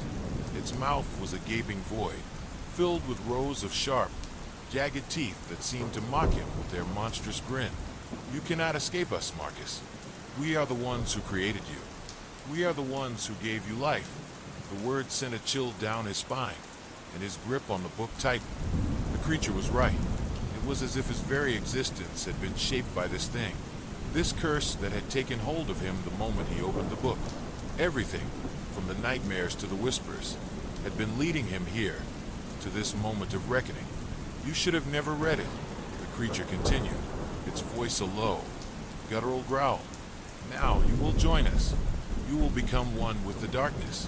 Marcus's mind raced. There had to be something he could do. He couldn't let this thing take him. He couldn't let it consume him. He had to find a way out. His eyes scanned the clearing desperately, searching for anything that could help. The book, maybe the answers were still inside it. Maybe he could reverse the curse, undo what he had unleashed. But the words on the pages were still shifting, changing in a maddening spiral of symbols he couldn't understand. Suddenly, the ground beneath him cracked open with a loud, deafening sound. The earth seemed to split, opening up like a mouth ready to swallow him whole. The creature stepped closer, its glowing eyes locked onto him with a predatory intensity. Marcus's heart raced as he stumbled backward, the crack in the earth widening, pulling him toward it. He reached for the book, clutching it to his chest as though it were his lifeline, the only thing keeping him tethered to reality. Release the binding, the voice whispered again. But this time it was not the creature's voice. It was something else, something deeper, more ancient. A voice that felt like it was coming from the very earth itself, from the heart of the darkness. The book in his hands began to glow, the pages shimmering with an otherworldly light. He could feel the power radiating from it, coursing through his fingers, flooding his body. It was as though the book was alive, feeding off his fear, his desperation. Do it, the voice urged him. Release the binding. Marcus's breath came in ragged gasps as he realized what he had to do. He had to finish it. He had to release whatever had been trapped inside the book, whatever dark force had been waiting for this moment. With shaking hands, he opened the book to the final page. The words were clear now, the symbols arranged in a perfect, horrifying pattern. There was no going back. He had no choice. With a deep breath, Marcus spoke the words aloud, his voice trembling but firm. I released the binding. The moment the words left his mouth, the ground shook violently.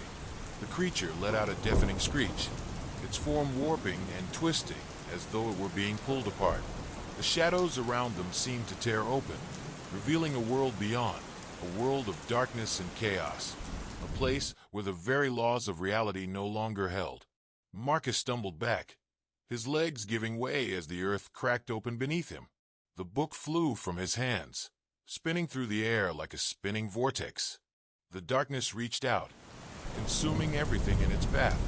The creature's scream echoed in his ears as he fell, his body tumbling into the abyss. The world around him seemed to fold in on itself, the darkness swallowing him whole. As Marcus descended into the abyss, his mind felt as though it were being torn apart. The darkness seemed to crawl under his skin, slithering through his veins like 1,000 cold snakes. His body convulsed with fear, the taste of terror lingering in his throat as he fell deeper into the void. Time lost all meaning, the air around him growing thick and suffocating, as if he were trapped in some endless nightmare where every second stretched on forever. Suddenly, there was a sharp jolt, and Marcus slammed into something solid. His body hit the ground with a sickening thud, the impact rattling his bones. Pain coursed through him, but the darkness didn't relent. It was still there, hanging in the air like a living thing, swirling around him. His vision was blurry, and when he managed to blink his eyes open, he was no longer in the forest. The world around him was twisted alien. It was as though the very fabric of reality had unraveled. The sky above was a sickly shade of red, the clouds swirling with a strange energy. The ground was cracked and jagged, stretching endlessly into a horizon that seemed to warp and distort with every passing second. There were no trees, no animals, just a barren wasteland stretching out in every direction. He tried to stand, his legs trembling beneath him. His body was still recovering from the shock of the fall, but the terror of his situation drove him forward. He couldn't afford to lose time. He had to find a way out, but the air was heavy, oppressive, and every step he took felt like wading through molasses. The book. He had to find the book. His fingers instinctively reached for his coat pocket, but it was empty. Panic surged through him like a tidal wave. He turned in a circle, scanning the desolate landscape, but there was no sign of the book. The one thing that could save him, the one thing that had been guiding him, was gone. And then he heard it, a whisper, soft at first, like the wind carrying a message just out of reach, but it grew louder, more insistent, as if the very air itself was speaking to him. The whisper twisted and distorted, weaving through his thoughts, planting seeds of dread and confusion. Marcus! He froze, the blood in his veins turning to ice. The voice was unmistakable. It was the same one he had heard earlier, the one that had come from the shadows. But this time, it wasn't just a whisper. It was all around him, echoing in the air, vibrating in his very bones. Marcus, you can never escape. The voice was not human, not even close. It was a guttural growl, a deep, primal sound that rattled the core of his being. It came from everywhere and nowhere at once, as though the very landscape was alive, feeding off his fear. He stumbled backward, his heart hammering in his chest.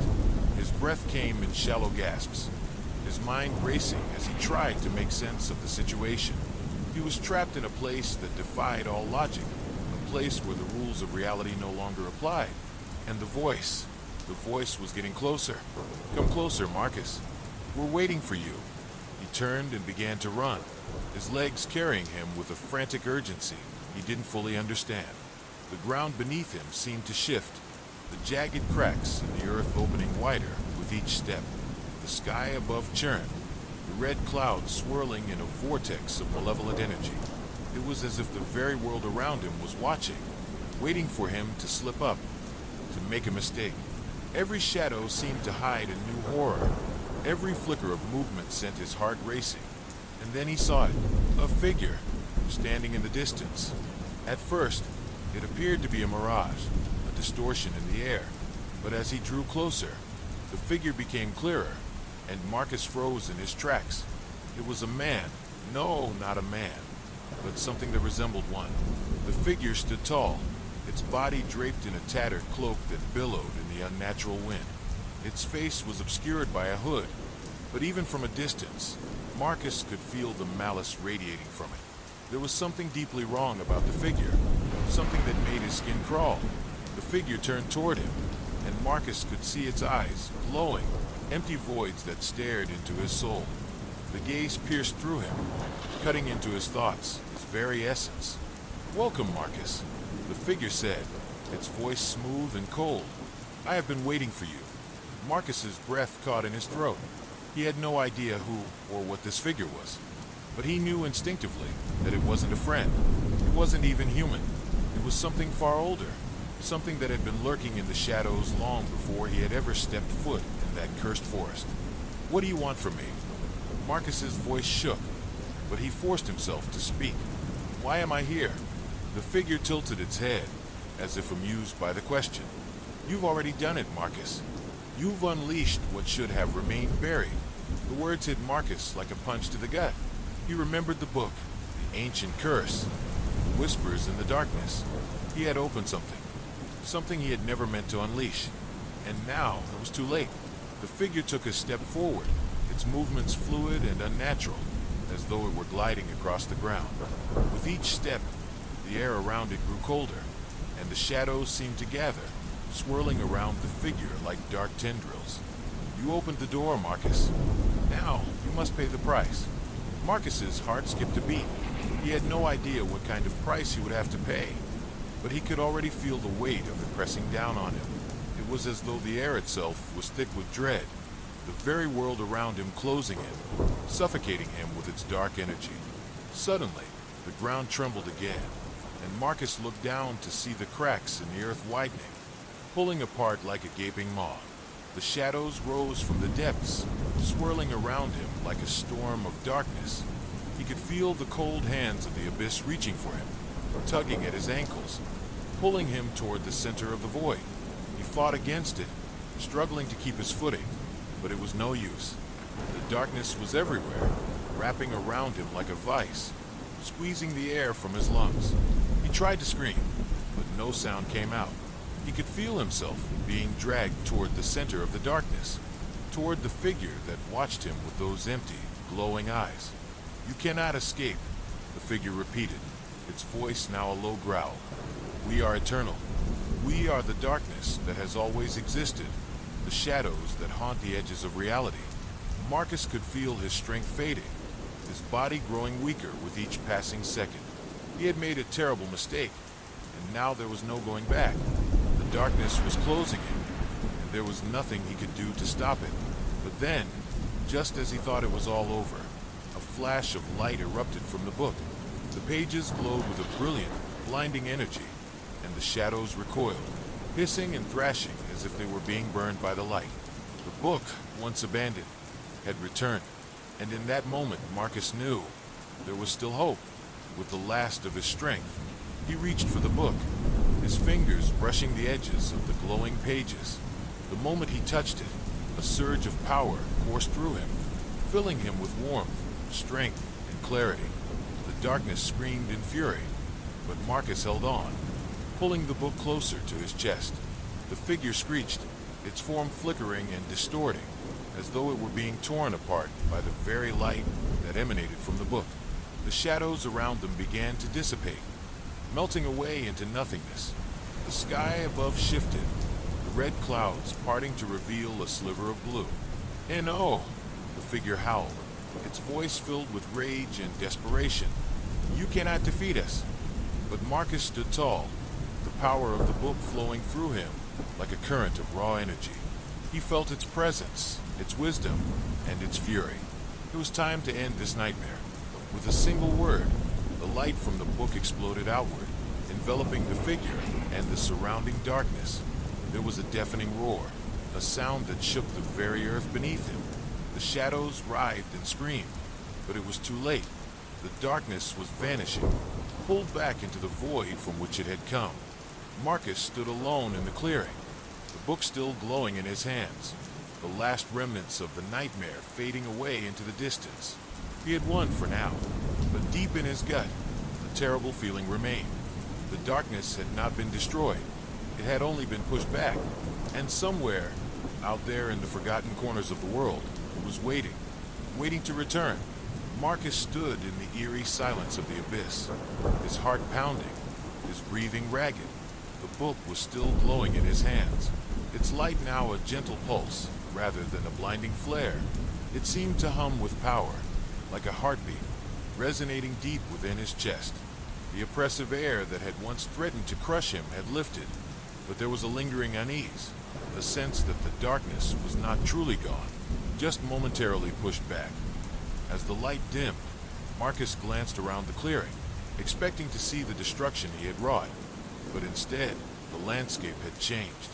The twisted, nightmarish terrain had vanished, replaced by a dark, mist-covered forest. Tall trees with gnarled branches stretched high into the sky, their twisted forms like skeletal hands reaching for him.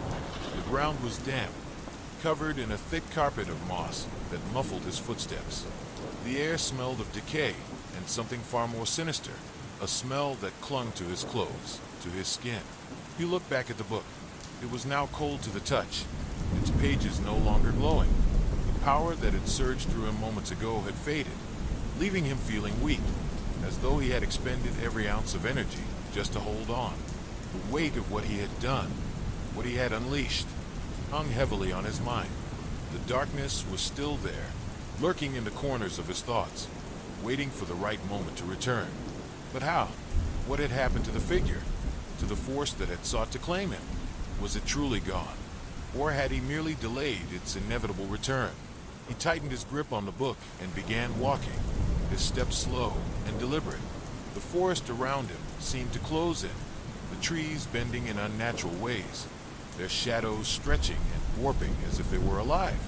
Every rustle of leaves, every snap of a twig beneath his feet sent a jolt of fear through him. It was as if the very woods were watching him, waiting for him to make a mistake. As he ventured deeper into the forest, the mist thickened, swirling around him like a living entity. His breath came out in shallow gasps as he fought the rising panic in his chest. There was something here, something ancient, something dark, that he could not see but could feel with every fiber of his being. He had walked into the heart of something far older and more malevolent than he could ever have imagined.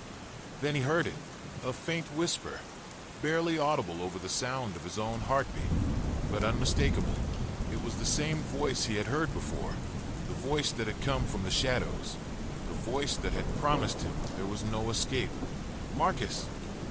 The name was a hiss, a serpent's whisper that curled through the air, winding its way into his thoughts. His spine stiffened, his body frozen in place. The voice was closer now, too close. He could feel it inside him, inside his very mind, crawling through his consciousness like a disease. You're not free. You never will be. The words rang in his ears, and Marcus's eyes darted around the misty forest, searching for the source of the voice.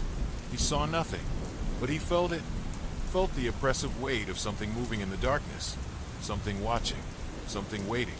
He took a step backward, his heart racing. The book, his only hope, was still in his hands, but it felt strangely heavy now, as though it, too, was a burden. He needed answers. He needed to know what was happening, to understand the forces he was up against. The whispering was relentless, a constant presence in the back of his mind, like the scratching of claws against a door. Why? He shouted into the darkness. What do you want from me? The mist seemed to swirl around him, thickening with every word, as if the very air itself was responding to his call. The trees loomed closer, their twisted branches groaning under the weight of some unseen force. For a moment, there was only silence. Then, the voice returned, louder this time, its tone dripping with malice. You opened the door, Marcus. You invited us in. The ground beneath his feet trembled, and Marcus's knees buckled slightly, his legs threatening to give way. He felt the temperature drop sharply, the chills seeping into his bones like a slow poison. His breath came out in visible puffs, and he realized, with growing dread, that the mist around him was no longer just fog. It was alive, a physical manifestation of the darkness that had been waiting. The door is still open, the voice said, its tone now almost amused. And so are we. The air grew heavier, thick with a palpable sense of menace. The trees seemed to pulse with life, their gnarled roots creaking and groaning as if they were coming to life. The whispers grew louder, more insistent, surrounding him like an impenetrable wall of sound. He could feel the weight of countless eyes upon him, eyes that were hidden, but whose presence was undeniable. Marcus's pulse raced, panic rising in his throat. He had to get out of here. He had to find a way to close the door, to end this nightmare once and for all. But the forest seemed to close in around him, trapping him in a maze of shadows and whispers. Suddenly, the mist parted just slightly, revealing something in the distance. A figure standing motionless in the clearing. It was tall, cloaked in darkness, its features obscured, but there was no mistaking it. The figure was watching him. Its eyes gleamed like two burning embers in the darkness. And in that moment, Marcus knew. This was the thing he had unleashed. The figure stepped forward, its movement slow and deliberate. As it did, the mist seemed to part even more, revealing its full form. It was humanoid, but its limbs were too long, its body too thin, and its face was a nightmare of twisted features, as if it were a mask of flesh stretched too tight. The eyes glowed with an unnatural light, and its mouth opened in a silent scream. "Do you see?" the voice asked, the words now emanating from the figure itself, its lips never moving. "Do you understand now, Marcus? You are not free. You never will be." Marcus took a step back, fear clawing at his chest. The figure raised one hand, its fingers elongating and twisting as if they were made of shadows. The air around him seemed to ripple, and the ground beneath him trembled once more. "You will never escape," the figure hissed, its voice a low growl. "You are ours, forever." With a sudden, horrific lurch, the figure lunged toward him, its fingers stretching toward his throat. In that instant, Marcus knew there was no way out. The door had been opened, and now there was no closing it. But just as the figure's fingers were about to make contact with his skin, a blinding flash of light erupted from the book in his hands. The darkness recoiled, and the figure let out a horrific screech, its body writhing as if it were being burned by the light. Marcus felt the surge of power in his hands, the energy pulsing through him like an electric current. He couldn't explain it, but he knew this was the only thing that could save him. He focused every ounce of his will into the book, and the light flared brighter, pushing the figure back, its form distorting, unraveling like a nightmare, fading into the dawn. "You cannot defeat us," the voice hissed, its tone now full of rage. "We are eternal. We are the darkness." But Marcus didn't stop. He pressed forward, the book glowing brighter and brighter until it consumed the entire clearing in a flash of pure white light. And then there was silence. The silence was overwhelming. It pressed against Marcus like a tangible force, suffocating him with its weight. His body felt frozen, still vibrating from the intense energy that had surged through him moments ago. The light from the book had burned bright, too bright, until it had consumed everything around him, swallowing the nightmare and leaving nothing but an empty, eerie void. He could still feel the coldness of that void, an unnatural chill that gnawed at the edges of his mind. Marcus swallowed hard, his throat dry, his limbs stiff. He felt like he hadn't moved in hours, or maybe days. It was hard to tell.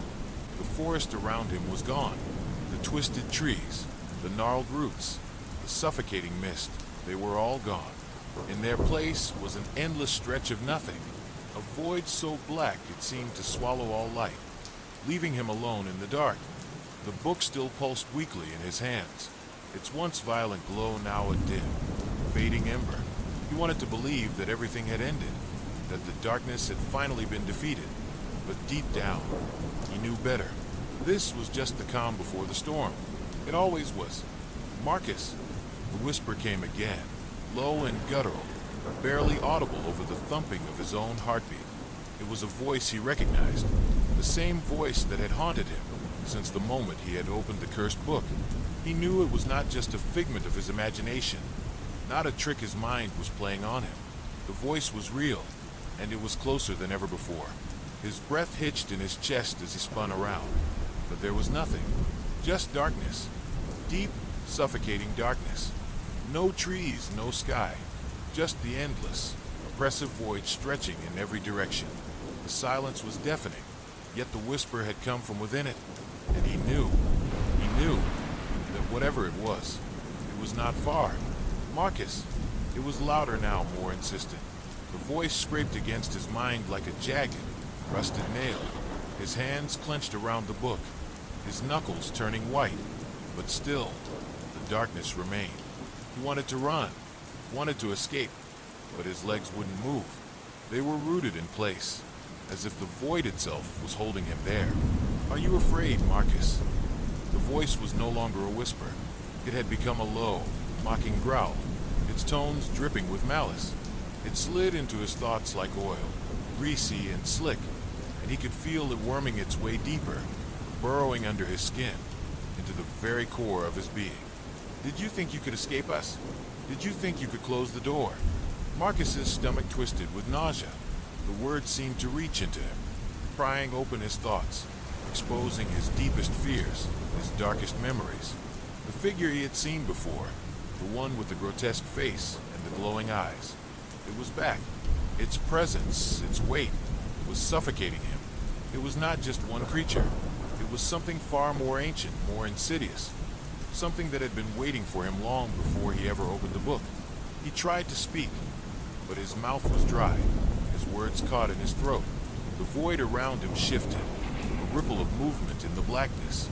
He took a shaky step forward, and the ground beneath him seemed to breathe, a slow, rhythmic pulse, as though the earth itself was alive.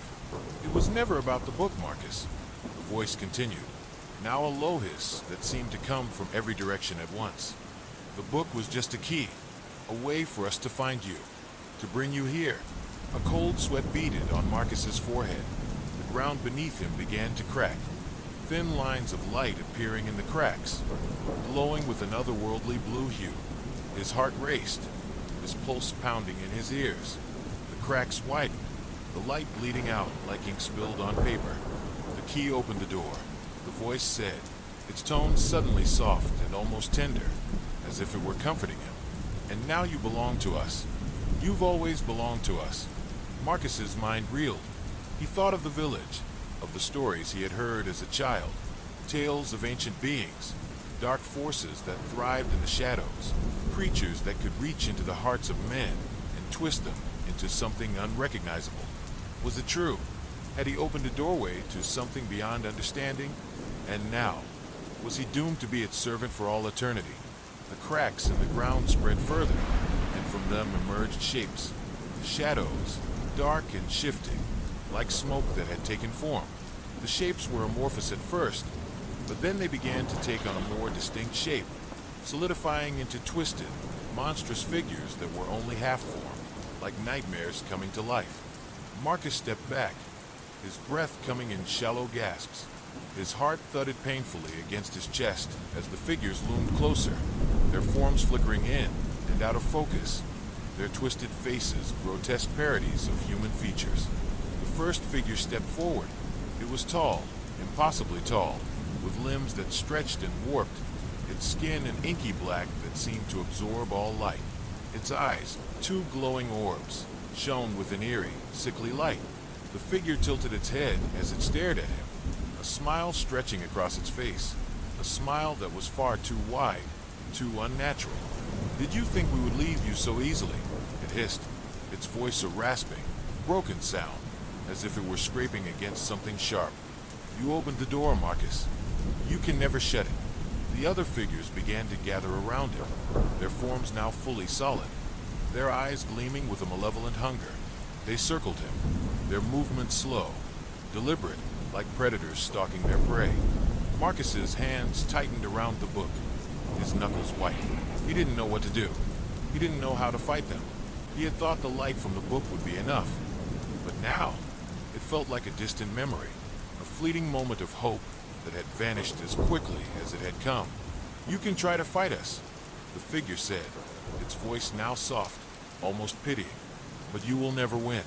You belong to us, just as your ancestors did. Marcus felt the blood drain from his face as the truth hit him with the force of a sledgehammer. The stories he had heard as a child, the myths of his people, the warnings about the things that lurked in the dark, they had all been real. The ancestors, the ones who had sealed the dark forces away, had done so at great cost. And now, Marcus had undone everything they had fought for. He had unleashed something far worse than he could have ever imagined. The figure leaned in close, its cold breath seeping into his skin. Your soul is ours, Marcus, it whispered. You will never leave this place. You will never see the light again. The ground beneath Marcus's feet trembled again, and the figures closed in, their twisted hands reaching for him.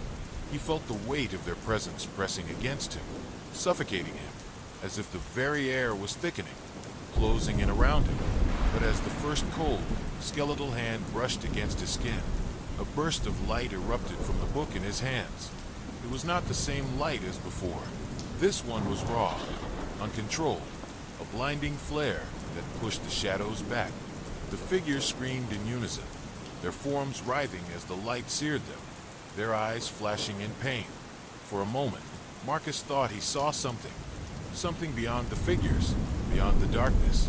A doorway, a crack in the void, a glimpse of something else, something that could be the answer.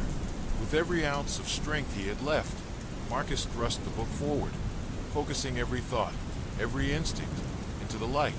The void seemed to push back, but the light pressed forward, relentless, flooding the space, burning away the darkness. The figures howled in agony as they were consumed, their forms dissolving into smoke, into nothing. But even as they vanished, Marcus knew this wasn't over. The darkness, the force that had come to claim him, wasn't gone. It was just waiting, waiting for the right moment to return. It always returned, the Whispering Hollow. It was supposed to be a weekend getaway, a chance to escape the chaos of city life and reconnect with nature. Emma and her friends had rented a secluded cabin in the mountains, far from the hustle and bustle of the outside world.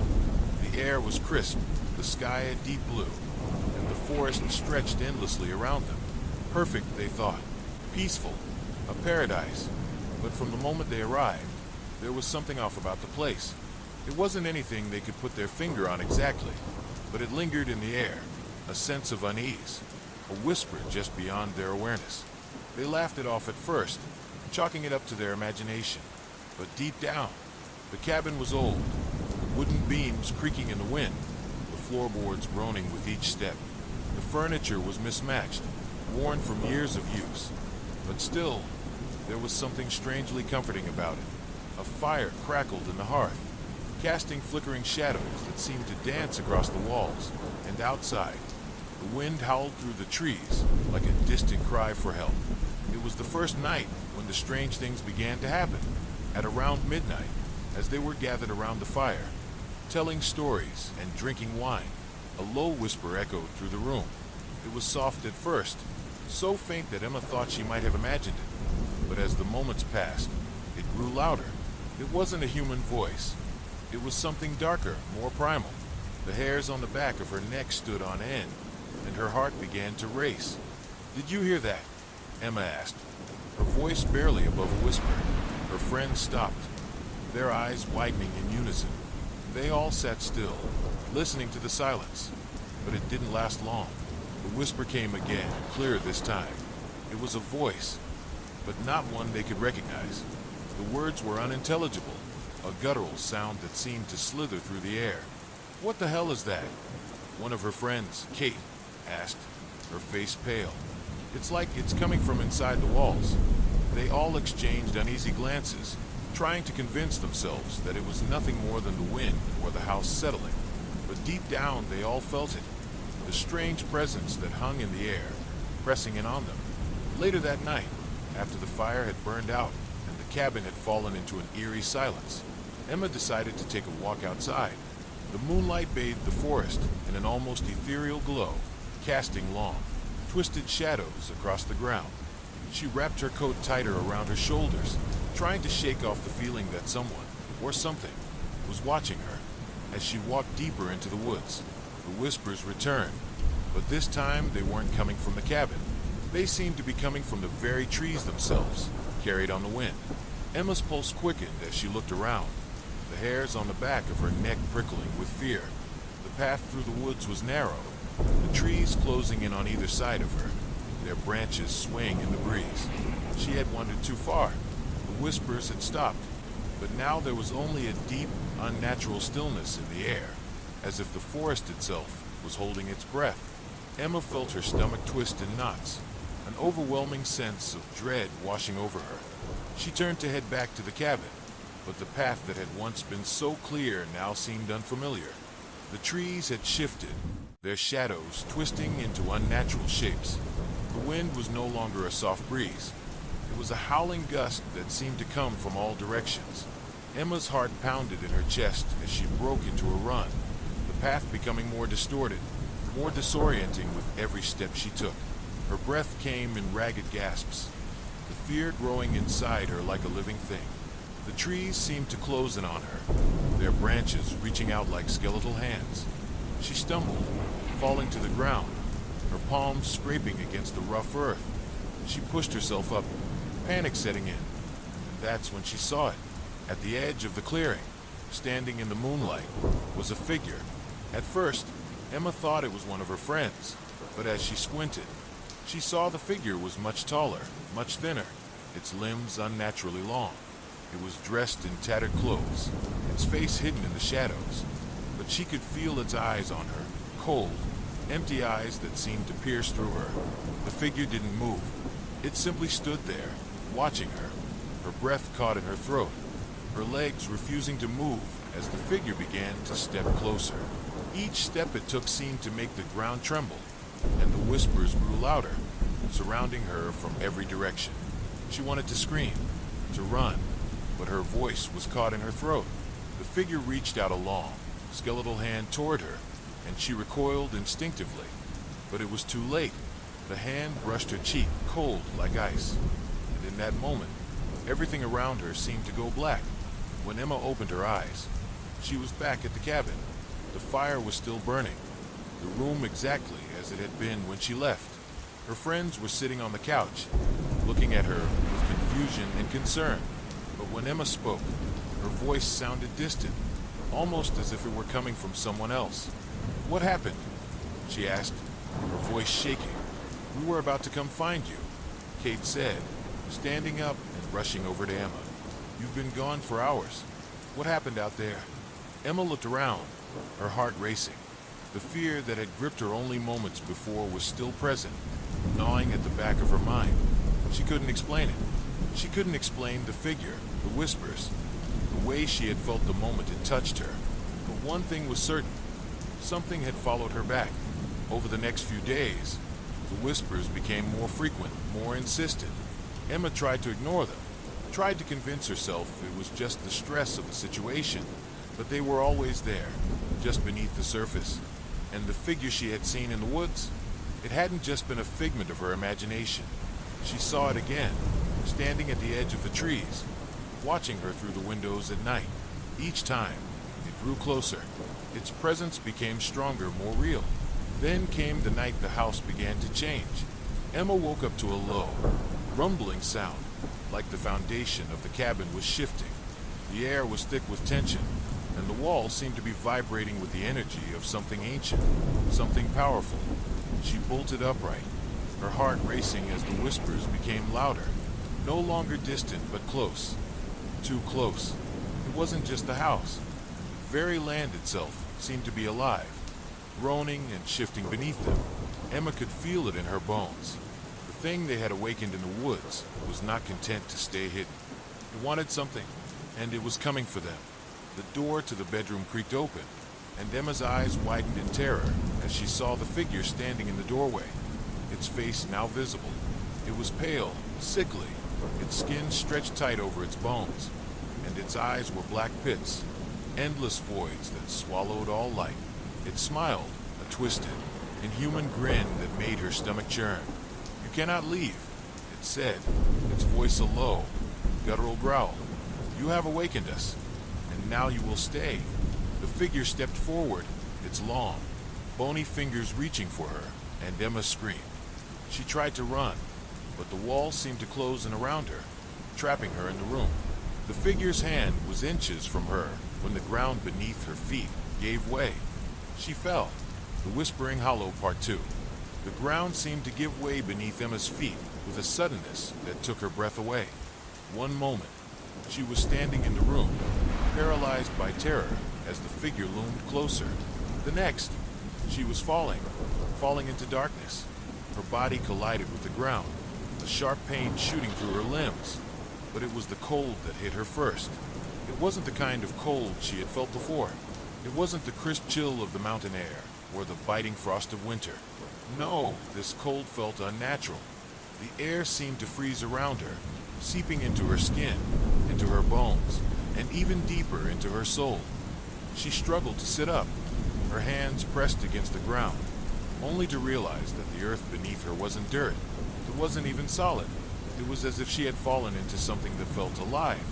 She could feel the pulse of the earth beneath her, a rhythm too slow, too heavy, almost like a heartbeat. It throbbed in her chest, sending waves of unease through her body. Her heart hammered in her chest, panic rising, but she forced herself to take a deep breath. She needed to focus. The last thing she remembered was the figure standing in the doorway of her cabin, grinning at her with its hollow eyes, telling her she could never leave. She needed to escape. Slowly, she pushed herself to her feet, her legs unsteady, as if they had never supported her weight before. She glanced around, trying to make sense of her surroundings. The darkness stretched out endlessly in all directions, but there was something faintly glowing in the distance. A pale, sickly light flickered in the gloom, beckoning her forward. She hesitated, but then took a step, and then another. The eerie silence around her was broken only by the rhythmic pulsing from the earth beneath her feet. Each step she took seemed to draw her closer to that glowing light, like a moth to a flame. But the more she walked, the more she could feel it. Something was wrong. Something was watching her. A shadow flitted at the corner of her vision, just out of reach. But when she turned to look, there was nothing there.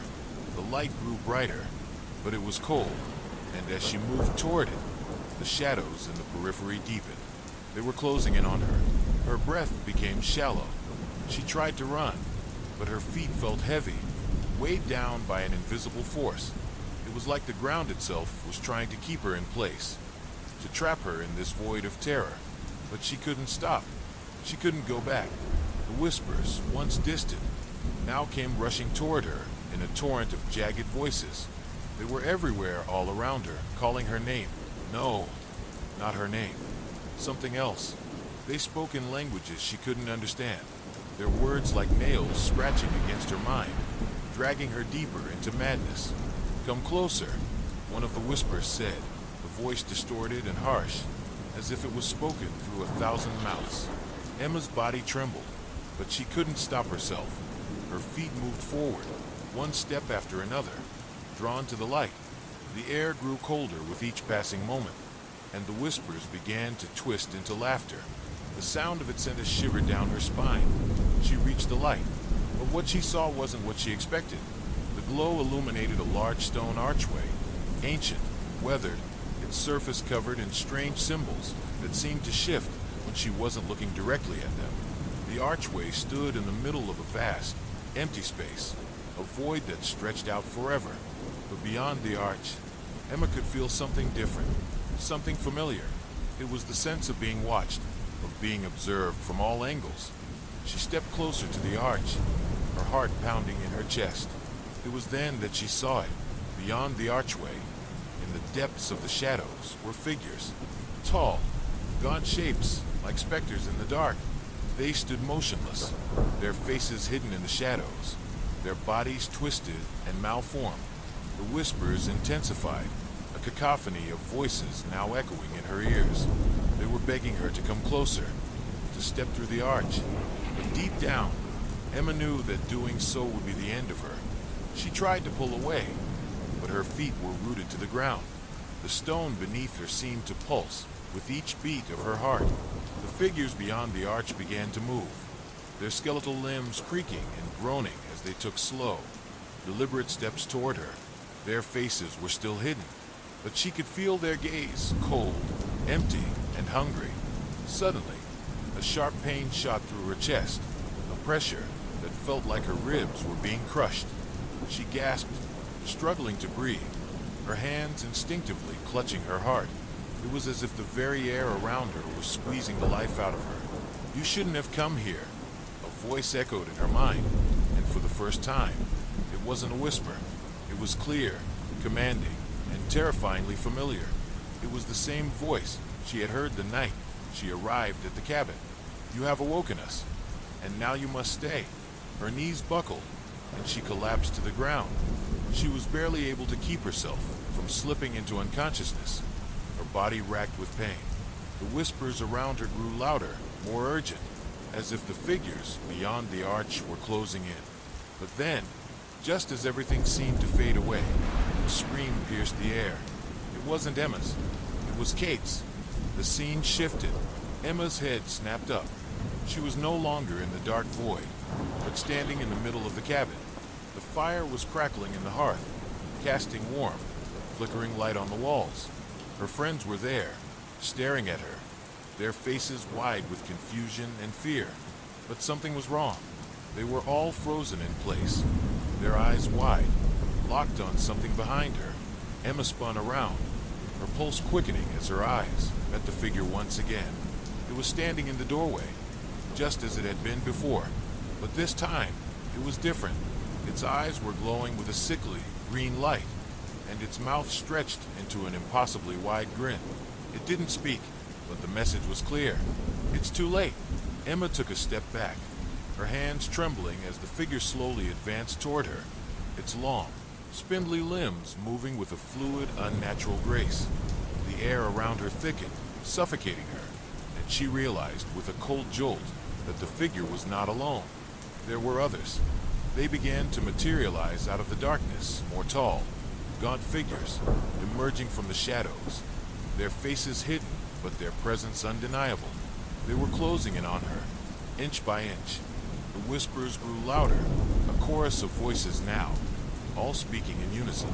And then, as the first of the figures reached out toward her, Emma felt the ground beneath her feet crack and shift. The walls seemed to close in around her, and the ceiling began to distort, twisting and warping like some grotesque nightmare. They are here, the voice echoed in her mind once again. And you are ours. The air inside the cabin had become thick with a strange, suffocating heaviness. Emma's heart pounded against her chest, each beat reverberating in her eardrums as she took in the grotesque scene before her. The figure standing in the doorway, no longer a mere shadow, but a monstrous entity, had begun to move, its long, skeletal arms reaching out toward her. The other figures, who had once been merely distant shapes, now seemed to emerge from the dark corners of the cabin itself, as though they were born from the very walls. Their limbs twitched unnaturally, their movements jerky, like marionettes pulled by invisible strings.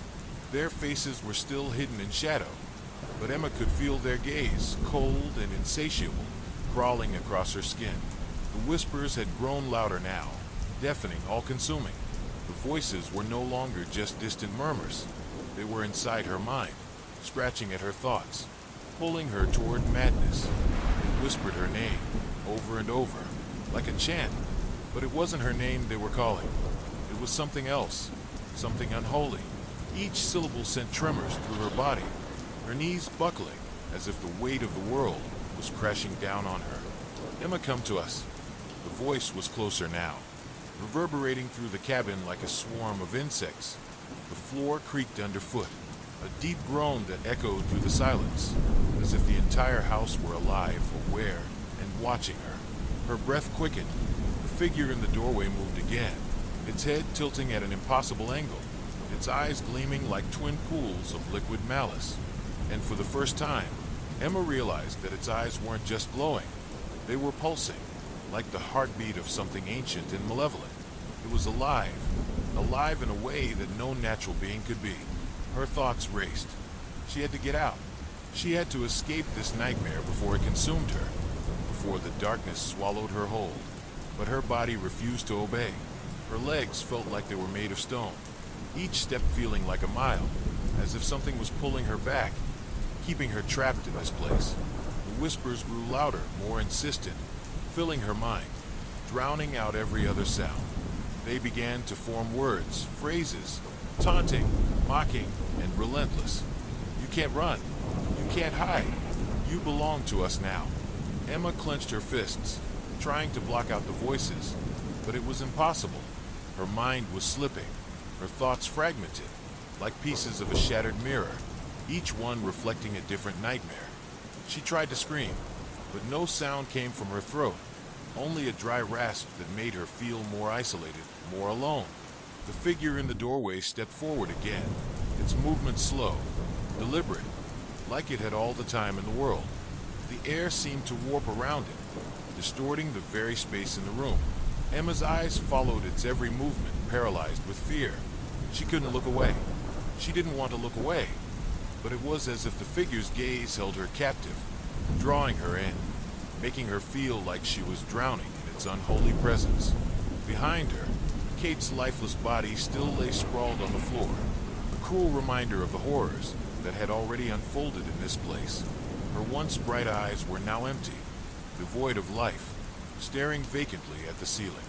Emma wanted to look away, but she couldn't. The sight of Kate's lifeless form was like a mirror, reflecting the fate that awaited her if she couldn't escape.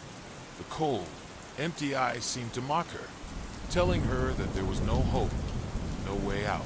Suddenly, a sharp sound cut through the air, a snap, like the cracking of bones. Emma's eyes snapped back to the figure in the doorway. The grotesque being had extended one of its arms, and with a sickening crunch, it bent at the elbow, its fingers curling into claws, as though it was preparing to strike. The movement was so unnatural, so wrong, that Emma's stomach churned.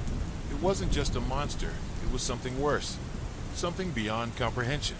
The ground beneath her feet shifted again, a violent tremor running through the cabin, knocking her off balance. She staggered, her hand shooting out to grab hold of a nearby chair to steady herself. The whispers intensified, swirling around her, clawing at her mind, trying to tear her thoughts apart. "You cannot leave this place." The words felt like poison, seeping into her consciousness, wrapping themselves around her thoughts until they became the only truth she knew. Emma could feel her own resolve breaking, her will crumbling like dry earth in the wind. It was as if the cabin itself, the darkness, the creatures, it was all one single, living entity, and she was its prey. But then, just as her mind was about to fracture completely, a sound cut through the chaos, a sound that wasn't part of the whispers. It was a voice, clear and strong, coming from somewhere deep within the cabin. Emma, the voice was familiar. It was the voice of her grandmother, the one who had raised her, the one who had always told her stories about the darkness, about the things that lurked just beyond the veil. But how could this be? Her grandmother had died years ago. "Emma, you must listen." The voice grew louder, more insistent, cutting through the madness. It was coming from the walls, from the floor, from the very air itself, as if her grandmother's spirit had been trapped here all along, waiting for her to return, waiting to warn her. "You have to find the mirror." Emma's head snapped up, her eyes wide with disbelief. The mirror, that was it. Her grandmother had always spoken of a mirror that could reflect the truth, that could show what was hidden beneath the surface. But where was it? Where could she find it? The figure in the doorway was moving closer now, its twisted limbs stretching toward her. But Emma didn't look at it. She focused on the voice, on the words that were guiding her, pulling her through the fog of fear and uncertainty. The mirror.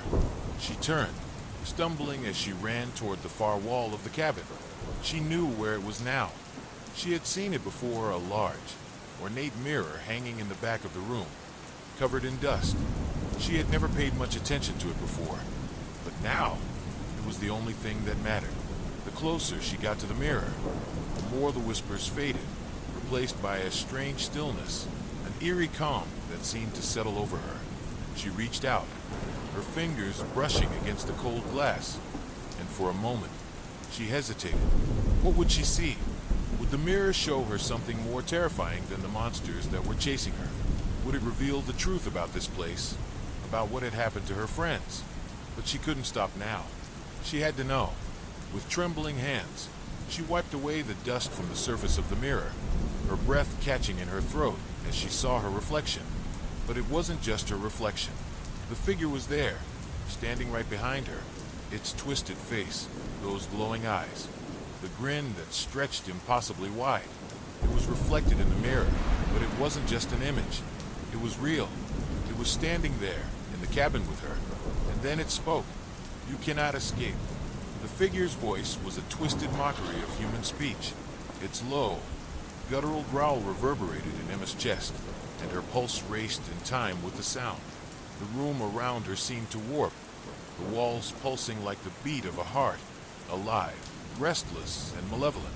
Every inch of the cabin felt saturated with darkness, as though the very air had thickened, each breath heavier than the last. Emma's reflection in the mirror shifted slightly, her eyes wide and horrified, But it wasn't her own movements that mirrored hers anymore. The figure behind her grinned, its twisted lips curving into a grotesque smile that seemed far too wide for its face. The reflection was wrong, unnatural. It shouldn't have been there. The figure shouldn't have been there. You thought the mirror would save you.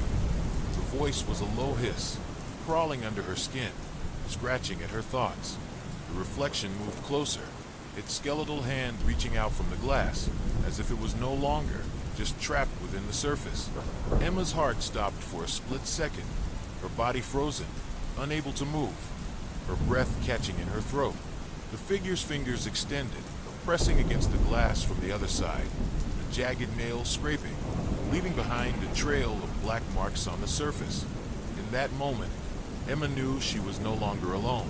The cabin and the walls, the very foundation, seemed to groan under the weight of something ancient, something that had been slumbering beneath the earth for eons, waiting for a chance to rise. This was no mere haunt. It was something much worse, something that had lived through centuries, existing on the fringes of reality, hidden away in the darkness, feeding off the fear of those foolish enough to wander into its grasp. And Emma had just made the worst mistake of her life by coming here. She snapped back, her hand shooting up to the mirror, desperately attempting to pull herself away from its pull. But the glass was cold, colder than anything she had ever felt, almost as if the chill was coming from somewhere deep within the earth itself, a place where light could never reach. As she stepped back, the figure in the reflection seemed to grow larger, its form becoming more solid, more real. Its fingers flexed, pressing against the glass harder, the surface warping, rippling like water disturbed by a stone. It wasn't just a reflection anymore. It was alive. The air around Emma thickened, the silence now broken by the faint sound of whispers, voices rising from the cracks in the floor, from the darkness, from the very corners of her mind. They were calling her, but it wasn't her name they spoke. No, they were calling something else, something older, something hungry. You cannot run. You cannot hide. You belong to us. The words raked across her mind like claws. Every syllable felt like a thread unraveling her sanity. Emma's knees buckled, and she collapsed to the floor, gasping for breath, her chest heaving. She had to get out. She had to escape, but her body refused to obey. It was as if the very cabin was holding her prisoner, trapping her in its twisted embrace. Behind her, the door to the cabin creaked open, though she hadn't heard anyone enter. A faint, almost imperceptible movement caught her eye. She whipped her head around, her heart racing as she saw something, someone in the doorway. But when she looked again, there was nothing there. The room was suddenly colder, the shadows darker. She could feel the temperature drop, the breath in her lungs freezing as if the very air had turned to ice. The whispering voices grew louder, swirling around her, becoming clearer, more distinct. There was no escape. There was nowhere to run. And then, with a sickening lurch, the figure in the mirror stepped forward. Its foot slid out from the glass, its limb bending at unnatural angles as it emerged into the room, like something that had been trapped within a thin layer of water, now breaking through the surface. Emma screamed, but the sound died in her throat, swallowed by the oppressive silence. She tried to scramble backward, but her hands slipped on the cold wooden floor. Her mind was in a frenzy, her heart beating a frantic, terrified rhythm. She needed to get away. She needed to. A deafening crash echoed from above. The ceiling above her splintered, the floorboards groaning under the weight of something massive, something that didn't belong in this world. The walls trembled, and the entire cabin seemed to shake with the force of 1,000 pounding footsteps. The figure from the mirror continued to move toward her, its body stretching grotesquely, distorting and bending in ways that no human form should ever be able to do. Emma couldn't tear her eyes away. The creature, it wasn't just a figure anymore. It was a being, a dark, ancient being that had been trapped for who knows how long, waiting for someone like her to open the door, waiting for her to come close enough to feed. A low, guttural sound echoed in the cabin, a growl, primal and deep, vibrating through the walls. She could feel it in her bones. And then the air shifted, and the shadows in the corners of the room seemed to twitch, as if they were coming to life. She couldn't see them, but she could feel them, lurking, watching, waiting. Suddenly, the figure lunged, its body twisting through the air like a snake, its hand reaching for her throat. But before it could make contact, something strange happened. The cabin groaned again. A sharp, crackling sound filled the air, like glass breaking, and then the very world around her seemed to split. The walls of the cabin splintered, breaking apart like fragile paper. The room distorted, stretching and warping in ways that defied reason. The mirror behind her shattered into 1,000 shards, each fragment spinning in midair like a kaleidoscope of broken glass. And in the center of it all stood Emma, frozen, her mind spinning in circles as everything around her unraveled. The figure's grip never reached her, but something else submerged from the rift. Another form, darker and more formless than the one before. It was not of this world. It was not human. It was something older, something that existed between the spaces, a shadow between moments, a nightmare too ancient to understand. Emma's heart raced, the terror flooding her veins, the cold sweat on her brow, as she realized that she wasn't just trapped in a haunted cabin anymore. She wasn't just running from some twisted being. She was trapped in another world, a place that didn't obey the laws of reality, a place that fed on fear, a place where nothing was safe. The mirror had been the doorway, and she had stepped through it. The floor beneath her feet cracked open like an abyss, and before she could react, the darkness seemed to swallow her whole. Emma awoke in darkness. Her body felt heavy, as though she were submerged in something thick, oppressive. She blinked, but there was no light to help her see.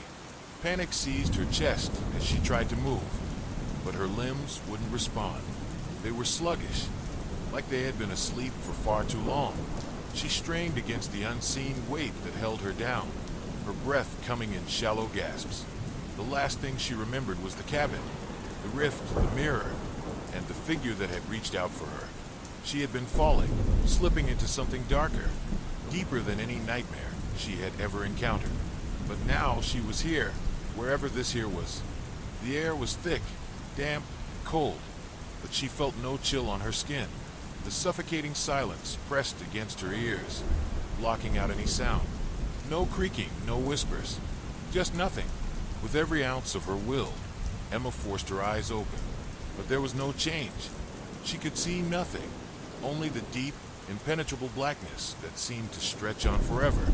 The sense of disorientation was overwhelming, and she felt as though her very mind was unraveling.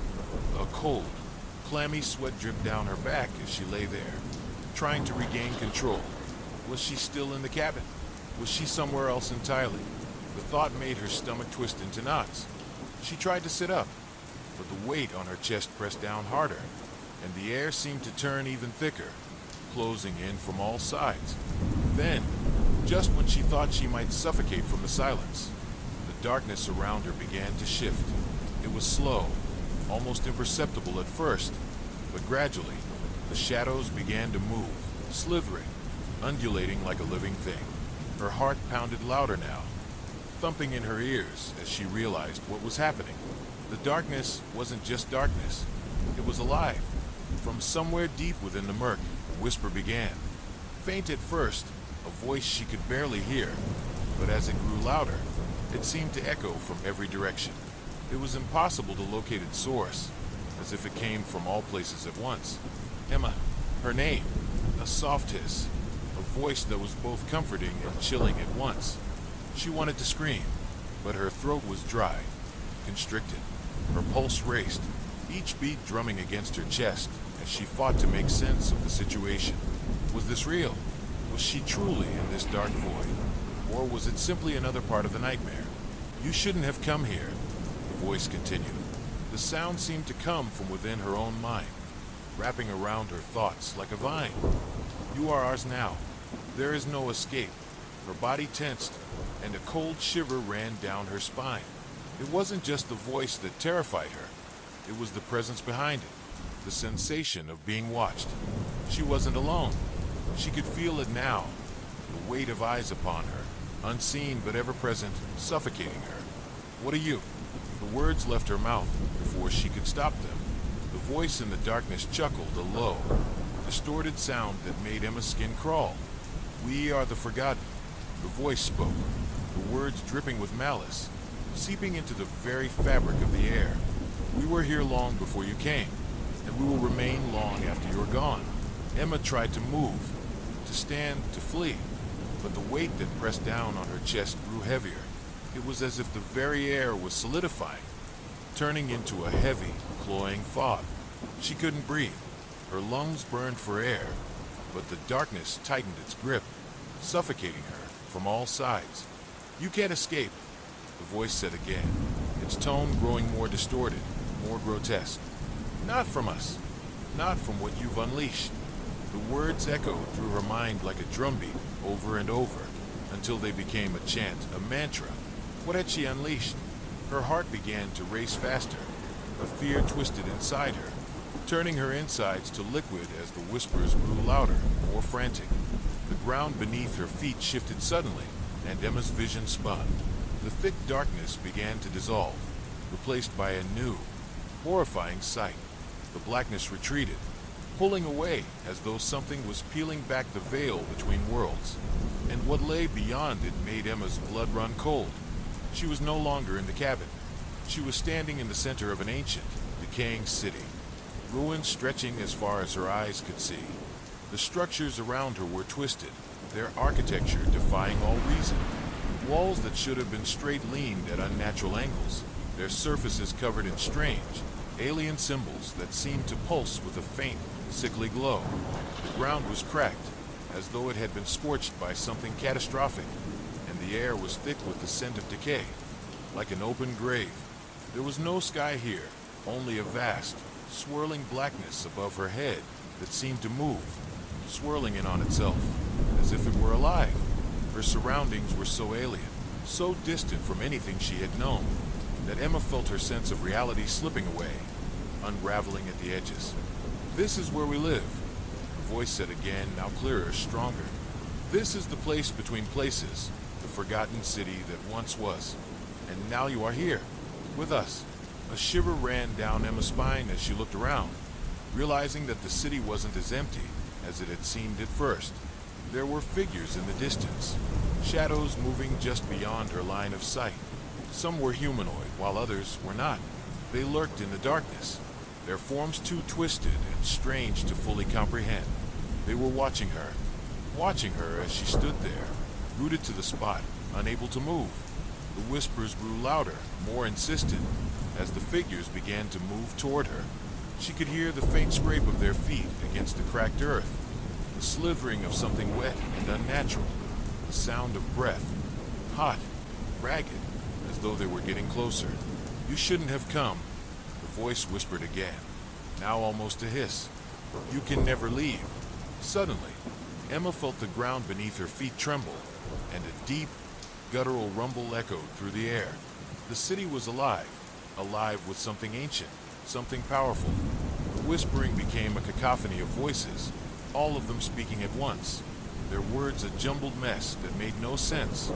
Yet somehow, it made her stomach churn. From the darkness, a figure emerged, a towering shape, almost too tall for her to comprehend. It stepped forward slowly, its limbs stretching unnaturally long, its movements jerky, like a puppet being controlled by some unseen hand. Its face was nothing more than a featureless mask, its eyes dark pits that seemed to consume all light, and its mouth, when it opened, revealed rows upon rows of sharp, jagged teeth. It stepped forward, its massive foot landing with a sickening thud on the ground, sending a shockwave through the city. The air shifted, warping, as if the figure's mere presence was enough to distort reality itself. Emma's breath caught in her throat as she stared at the creature, unable to look away, her body frozen in place by a mix of terror and fascination. The whispers reached a crescendo, and then, all at once, they stopped. The silence that followed was deafening, and then the creature spoke. "Welcome to the Hollow," it said, its voice a low, rumbling growl that seemed to reverberate through her very bones. "You've come to us, and now you will never leave." The ground trembled beneath her feet again, and Emma knew. This was no dream. This was no hallucination. She was trapped in a place beyond time, beyond reality. in the heart of something that had existed long before she ever set foot in the cabin. And she wasn't alone. The creature's voice reverberated through Emma's very being, sending shockwaves of terror through her body. "You've come to us, and now you will never leave." A cold, clammy sweat dripped down her back as she lay there, trying to regain control. Was she still in the cabin? Was she somewhere else entirely? The thought made her stomach twist into knots. She tried to sit up, but the weight on her chest pressed down harder, and the air seemed to turn even thicker, closing in from all sides. Then, just when she thought she might suffocate from the silence, the darkness around her began to shift. It was slow, almost imperceptible at first, but gradually, the shadows began to move, slithering, undulating like a living thing. Her heart pounded louder now, thumping in her ears as she realized what was happening. The darkness wasn't just darkness. It was alive. From somewhere deep within the murk, a whisper began. Faint at first, a voice she could barely hear, but as it grew louder, it seemed to echo from every direction. It was impossible to locate its source, as if it came from all places at once. Emma, her name, a soft hiss, a voice that was both comforting and chilling at once. She wanted to scream, but her throat was dry, constricted. Her pulse raced, each beat drumming against her chest as she fought to make sense of the situation. Was this real? Was she truly in this dark void? Or was it simply another part of the nightmare? "You shouldn't have come here," the voice continued. The sound seemed to come from within her own mind, wrapping around her thoughts like a vine. "You are ours now. There is no escape." Her body tensed, and a cold shiver ran down her spine. It wasn't just the voice that terrified her. It was the presence behind it, the sensation of being watched. She wasn't alone. She could feel it now, the weight of eyes upon her, unseen but ever-present, suffocating her. "What are you?" The words left her mouth before she could stop them. The voice in the darkness chuckled a low, distorted sound that made Emma's skin crawl. "We are the forgotten." The voice spoke, the words dripping with malice, seeping into the very fabric of the air.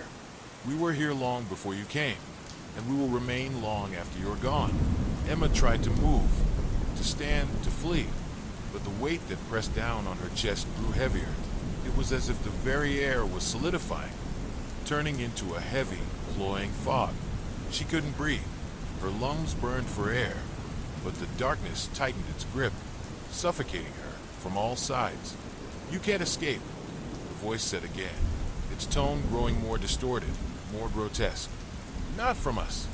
Not from what you've unleashed." The words echoed through her mind like a drumbeat, over and over, until they became a chant, a mantra.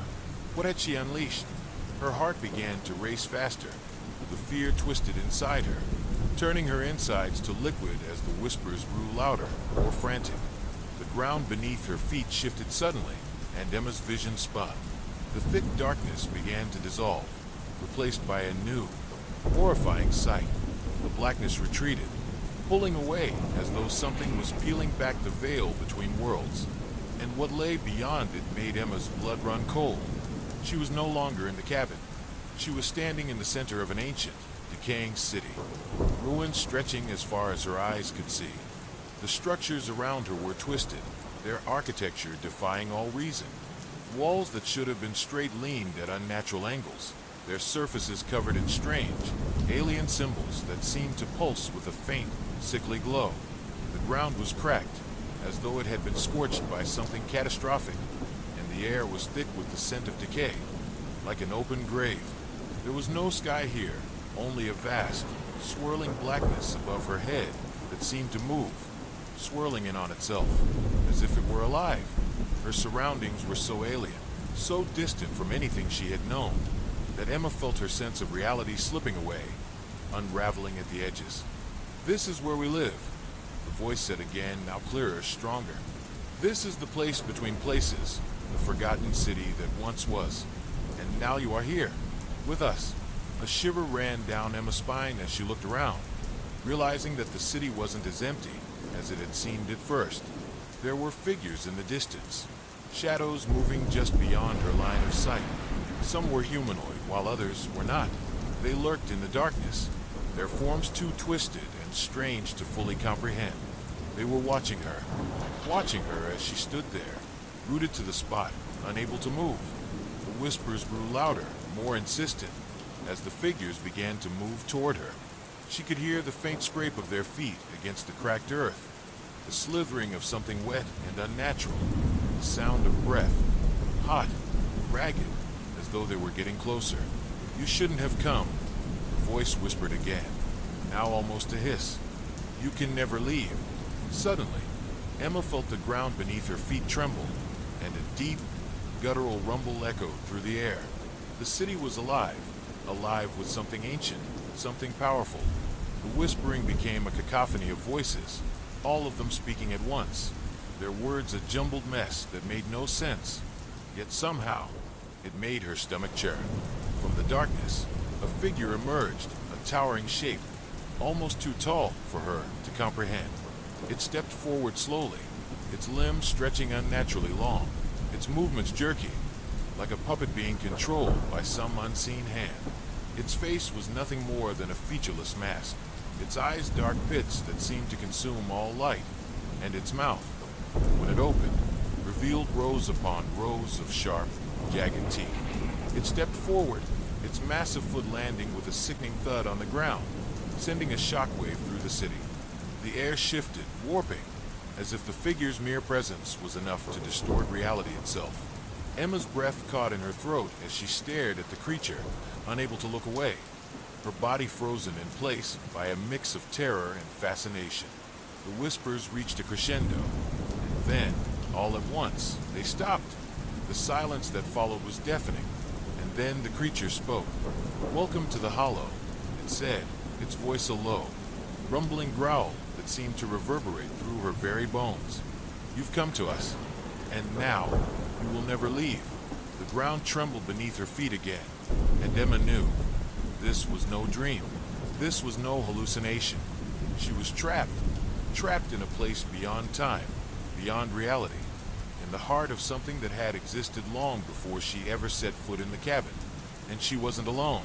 The creature's voice reverberated through Emma's very being, sending shockwaves of terror through her body. "You've come to us, and now you will never leave." The words hung in the air like a curse, a sentence of eternal imprisonment. Emma wanted to scream, to run, but her body refused to cooperate. Her legs felt like lead, her muscles frozen in place, her breath caught somewhere deep in her throat. The city around her had transformed into something unrecognizable, a twisted mockery of what it had once been. The buildings, now jagged and broken, seemed to lean inward as if closing in on her, suffocating her from all sides. She could hear the scraping sound of something dragging against the ground. Was it footsteps? Or was it something worse? It was hard to tell in the unnerving silence that followed the creature's announcement. The figure before her loomed, like a god of some forgotten age, its towering form shifting unnaturally with every movement. The mask it wore was an abomination, featureless yet grotesque, with hollow black eyes that seemed to stretch into infinity. Each step it took made the ground shake beneath her, sending tremors through the broken streets.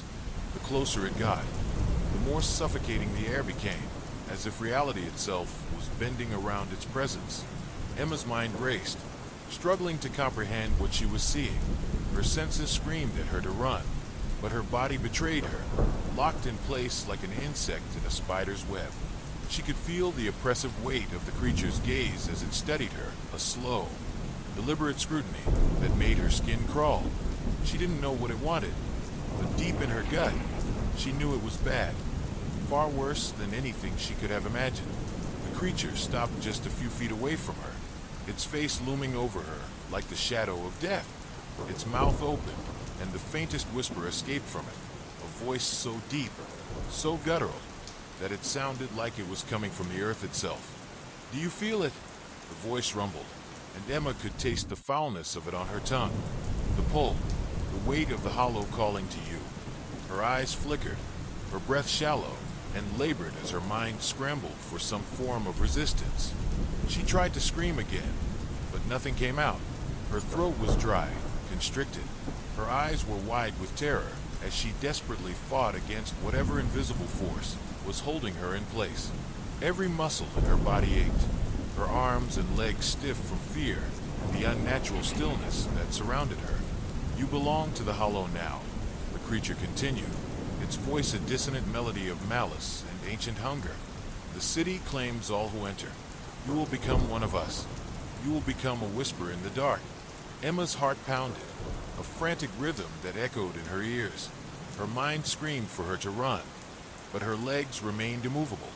The creature's words clawed at her, filling her with dread she had never known before. She thought of the cabin, of the mirror that had led her here, of the strange presence that had first stirred when she made the fatal mistake of looking into it. Was this some kind of alternate dimension?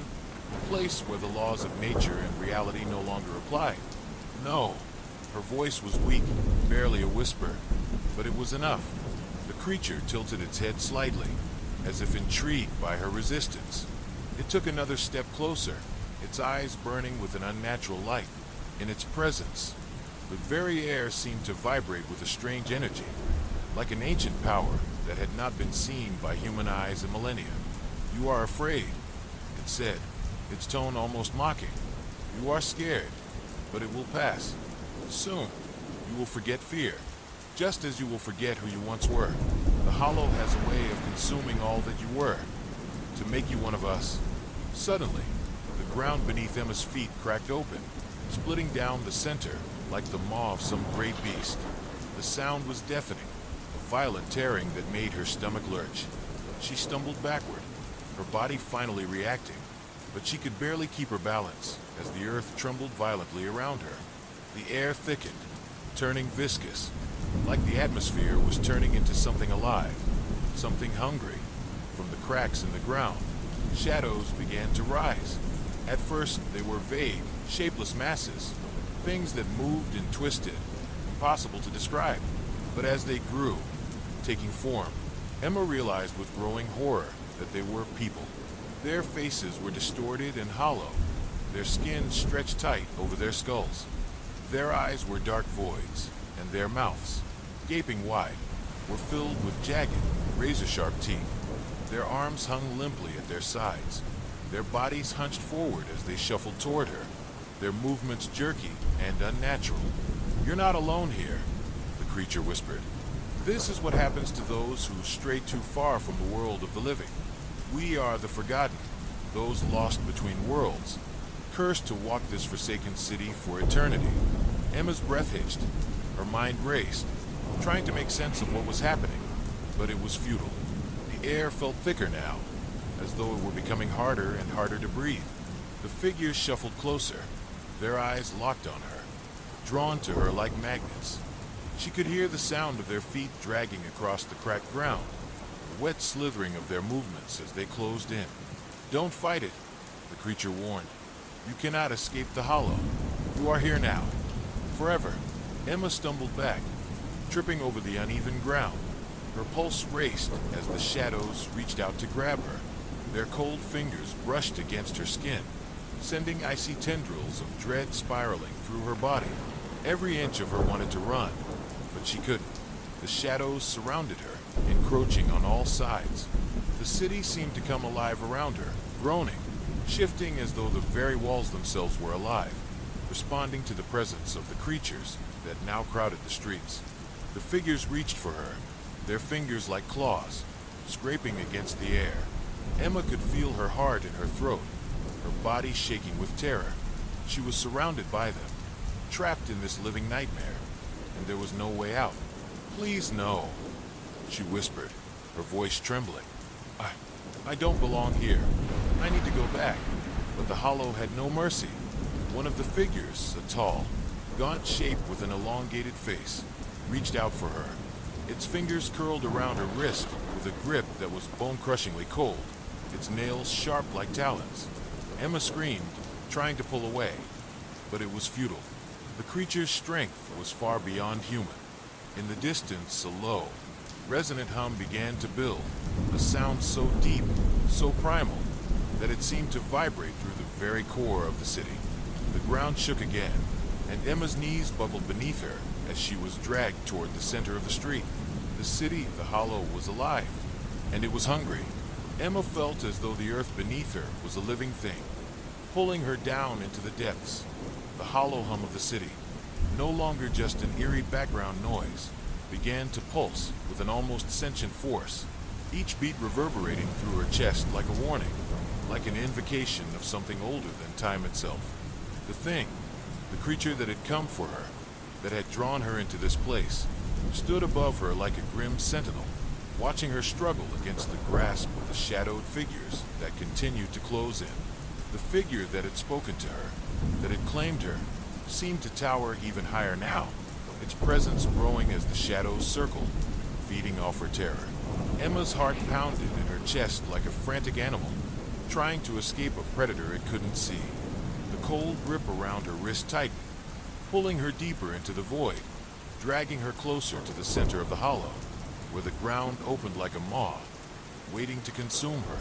The figures, their faces twisted into grotesque masks of hunger and despair, continued their relentless approach.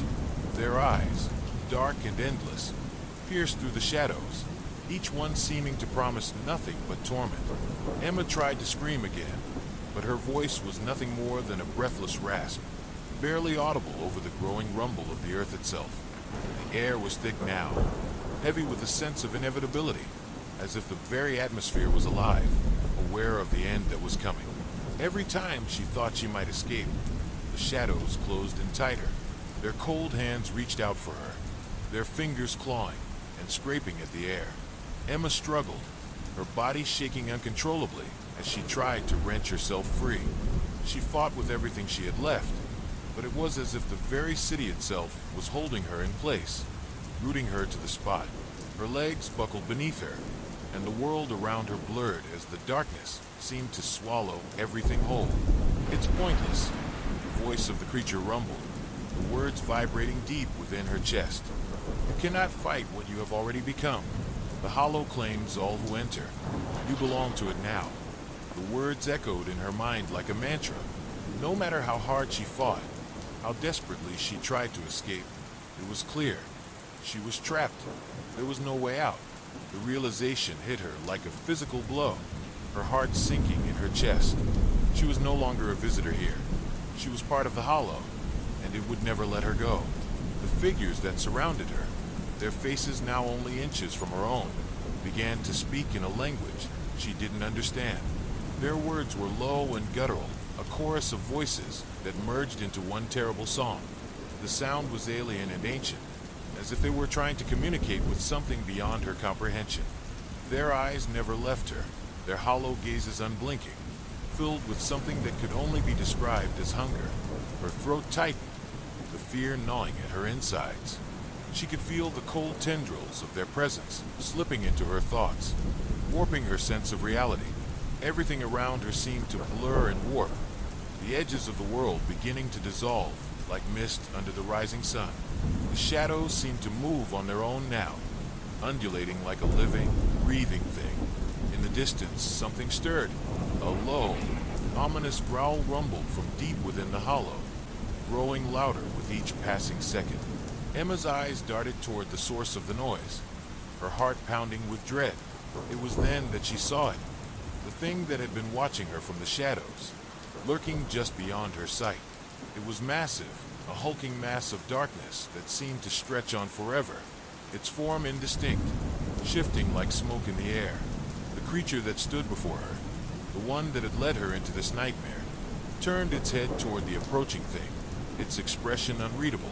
The figure seemed to know exactly what was coming, and Emma could feel the tension in the air grow thicker, more suffocating. Whatever this thing was, it wasn't something she could face alone. But then the creature spoke, its voice as cold and final as death itself. "Do not fear," it said, its voice dripping with an eerie calm. "It is too late for that."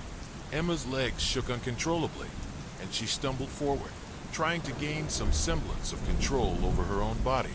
The world around her seemed to warp and distort, as if the very fabric of reality was tearing apart. And then, just as she thought she might lose herself entirely, something incredible happened. A thin, bright light broke through the darkness, casting its glow across the landscape like a beacon of hope. It wasn't much, but it was enough to make Emma hesitate. The figure in front of her, no longer a towering, insurmountable presence, was now something almost tangible, something she could touch. A surge of desperation coursed through her veins as the shadows closed in, threatening to consume her. She had to get to the light. She had to escape. The figures around her paused for a moment, as if sensing her resolve. The air around them seemed to thrum with an ominous energy, the earth beneath their feet shaking in response. And then, in a motion too quick to comprehend, the figure in front of Emma lunged toward her, its hand outstretched, its fingers long and skeletal, its touch cold as death itself. Emma's body moved instinctively, fueled by the primal fear that coursed through her. She twisted away from the creature, pushing herself forward, her legs burning with effort as she sprinted toward the light. Every muscle screamed in protest, but she couldn't stop. Not now. Not when she was so close. The ground beneath her shifted again, but this time, she was prepared. She leaped over the chasm that had opened in the earth, her heart racing as she closed the distance to the light. The figures behind her wailed, a sound so high-pitched and unearthly that it cut through the air like a blade. But Emma didn't look back. She couldn't. She reached the light, her fingers brushing against its warmth. It was different from everything else around her, something pure, something that didn't belong in this world of darkness and decay. But as soon as she touched it, the ground beneath her gave way, and Emma felt herself falling. For a brief moment, everything went silent. Then, everything went black.